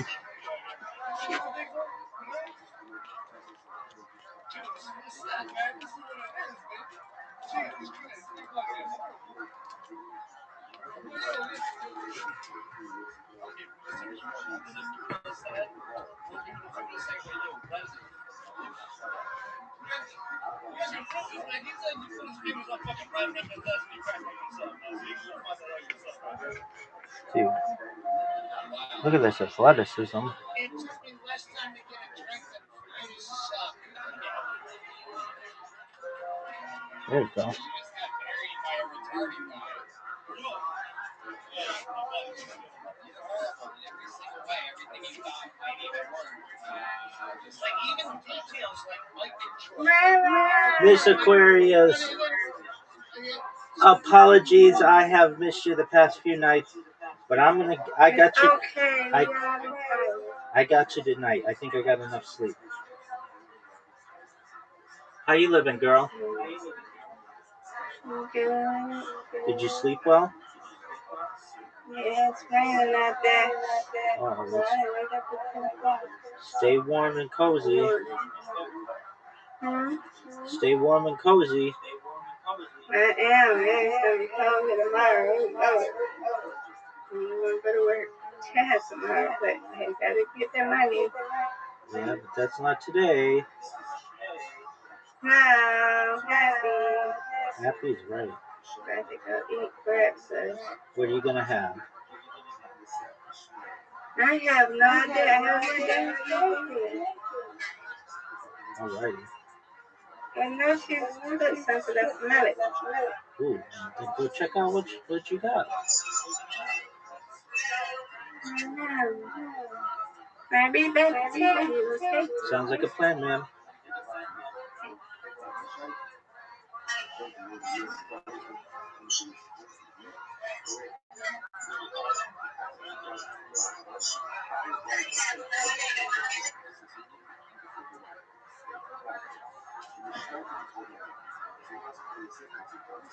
No one even heard what you said unless you were stuck close to you. Have you ever thought about developing a stutter?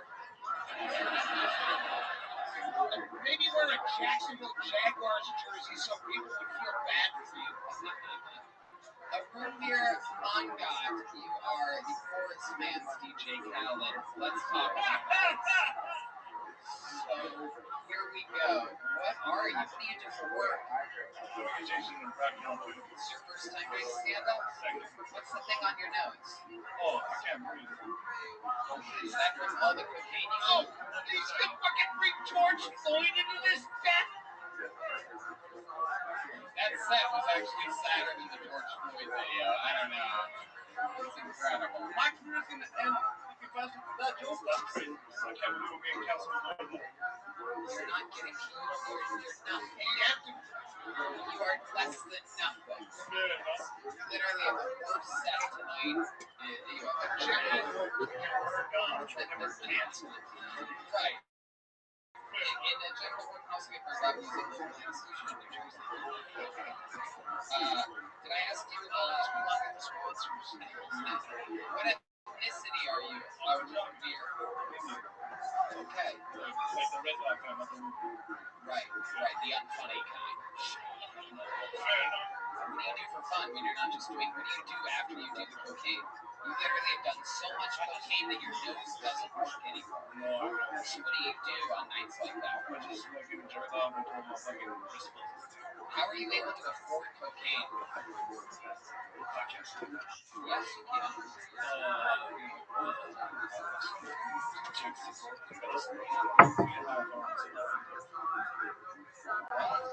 You deal the cocaine. Sure. Okay? That's a yes. You might as well just say yes.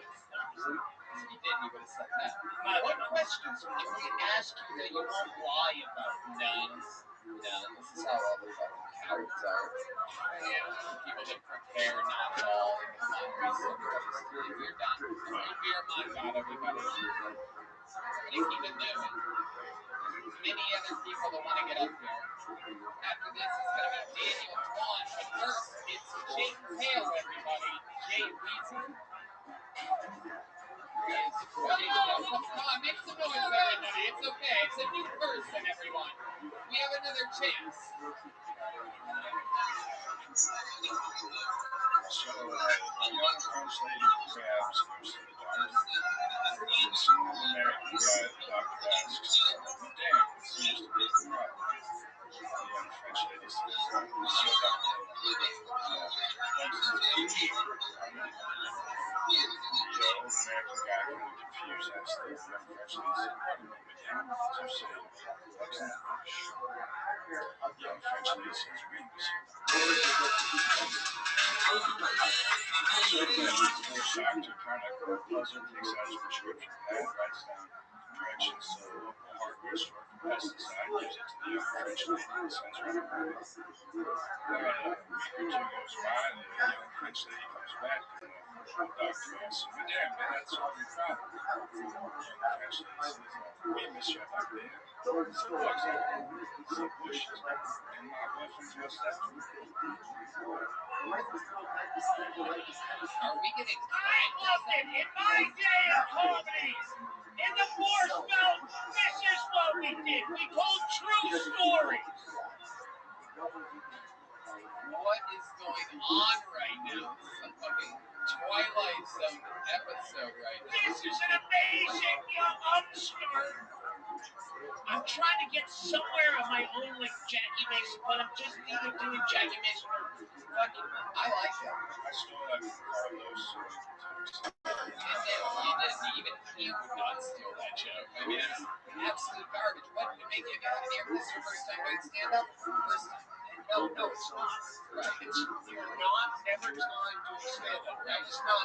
That was told a fucking street joke. Right. That is not good. You've never done that. You can never put this on a resume, and they have facial recognition and fingerprints. If you ever put this on a resume, they'll find you and kill you. Right. Where did you hear that joke? What made you do that? Were you a fan of the show? And it's the worst fucking street joke. Are you a fan of the show or do you hate us? I can't tell. It's something that like an enemy would do. I'm gonna go and juju whatever. The t-shirt. He's wearing a fucking tuxedo t-shirt. And like, Unbelievable. Are you a fan? I'm a fan, yeah, I'm sorry. Jesus. What did you think was gonna happen? How many episodes of this show have you watched? Okay, did any of those you never saw anybody come up and do a joke like that, right? They talk about their lives or something about them or something, right? Alright, try again, somebody. Keep it moving. Get out of here. Shake tail. We're flying through tonight, baby. Make some noise for your next comedian, Daniel Dwan, everyone. We're flying through. We could set a record here today. We're on pace. Daniel Dwan, everybody. One more time for Daniel. Everybody gets a fair shot.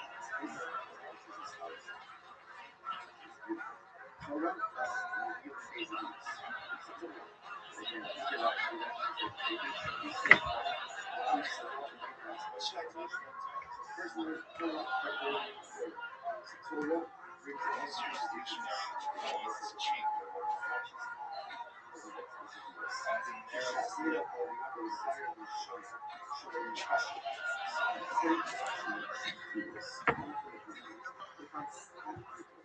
Narrow sleep can crack from the sleep. Oh shit. Chink in your armor. Chink walls.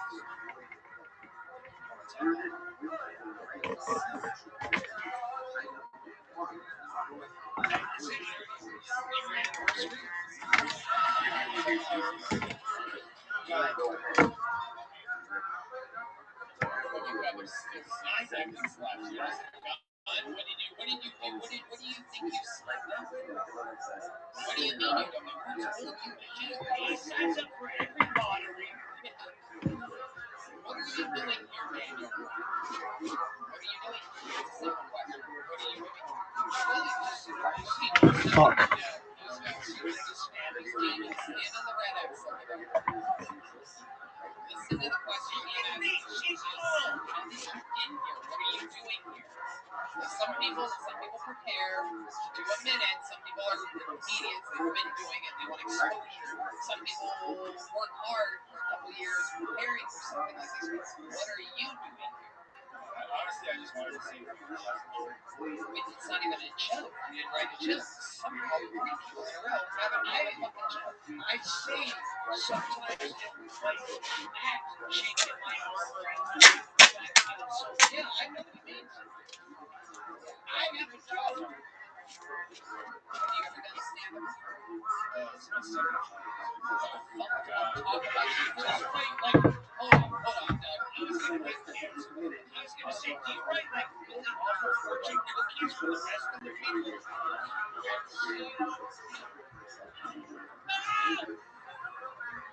What did you talk about your first time you did stand-up comedy, Daniel?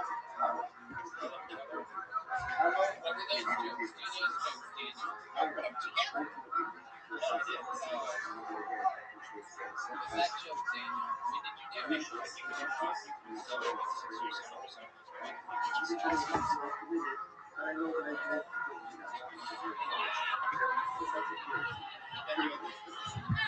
We don't think it's really funny. It's just that we don't think it's funny. Just don't kill us and our family. What was the Helen Keller joke, Daniel? What was the Helen Keller joke?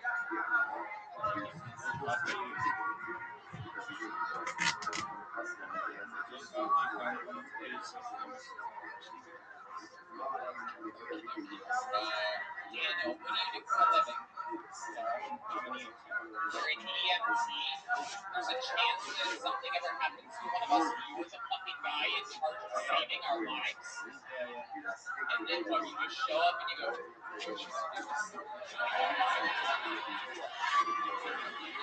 That's baller.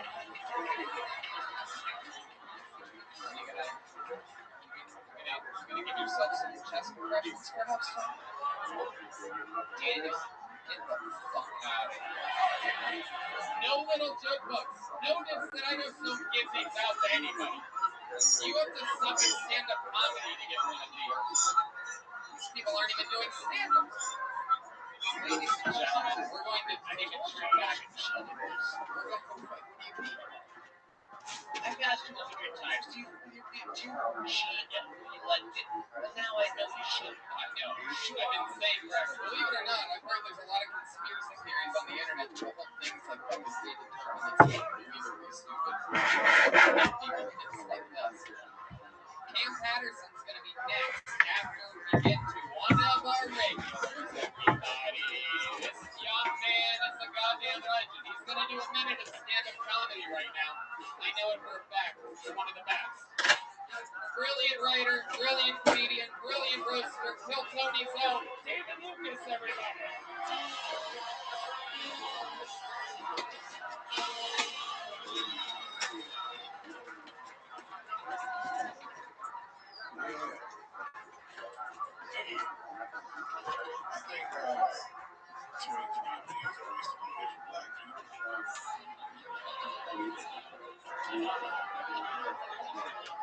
It is. Like, I did one of them shits, and I got the results back and opened the envelope, and all it said was, I could have saved $40.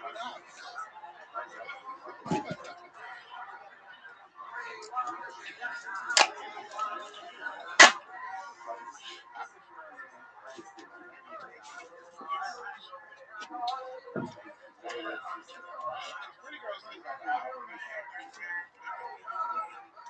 So why do you take so far? You know who can be ready instantly? Other than that, that bitch put on a baseball cap and got in the car. In an hour and a half it took me to get ready, I got my dick sucked and a spicy chicken sandwich from Chick-fil-A. That's how it's done. A return to form here on Coach. Second reference for the spicy chicken sandwich at Chick-fil-A tonight. That is the second reference. That is the second reference. We have got to get this. We out here. It didn't seem like you. Oh, we have to call us for a word from Bill. Hey, both of y'all niggas dress like y'all about to be buying. I mean, and you look like you're dressing for $5 million. So, hey, are you selling piercings? Some of my chunky love. It's a big fat neck like joke. Hey, bro, you fucking you look like you inherited one of those chocolate buttons. and you look like the chocolate peppers.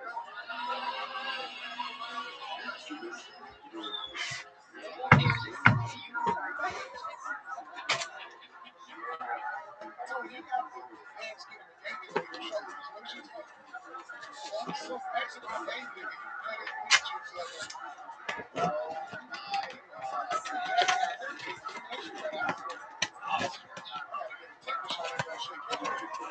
I like the military look. Are you a member of the U.S. Navy?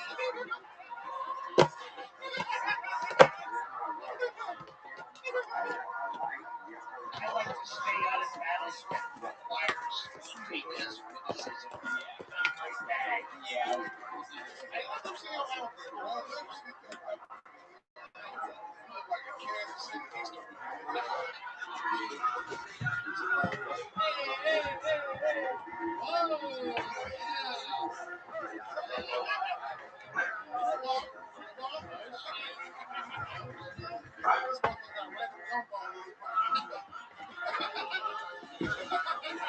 Oh fuck.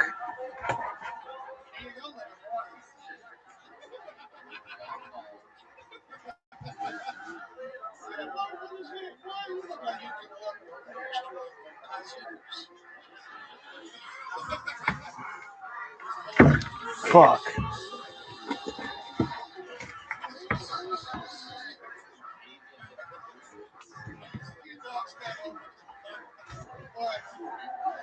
The 23andMe was amazing. Did you get a cholesterol result on that by any chance? Tony, I'd love to see how much estrogen you got in your body. I mean, you're the one with the tits, bro. I don't know. You got so much estrogen, you can get pregnant. You're the one that looks pregnant.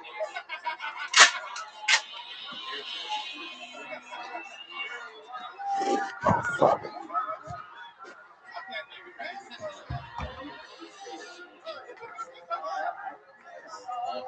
What's funny happened with these last few comments, dog? I don't know what Jesus, I think you get caught, nigga. I think so too. It really, really crossed me. I ain't gonna say who, but somebody just paying random niggas to put this. Some rival podcast.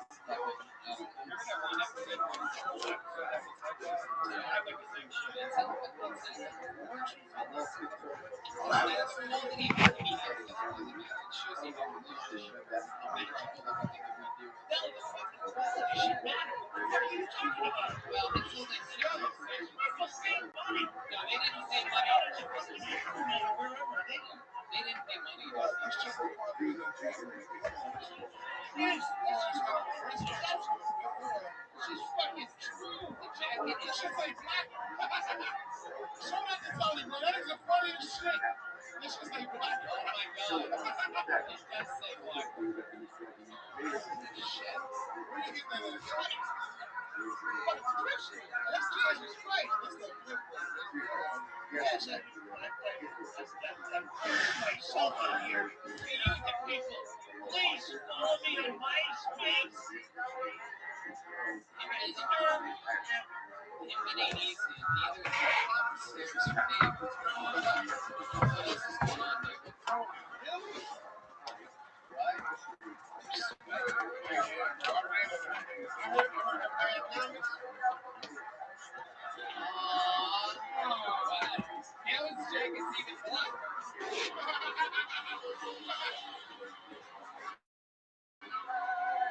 This jacket, some of my best friends are black people now. You got a real black man now. David, what else is going on? Oh shit, man, you already know, bro. Just out here keeping you super cool, bro. I mean, it's soon, Baltimore, dog. I'm sure I can take it on my website. That's all we can do, bro. Just try to keep it Blowing up. Getting bigger. okay. I see what you're Really You see what this nigga trying to do? groundbreaking stuff. Tony, why you so red? Nigga bite you in the ass when you got up there? I've been on the booth. Don't stand up. It's amazing to be next to you, bro. I can't even lie. It's good. Yeah. I'm waiting for the punch. No, I wrote. I'll give you a punch. Well, thank you. It's a pleasure to be here. I get on this thing and I want to be mean to people. Sure. But no, then he does it. And then I go, no, I want to be mean. I got it because I asked him to be nice to people. But then somebody else sucks so bad. I'm like, oh, it's see. But no, like, it's some real shit, bro. Like, the meaner you are to people, the better their future. There's so many comics walk around with a false sense of being amazing that sometimes they gotta come and get people by you guys. And that's the only way they can grow a lot of people. Because these niggas been going over rights thinking they doing good. I'm not talking, but it's a level of, okay, that's not I want to be funny one day. That's a mental illness. Okay, if I say you're not funny, 4 kids are gonna die in a freezer. As long as they joke kids, I don't worry about that shit, man. Neither do I really. I wake up going, did I look like an asshole? I don't care about the kids in preschool. What I look like? Your mom's going to shut up. Be like, that's what my kids go to private school. That's why my kids get a movie. Bottom line are doing better than heaven.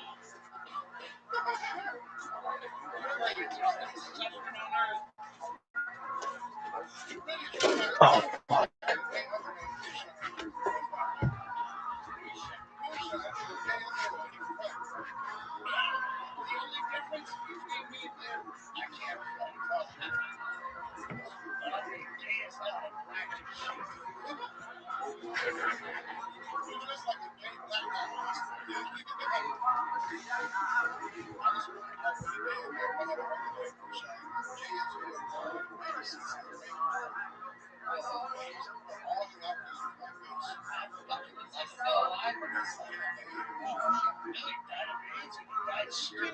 That's how I fit into his clothing.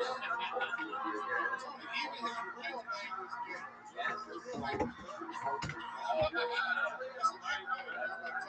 Yeah. Everyone knows Tony.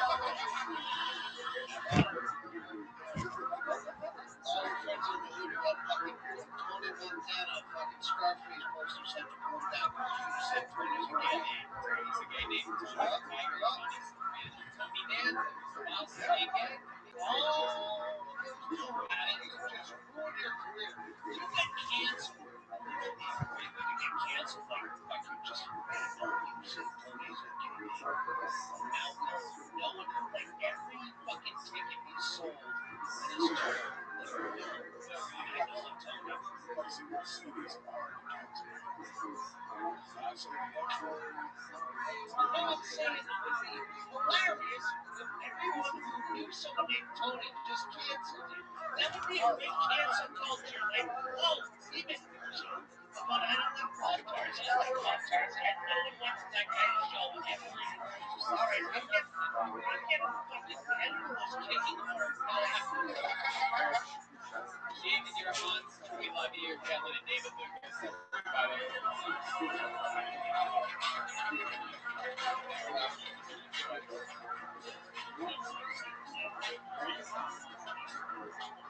Just a reminder that if you guys want to add some excitement to watching sports, you should download our favorite app, Prize Mix. Yeah, on Prize Mix, you can choose any player from any sport, and I guarantee they have what you're looking for. Pick 2 or more of your favorite players, select more or less on the projected stat, then lock in the entry for your chance to win 25 times your money. It's that simple.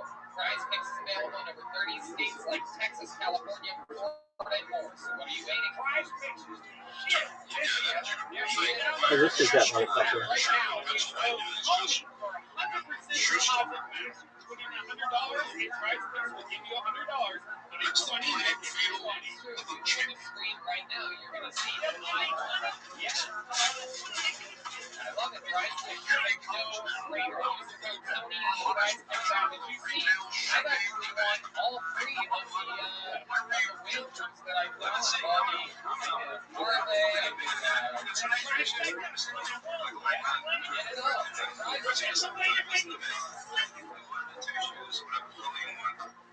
Comes in and don't fit. You don't like it, you don't like that. Like, yeah. Orange Ultimate is the Cy Young of its time. The best of the big league shoe pitchers. There were only 38,000 feet in Sharon, Pennsylvania. Last year, Orange Ultimate sold $423,000 worth of shoes. We're busy today, fellas. I can feel it. I can feel it. It's going to be busy. His stats make him the MVP, the officially recognized champion shoe salesman. He's got a fastball, curveball, sinker, slider. He can pitch inside, outside, increment, 8 C's, 11 triple A's, rim tips, loafers, some bubble socks. He's got his rhythm. And he's throwing strikes. Get him on. His punch. See? Thank you, man. Sorry, have a seat. It's you right now. Everybody should know. Hey, what happened today? You're both in that time. Larry Johnson is born number 4. The first name extended on some shoes. It was drive that made him the hottest pitcher in shoes today. I just wanted to be the best. You know, that goes back to my days in Brooklyn. I used to get down there and play around with everybody. Get no money for you, play for nothing. Yet you had to win. There was something important to win that game just to feel good about yourself. Well, I tried the same thing to sell shoes. It's like a fire burning in me. You know, it never goes out. You got to do the best you possibly. I tried that one. Of course, the inner fire. Every champion has it. That makes Larry Johnson a shoe-in for the Shoe Retailers Hall of Fame. Is the little something extra he puts on every pitch.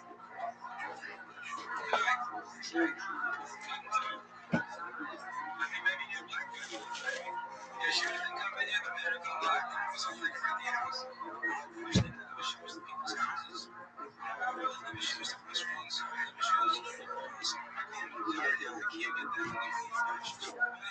They don't eat fair drop your shoes off for me. I say, sure, anything for sale. Anything for sale. He stays loose. He has all the moves. Nuts. I should be busy. People get annoyed by waiting too long for shoes. So a good salesman should know where the stock is. You gotta get that shit in there real fast. This place gets so hard and it's so busy. Really, you have to sometimes wait 4 or 5 days to keep people satisfied. It's one thing we don't want. We don't want people walking out with shoes. If I can help it, I do. So that's an issue. An athlete can drive himself right into the ground. Larry Johnson knows that. That's why he always takes time for a good lunch. You have to keep up your strength because sometimes the game goes into extra innings. You get people who just doesn't know the thing on the sides. They come in and there's one fellow in particular. He came in and he says, I'd like to have black shoes. I said, anything particular, sir? He says, just black shoes. So I said, what size do you wear? Can I measure your foot? No, can't measure my foot. I wear an 8.5D. So I bring out about 2 or 3 black shoes. I put them on his feet, and he says to me, oh, easy on my toes. My toes are sore. So I says to him, how long your toes been sore? He says to me, I thought he'd say 3 months, maybe 2 months. He says to me, 12 years. So I says to him, when was the last time you had a foot measured? He says, about 14 years ago. I said, please, let me measure your foot. So he starts yelling at me. He says, listen, Sonny, nobody's going to measure my feet. I'm already 8.5D. I said, sir, I tried on 3 pairs of shoes already. They're all tight on you, and they all hurt your toes. Let me measure your foot. See, there's time in the shoe business. A good salesman, if you think you're a good salesman, or you try to be a good salesman, you got to take charge. I mean, you can be the nice guy, and you can be funny, but you got to take charge. And you got to say, listen, you want to get a correct fit, let me measure your foot. So he's finally agreed to it. I measure his foot. Believe it or not, the man wore a 10B. 3 sizes too small. I didn't tell him what size you were, because I knew he'd never let me come out with the shoe. So I just went back to the stock room. I walked out with a black 10B, and he puts on a shoe. He gets up and goes like this. So, what did you do to the shoe? My toes don't hurt anymore. This is Larry Jordan's motto. If the shoe fits, sell it. By my size, by my fit.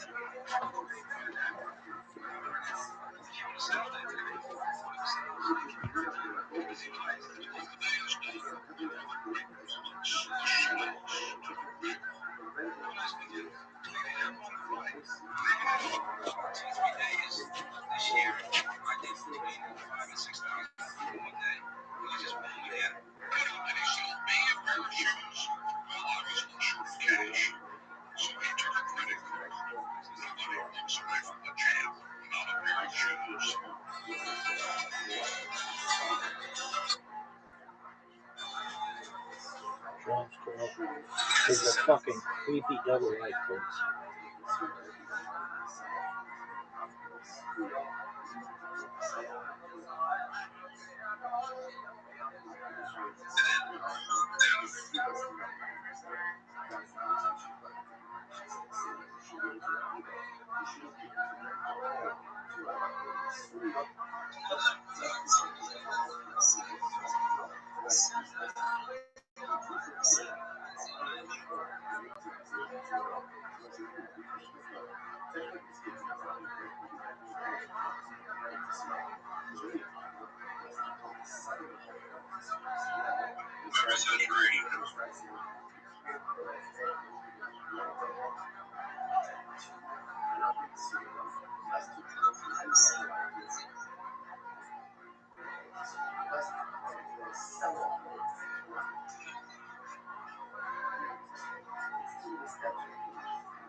Yeah, make some noise for Cam Patterson. Guys, you have to make noise. It's Cam Patterson's first time in the show.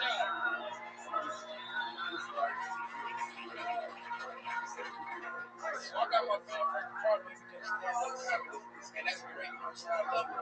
But I got roaches real bad. I got roaches so bad I got a mom where I can't have roaches. I asked myself, how do you get rid of them? So I just trained them. And I'm like, nigga, that's not possible.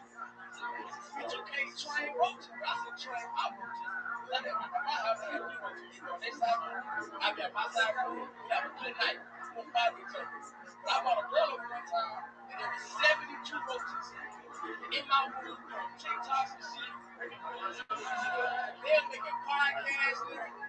They're walking, it was crazy, right? And I woke up and I really watched a movie. And I was killing roaches as I watched the movie. So I watched the movie and I murdered a roach. When I watched the movie and I murdered a roach, that one was came up from somewhere. It was a big ass lizard roach that wanted to put on the TV. And I couldn't avoid this bitch.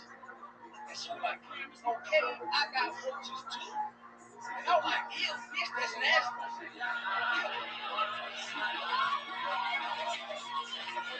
You dirty slut. Hell yeah. Oh, yeah. What's up, nigga?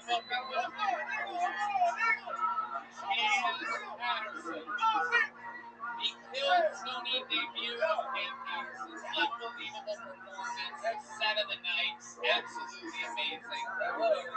Welcome. How long have you been doing stand-up? 2 years. Where at? Orlando, Florida. I love it. Yeah. You live here now? I just moved here. Unbelievable. I love it. How recently did you move here? Last second of the day. Okay. You have a job yet? Yeah, I'm a golf cart nigga. My golf cart guy. That real, nigga. Come on, nigga. I love black people, bitch. Oh, man. If you could clarify for an older white gentleman for myself, I understood the last word, but the golf cart part, I don't understand how that applies. What I said, dog. That's all I'm a golf cart nigga. Yes, but I belong to a golfing club, and Okay, you know, I know where I can't say what I work at. That's fine. You know what I'm talking about? I would never tell you.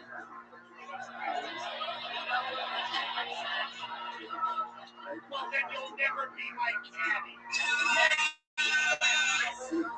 I know golf, nigga. I just worked up. I like it. I like that. Fucking New Year. I like this shit a lot. It's amazing. So when you say you're a golf cart and Yes. But I don't say the Whoa. Ching-ching. Okay. I'm scared. Scared. he didn't say anything, it was clean. Okay, good. Just said beep. Yeah. So when you say a golf cart N-word, what does that mean exactly? Are you doing like drive-bys in them or something like that? Yeah, so like they hire me, right? That's dope. I like that. That mom in my hometown, but they hire me. They hire me because I don't know golf for real. You know what I'm talking about? So I just drive golf carts up and park them, and then put all the golf carts on the cars. And be like, that y'all, give me back. That's how that shit works. You're a star. I've seen this before. Cam Patterson's a star. I've only known him for 3 minutes of TV website. I acted like that was something. When he said golf cart, no N-word, I thought that's a thing I should know from the hip-hop you listen to. And then you went and said, what does that mean? That's what Joe Rogan thought at one point too.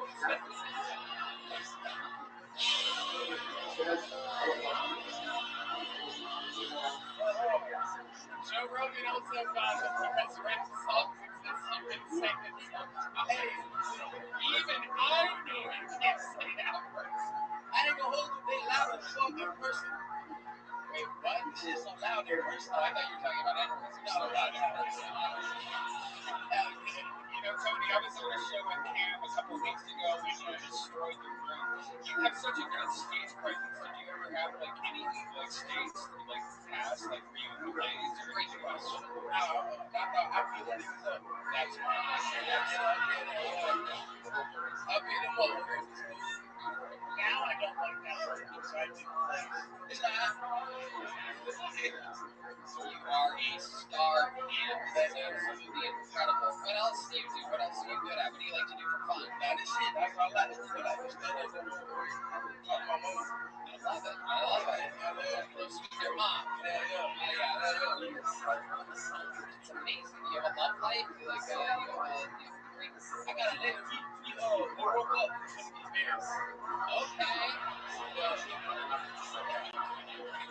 That's where you take me. We don't go in. What the that's still my business. That's my.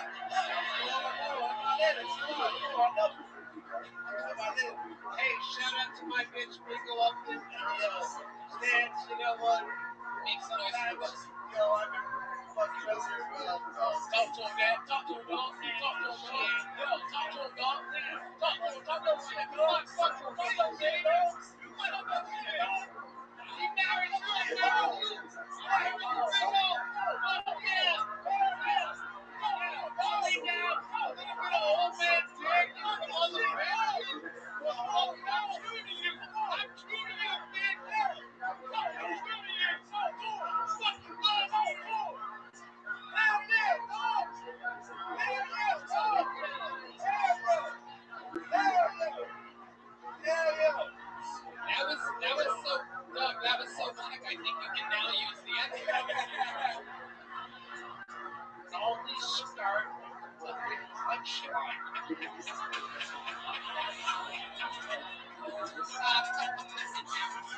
Oh my god. Cam, what else about you before I get you out of here? Something else interesting about the life of Cam Patterson. I watch live on stage. Every time I get on stage, that's when I'm ready my soul. My songs got soul. And when I started coming, like people tell me that I could watch live on stage. But I was in the club.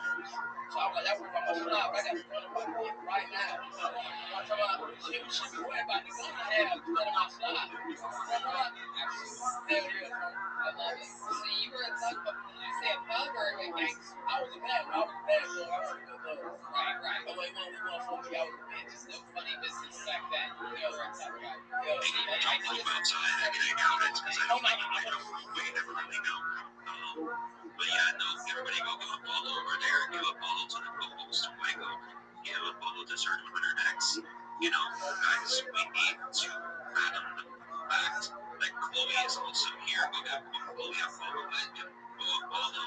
You guys gotta remember that we are supporting each other in this very space.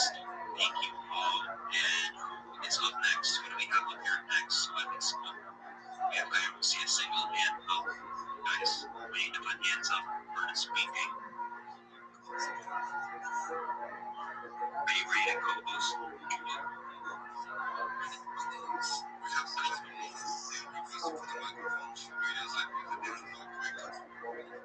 Yeah, we gotta keep going. It's Kipo gonna come up and co-host. I'm waiting. I'm like, oh my god, one of the real fucking Kipo within my space.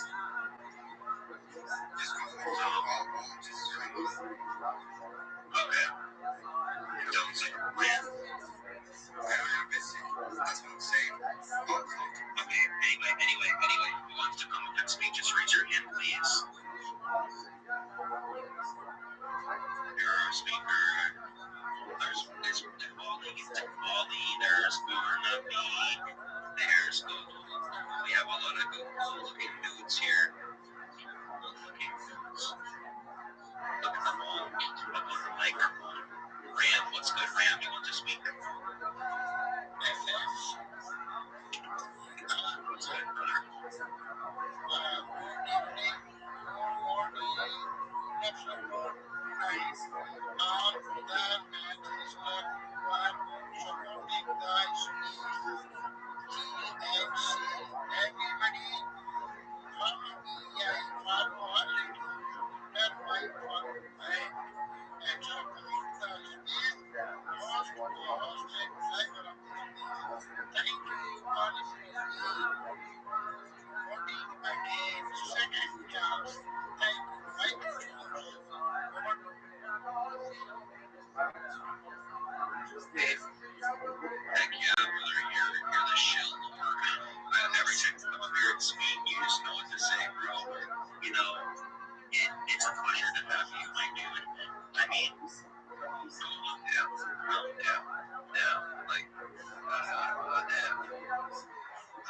Heck yeah. I agree with that statement. I see, after hearing all of that, I hear all the monsters in the closets. Monsters, I keep bringing you up. Were you there, brother? Definitely the monsters are in the closet. They want to get out. He's connecting, actually, so just might take him a minute. Bro, I see Hakuna Matata reposted to the magazine. I see the Indian boys, big holes, Rabbi Rothschild, big white children.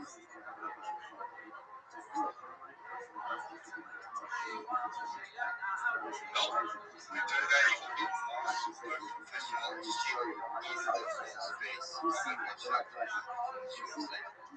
Thank you so much for the opportunity. First and foremost, if you haven't followed me, I'd appreciate it if you would. I follow everyone back. I'm Rabbi Rothschild. If you don't know who I am, you will. I stream my life 24 hours a day, 7 days a week, 365 days a year for world peace. I've been doing so for more than 4 years. My streams go back to the pandemic. We've seen the death of a queen, the birth of AI, the coronation of a king, and everything in between. This is a real life Truman Show, a real life Big Brother. This is a timeline and a time capsule of human achievement. In the 1990s, the phrase content is king was coined, and I'm making it true today. I'm king of the internet. This is the biggest event in global history, and here's why. In 2018, The Economist magazine stated that data had overtaken petroleum as Earth's #1 resource, and I have more data archived on the internet than any person ever, which is making me very influential. I'm going viral, and when I do, I want to make you, your friends, your family all financially independent if you're not already. I want to ensure that you have generational wealth if you don't already, and I want you to be able to start charities and philanthropic organizations of your own. I'm unlike any influencer you're ever going to meet. I'm not live on one YouTube stream nor 2 YouTube streams. I'm live on over 20 simultaneous YouTube streams 24 hours a day. You can view my life in 360 degrees. I even have a ceiling cam. If you want to view my YouTube streams, the link's available in my profile. Additionally, you'll find it in my pinned post.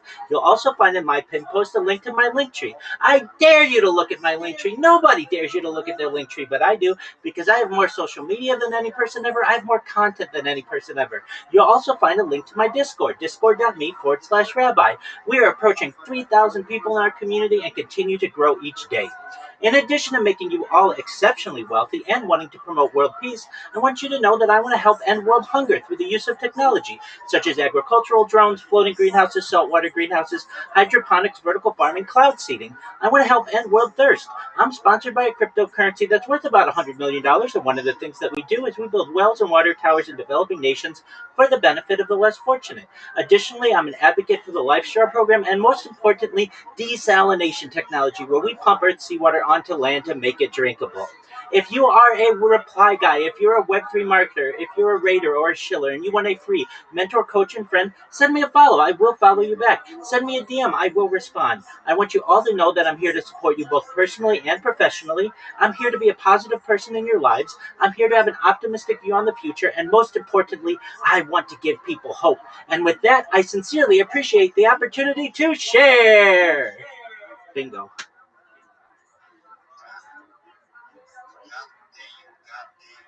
That was the voice of the Rabbi Rothschild, the legend himself. He holds the Guinness World Record for most hours live streaming.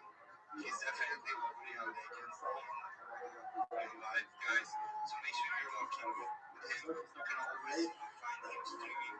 You can ask him whatever. She is a really legit dude, and she definitely knows what she's talking about. So you might get some good off and some good information, and probably some good guidance on how to do a proper shoot, on how to properly brand yourself, and a whole bunch of stuff, man. He is definitely a great man in this space. Thank you very much, Rabbi Rothschild, for taking your time to open in these spaces and vibing with us for a minute. You are always welcome around here, as well as every single one of you guys. And remember, guys, we are here to grow, so make sure you're following every single one of the speakers. We're locking with Fuego, with Kubo, and with Serge, guys. We're trying to get our accounts to 1 million followers. Let's fucking go.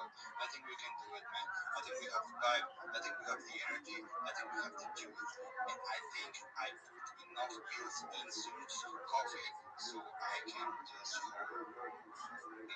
I think we can do it, man. I think we have the vibe. I think we have the energy. I think we have the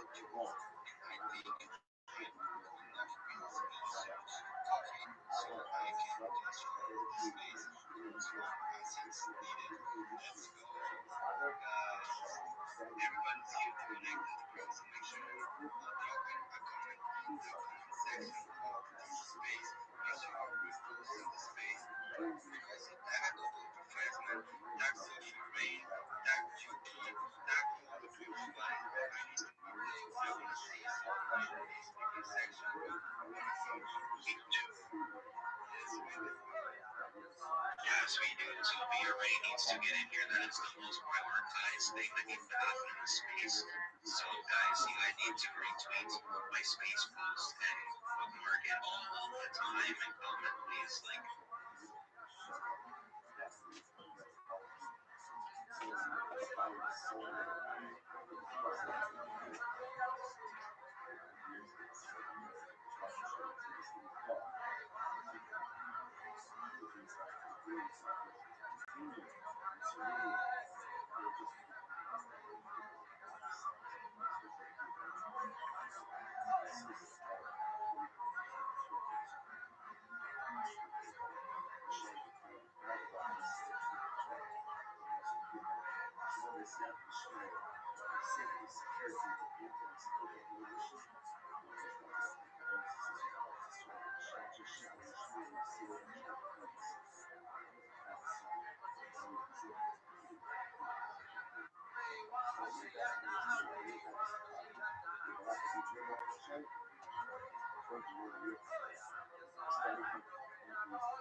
Can you show me some gang signs? No, you can't.